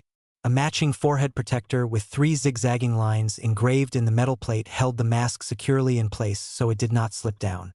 Her visible bright pink eye met his crimson gaze unflinchingly. "We'll be having company soon, Shizuka. A former pupil of mine will be coming to stay with us and train, so you'll need to prepare yourself. Have you eaten yet?" The girl shook her head slightly.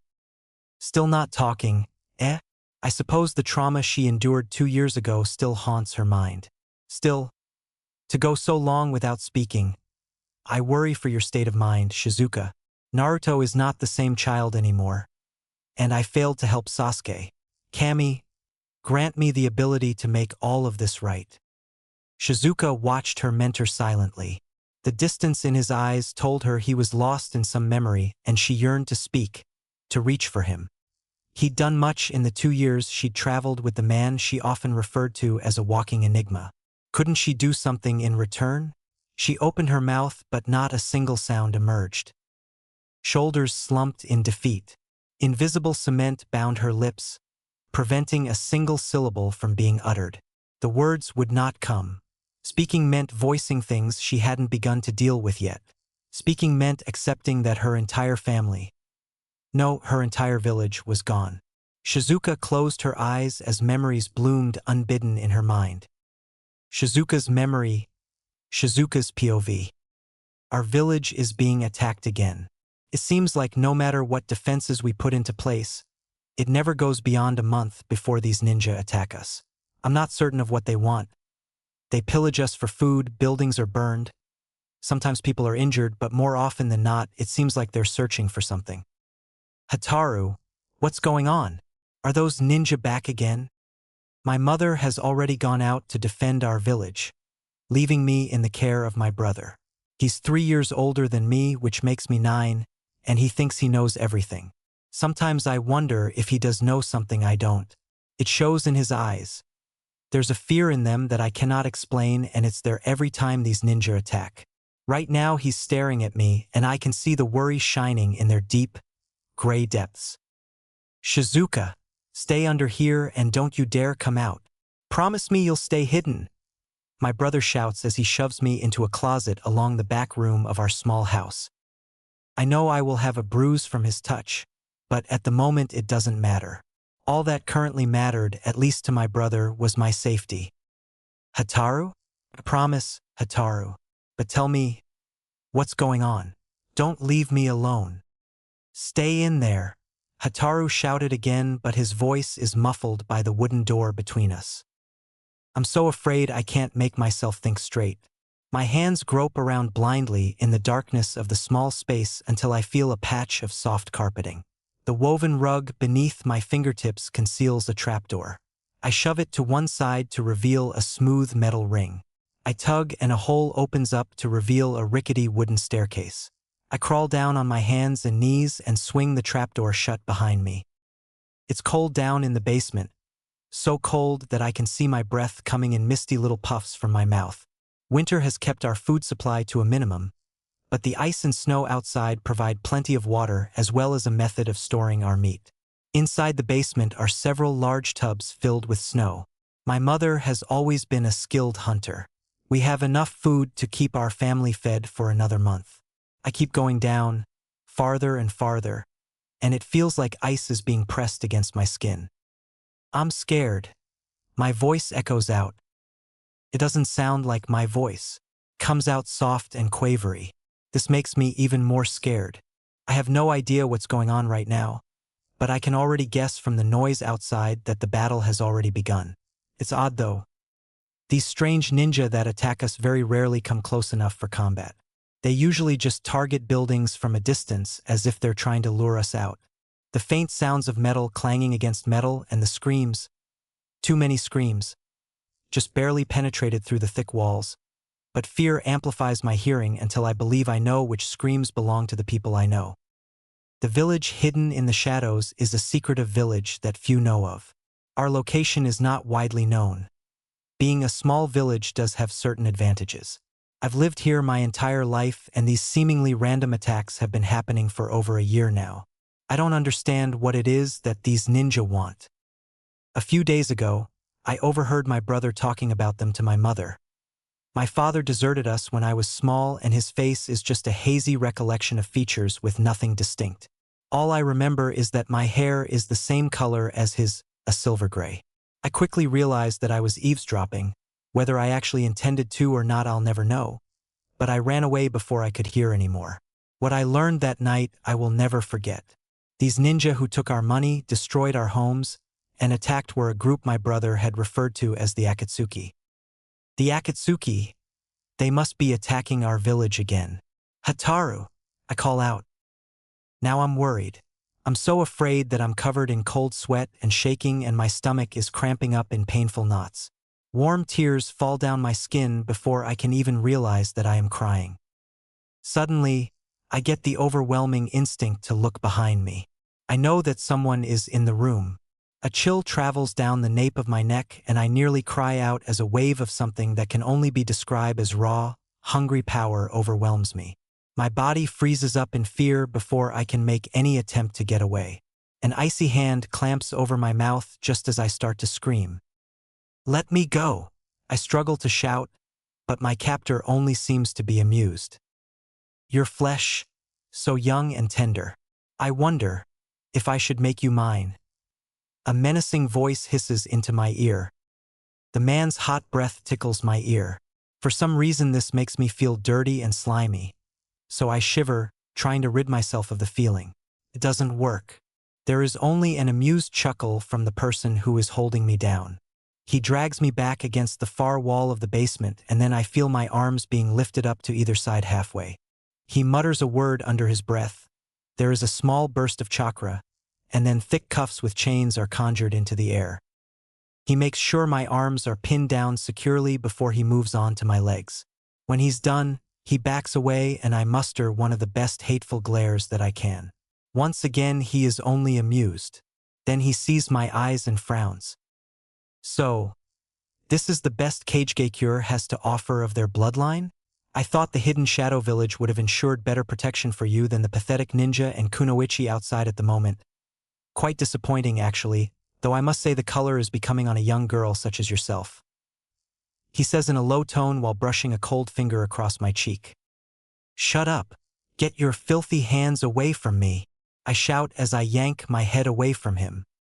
Again, the amused laughter escapes from his lips. I see his creepy yellow eyes and I feel the blood run cold in my veins. The chill doesn't leave me.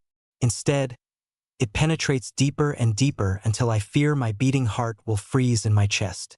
I'm not sure if it's the basement or the strange aura that surrounds him, but my instincts tell me that there is something unnatural about this man. Or else what? I have many uses for you, little girl. How rude of me not to introduce myself. I am known as Orochimaru, he says coolly. His eyes are mocking me. I'm aware of it, but there isn't anything I can do about it. A lead weight settles in my stomach. What is he talking about? Uses? Bloodline trait? I'm confused. Our village doesn't have a Kekkei Genkai, at least, none that I've ever been told about. No one in the entire village has ever mentioned anything to me about any special traits at all. Kagekure doesn't have a special bloodline trait. I speak, and to my surprise my voice is loud and clear, not at all shaking like I am on the inside. A feeling of defiance takes over me as the man in front of me begins to frown, and I let it sweep over me like a wave of euphoria. Then he chuckles lightly and the cold feeling assaults me again intensely. Of course, it figures they wouldn't tell you. Well, little girl dash. I am not a little girl. I'm 9 years old. I'm just short for my age and I have a name, I shout bravely, cutting him off. I think I'm treading on thin ice, but I continue anyways. I can't seem to stop myself even though it's a mental wrestling match in my head. But I'm not going to tell it to you. You don't deserve to know, you disgusting man. You and your group have controlled our village long enough. Let me go, I shout, struggling from my bonds. You insolent little brat. Before I can even react, he has a twin-edged kunai pressed just above my right eye. He pulls it down quickly in one fluid motion and I feel a stinging pain on my face before half of my vision is blocked out by dark liquid. Warm blood gushes down my face. I can tell that the cut is much deeper than a superficial wound, although it's far from fatal. I scream when he traces back over it with the tip of the blade and then slashes the kunai across my face again, creating an X mark with 2 slightly crescent-shaped cuts facing opposite directions. I hate you, I say, but I start gagging because the metallic taste of my own blood fills my mouth. I can't stomach it. I throw up everything that I've eaten tonight. Your skin now bears a mark from me. Be grateful I haven't cursed you. Even I am smart enough to know my own limits. But you are still mine, Orochimaru said in his mocking voice. I could only see out of one eye, but the grin on his face was one of pure evil. His yellow eyes held nothing but cruel, mocking sadism. Stringy black hair fell into his pale face. I shut my right eye against the throbbing pain in my face and hang my head, watching the blood form a puddle beside my feet. His words make no sense to me. He's so much more powerful than me. What limits could he possibly speak of? I'm nothing compared to him. I don't have enough strength or power to defeat him. Tears sting my left eye. A wave of killer intent sweeps over me, but I can tell before I look up that it doesn't belong to Orochimaru. Seriously? Don't you people know it's rude to just appear in someone's house? My voice is almost too quiet for me to hear, but I swear I see the lips on the newest arrival twitch faintly. Orochimaru, get away from the girl now. You and I have a score to settle, you bastard. Standing directly beside Orochimaru is a man with mid-length black hair and the most frightening eyes I'd ever seen. The pupils were tiny blood-red spots surrounded by a warped black circle. 3 slightly curved spikes equally distanced came out of the circle to touch the edge of the iris, which was the same color as the pupil. Small, evenly spaced lines branched straight out, bending in contour with the twisted circle. Well, Itachi, long time no see. I thought you died the same night you destroyed your clan, Orochimaru said, easing the words out casually as though he was talking to an old acquaintance. Liar, you know what you did. You were the one who, Itachi hissed out through gritted teeth. Temper, temper. You always let it get the best of you and that clouds your judgment. After all, you are an Uchiha prodigy, and prodigies, especially ones from your bloodline, should never let their anger control their actions. Shut up. You act as if you know everything. You are not a god, Orochimaru. This will end now. I will destroy you for what you have done to my family. The red-eyed man retorted sharply. The strange markings in his eyes began to spin faster and faster until the world beneath me blurred. For a moment everything in my vision sways. Then the ground lurched beneath my feet and I found myself standing outside in the middle of my village, no longer held to the wall by cuffs, although a part of me felt that it would have better than everything I saw now. I gagged as the fetid stench of death overwhelmed my senses. Bodies lay motionless on the ground, muddied by blood and snow. Numerous weapons littered the ground. I gasped, taking in the sight. This wasn't a fight. This was a massacre. All of the blood, all of the death, there was so much of it. Friends, family. All of the people I'd known my entire life lay stretched before me in a gruesome display. The scene itself was a nightmare. Black, white, and red all mixed together to create a shade of reality so horrifying that for a few moments I lost my breath. I wanted to make a noise, to talk, to scream, to at least do something, but my lips had frozen. I couldn't say anything. Fear bubbled up inside me. Out of thin air my brother appeared. His outfit was dark with blood that oozed from a deep gash in his chest. Frothy red bubbles foamed up from his mouth. "This is your fault." He choked through red-stained lips and teeth. "This is your fault that we are all dead. Our clan died to protect you. If it wasn't for your Kekii Genkai, then the Akatsuki would have just left us alone. These deaths are your responsibility alone, Shizuka." "No, it isn't true. I don't have a bloodline trait. The hidden shadow village has no Kekii Genkai. No, no, no. Why does everyone keep saying that? Please, make it stop. Make it stop." My voice, once a whisper, becomes a scream as white-hot fire behind my eyes makes my knees buckle. Pain is stabbing through my skull in a knife-like fashion. I grip my head in my hands, trying to make the strange twist in my gut stop. I can't breathe. It hurts so much. After a few intense moments, everything stops except the dull throb of the cuts on my face. Orochimaru and Itachi are both standing in front of me. Itachi is closer, while Orochimaru stands several feet away looking around with interest. "You have improved, Uchiha. I give you that much credit. To be able to activate the Mangekyo Sharingan and use Tsukiyomi, even within the presence of one of the most secretly coveted Kekii Genkai in this land. Shizuka, is it? You interest me greatly, little girl. You will come with me." Orochimaru speaks slowly, as if he is actually considering what he says. You leave her be. You have no business with an innocent child," Itachi says while moving to stand in front of me. His voice comes out in halting gasps. It looks like he is in pain. I haven't realized it until now, but chakra is surging through my eyes. My vision warps and twists like a tunnel, blurring my surroundings. Suddenly, the dull throbbing in my face comes back full force. The intensity of it combined with what I've just seen makes me scream. "Damn it!" Itachi shouts as he doubles over, clutching his head between his hands. "I feel I have overstayed my welcome. I will see you all soon enough, Shizuka, Itachi. Until then," Orochimaru says, and I watch as he bites his thumb and runs the blood over a strange mark on his right shoulder. A massive snake bursts out of the ground, sending clumps of dirt soaring high up into the air. Its giant scales gleam like a freshly polished sword as it slithers across to the man, who somehow manages to pet the thing. I shiver. From what I'd learned from our ninja school, I knew that the man had a blood contract with the snake. "Orochimaru. Ah, damn it. What the hell did you do to me?" Itachi drops heavily to his knees, still doubled over, still clutching his head in what appears to be sheer agony. "You have Shizuka to thank for the pain from casting this genjutsu. For now her life is with you. Keep her safe and sound for me, will you?" "Well," the yellow-eyed man chuckles softly.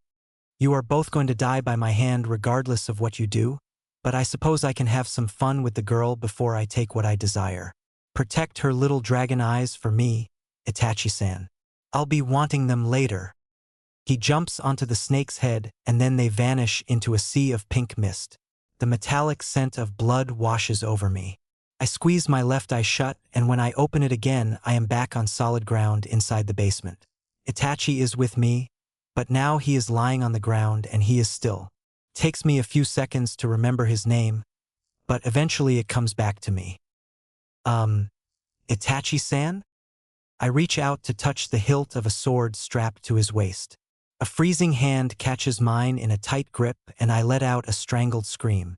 It instantly lets go of my hand, which I bring up to my face. Touching the wound causes pain to shoot through the affected area. Don't touch that. Are you all right? The red-eyed man asks me while getting back to his knees. I notice that his eyes have changed. In place of the warped circle and lines, there are 3 small, black circles with comets' tails.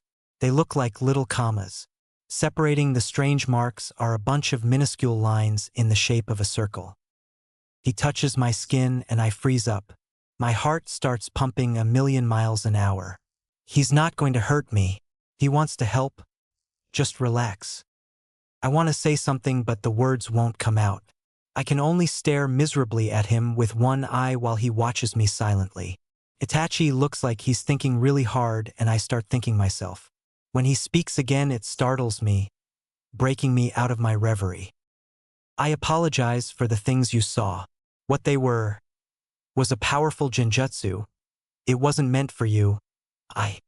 He stops and looks at me helplessly. I don't understand why it affected you that way. Nor me. Whatever he's trying to say is obviously very difficult. I shake my head back and forth to tell him that he doesn't have to explain himself before the memories come back to me. If it was a genjutsu, then the things I saw weren't true. But what did happen? And why did it look like he was in so much pain if he was the one who cast the genjutsu? The questions bounce around in my head, but I still can't make myself say anything. My tongue is stuck to the roof of my mouth. The coppery taste hasn't left. I open my mouth, but the words don't come out. I'm sorry. Don't force yourself to do anything. Itachi watches me. I'll take you with me. There isn't anything left here for you, Shizuka. I'm briefly startled when I hear him say my name for the first time. But then I remembered that he must have learned it from Orochimaru. It's the first time I feel myself wishing deliberate harm on another person. I want to ask him what he means by, there isn't anything left here for me. But before I can try to ask, he seems to understand. Your village is beyond repair. Everyone here is gone. He speaks softly. I can't believe what he is saying. Everyone gone. Kagekure destroyed? My brother. My mother, dead. My friends. My neighbors. The hidden shadow village can't be gone. Can it? Could the Akatsuki really have killed everyone? He picks me up and I just let him carry me. I notice how pale his face is and how heavily he's breathing, but I can't say anything. I curl my body into a tight ball against his chest, even though I know my blood will stain his clothes. We slowly make our way to the top of the rickety stairs. I will take us someplace safe for the time being, Shizuka. What you were forced to see back there wasn't right at all, and I apologize for that. You don't want to see what this village looks like outside these walls. Please trust me when I say this. Do you? The question startles me, but I hear it clear as daylight. I believe every single word he says. Something about this man makes me want to trust him. Something screams at all of my senses to trust him. It's almost as if he's lived through something similar to what has just happened to me. I look at him and nod my head without speaking. All right, Shizuka. Hold on just a little bit longer and then I can treat your eye. Okay? He says. His voice is low and calm, lulling me into a sense of peace. For the moment, I can't think about anything else but how tired I feel. I close my left eye, and despite the pain from the cuts on my face, I quickly fall asleep in the Itachi's arms. End memory, end Shizuka's POV. Shizuka blinked suddenly, startled from her thoughts as a warm hand touched her shoulder. Let's go eat. I'm hungry and I could use a nap before we make preparations for our guest. Does rice and fish sound good to you? The faintest hint of a smile warmed Itachi's face as Shizuka's one visible eye grew impossibly large. You're so easy to read sometimes, Shizuka. I'll have you know it perturbs me slightly to carry on a conversation without any reply. Shizuka said nothing but raised an eyebrow in return. It's nice to see her in good spirits, thought Itachi as the duo made their way further into the cave. The pale stone caught and held more light from the torches, but as the sun had already risen above the treetops, keeping them lit was pointless. Without a word from her mentor, Shizuka released her chakra. Thin opaque tendrils of blue energy spun out from her small frame and methodically extinguished each torch until the two of them were bathed in natural light streaming in through windows carved into the cave walls. Arigato, Shizuka. You've been working on chakra control since our last training session, haven't you? Yes, Itachi-sensei. Truly isn't hard. It seems to come naturally to me, the pink-eyed girl thought. Outwardly, she nodded and another faint smile graced Itachi's features. It seemed as though chakra control came second nature to his pupil, but even so the level of absolute control she held never ceased to amaze him. At 11, Shizuka would have been preparing to test for her exit-level genin exams in her home village. Given that her training had been interrupted, it only seemed fair for him to teach her what he could. It quickly became apparent to Itachi that Shizuka far exceeded the level of genin. He'd never admit it, but the truth was that she'd actually managed to sneak up on him several times without his knowledge. He wondered if part of her abilities had something to do with her unique Kekkai Genkai. Before they'd parted with Orochimaru in Kagekure, the Snake Man had referred to it as the Dragon Eye. But up until that point he'd never heard of such an ability. Bubblegum pink eyes. Whoever would have thought such an eye color existed? Itachi thought as they reached the heart of their dwelling. Itachi and Shizuka stepped out of the tunnel into a large open space the length of several football fields. The area they'd chosen for their hideout most closely resembled a pyramid. Rocky walls the color of obsidian stood regally in the sunlight as if saluting the azure sky above. Stubby trees and bushes flourished among numerous craggy crevices. In several places one could discern roots anchoring themselves to whatever space they could find. The roar of the waterfall had long since faded into a faint hum behind them. With nearly impenetrable stone for outermost protection and an entrance obscured by waterfall, their home was well defended. Even so, Itachi prudently placed tripwires and various other traps in the vicinity to discourage any potential passerby from meandering into their home.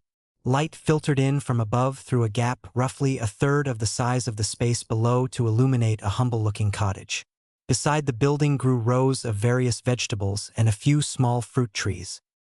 As if a missing Nin could just waltz into the marketplace and buy food. And with Shizuka's selective mutism, sending her would be out of the question.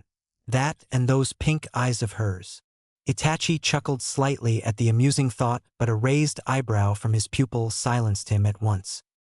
Shizuka and Itachi quickly crossed the remaining distance to their home and slid open the traditional Japanese-style screen door. Once inside, Shizuka glanced at her mentor for a brief moment before running off down a hallway directly to their right.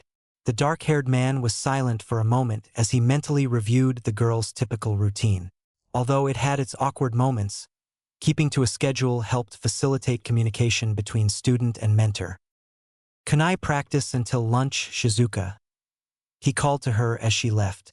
"I expect you in half an hour." The only reply was silence that he'd long since come to expect from the girl. He sighed softly as he made his way further into the kitchen and began preparing the ingredients for their lunch. The time period immediately following her adoption had been roughest part. Dark eyes closed momentarily as his mind conjured up images of those first few months. Night after night he'd startle from his sleep at the sound of screams wrenching themselves from Shizuka's throat. Even then, strangled whimpers were the only noise to ever pass her lips. Itachi could see her clearly in his mind, though the nightmares had long ago stopped their torment.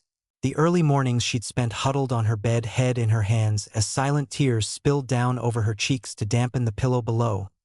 had rent a hole in his heart. Loud noises, sudden movements, and physical contact made her shrink until she could shy away no more. A brief surge of anger brought him back to the present, and it shook him a little to know he'd dropped his guard long enough to reminisce. "Enough of the past, Itachi," he murmured to himself. "It is enough to remember because it teaches us, but one should never be consumed by it." The dark-haired man shook himself again and returned to the task at hand. A sizzling sound filled the air as he expertly seared a few fish in a large, dark pan over a kerosene stove. All of the appliances in their home were gas-powered. After all, one couldn't possibly expect electricity in the middle of a hollowed-out mountain. Now could they? Water came mainly from the falls, but behind their house a large metal tank collected rainwater that could be piped into the 2 bathrooms. Itachi prided himself on that particular achievement. Building their home had not been an easy task, but once complete, he'd been nothing short of satisfied. Itachi finished seasoning the rice and carried it to a small table that stood in the adjoining room. Right on cue, Shizuka emerged from the hallway. "Mask off, Shizuka. You know better," he said without glancing up from his task. I don't want to. Why do you always make me do this, Itachi-sensei?" He knelt on one of the dark red cushions near the table and waited for Shizuka to do the same. He watched as her fingers crept up to fidget with gray fabric before sliding it down. The X-shaped scar along her right eye stood out darkly against her naturally pale skin tone. Mute as she was, her strangely colored eyes often portrayed a variety of emotions, and this time they held a glimmer of annoyance. Her expression seemed to say, "Are you satisfied now?" "Hi, Shizuka. I quite am. Now, let's eat and I will tell you more about the person who will be joining us soon. He's a former student of mine as well, so we have some preparations to make." Shizuka sat and listened in comfortable silence as her sensei began to speak. She popped a small piece of fish into her mouth, savoring the spicy flavor. Lime and chili. Who would have thought of such a combination? The missing nin could cook. It was as simple as that. Whoever this Naruto person is, he sounds interesting. It'll be nice to meet someone from Itachi-sensei's past. I find it funny that he gathers us all together, almost like strays. I'll meet you soon enough. It's about time things got a little more exciting around here.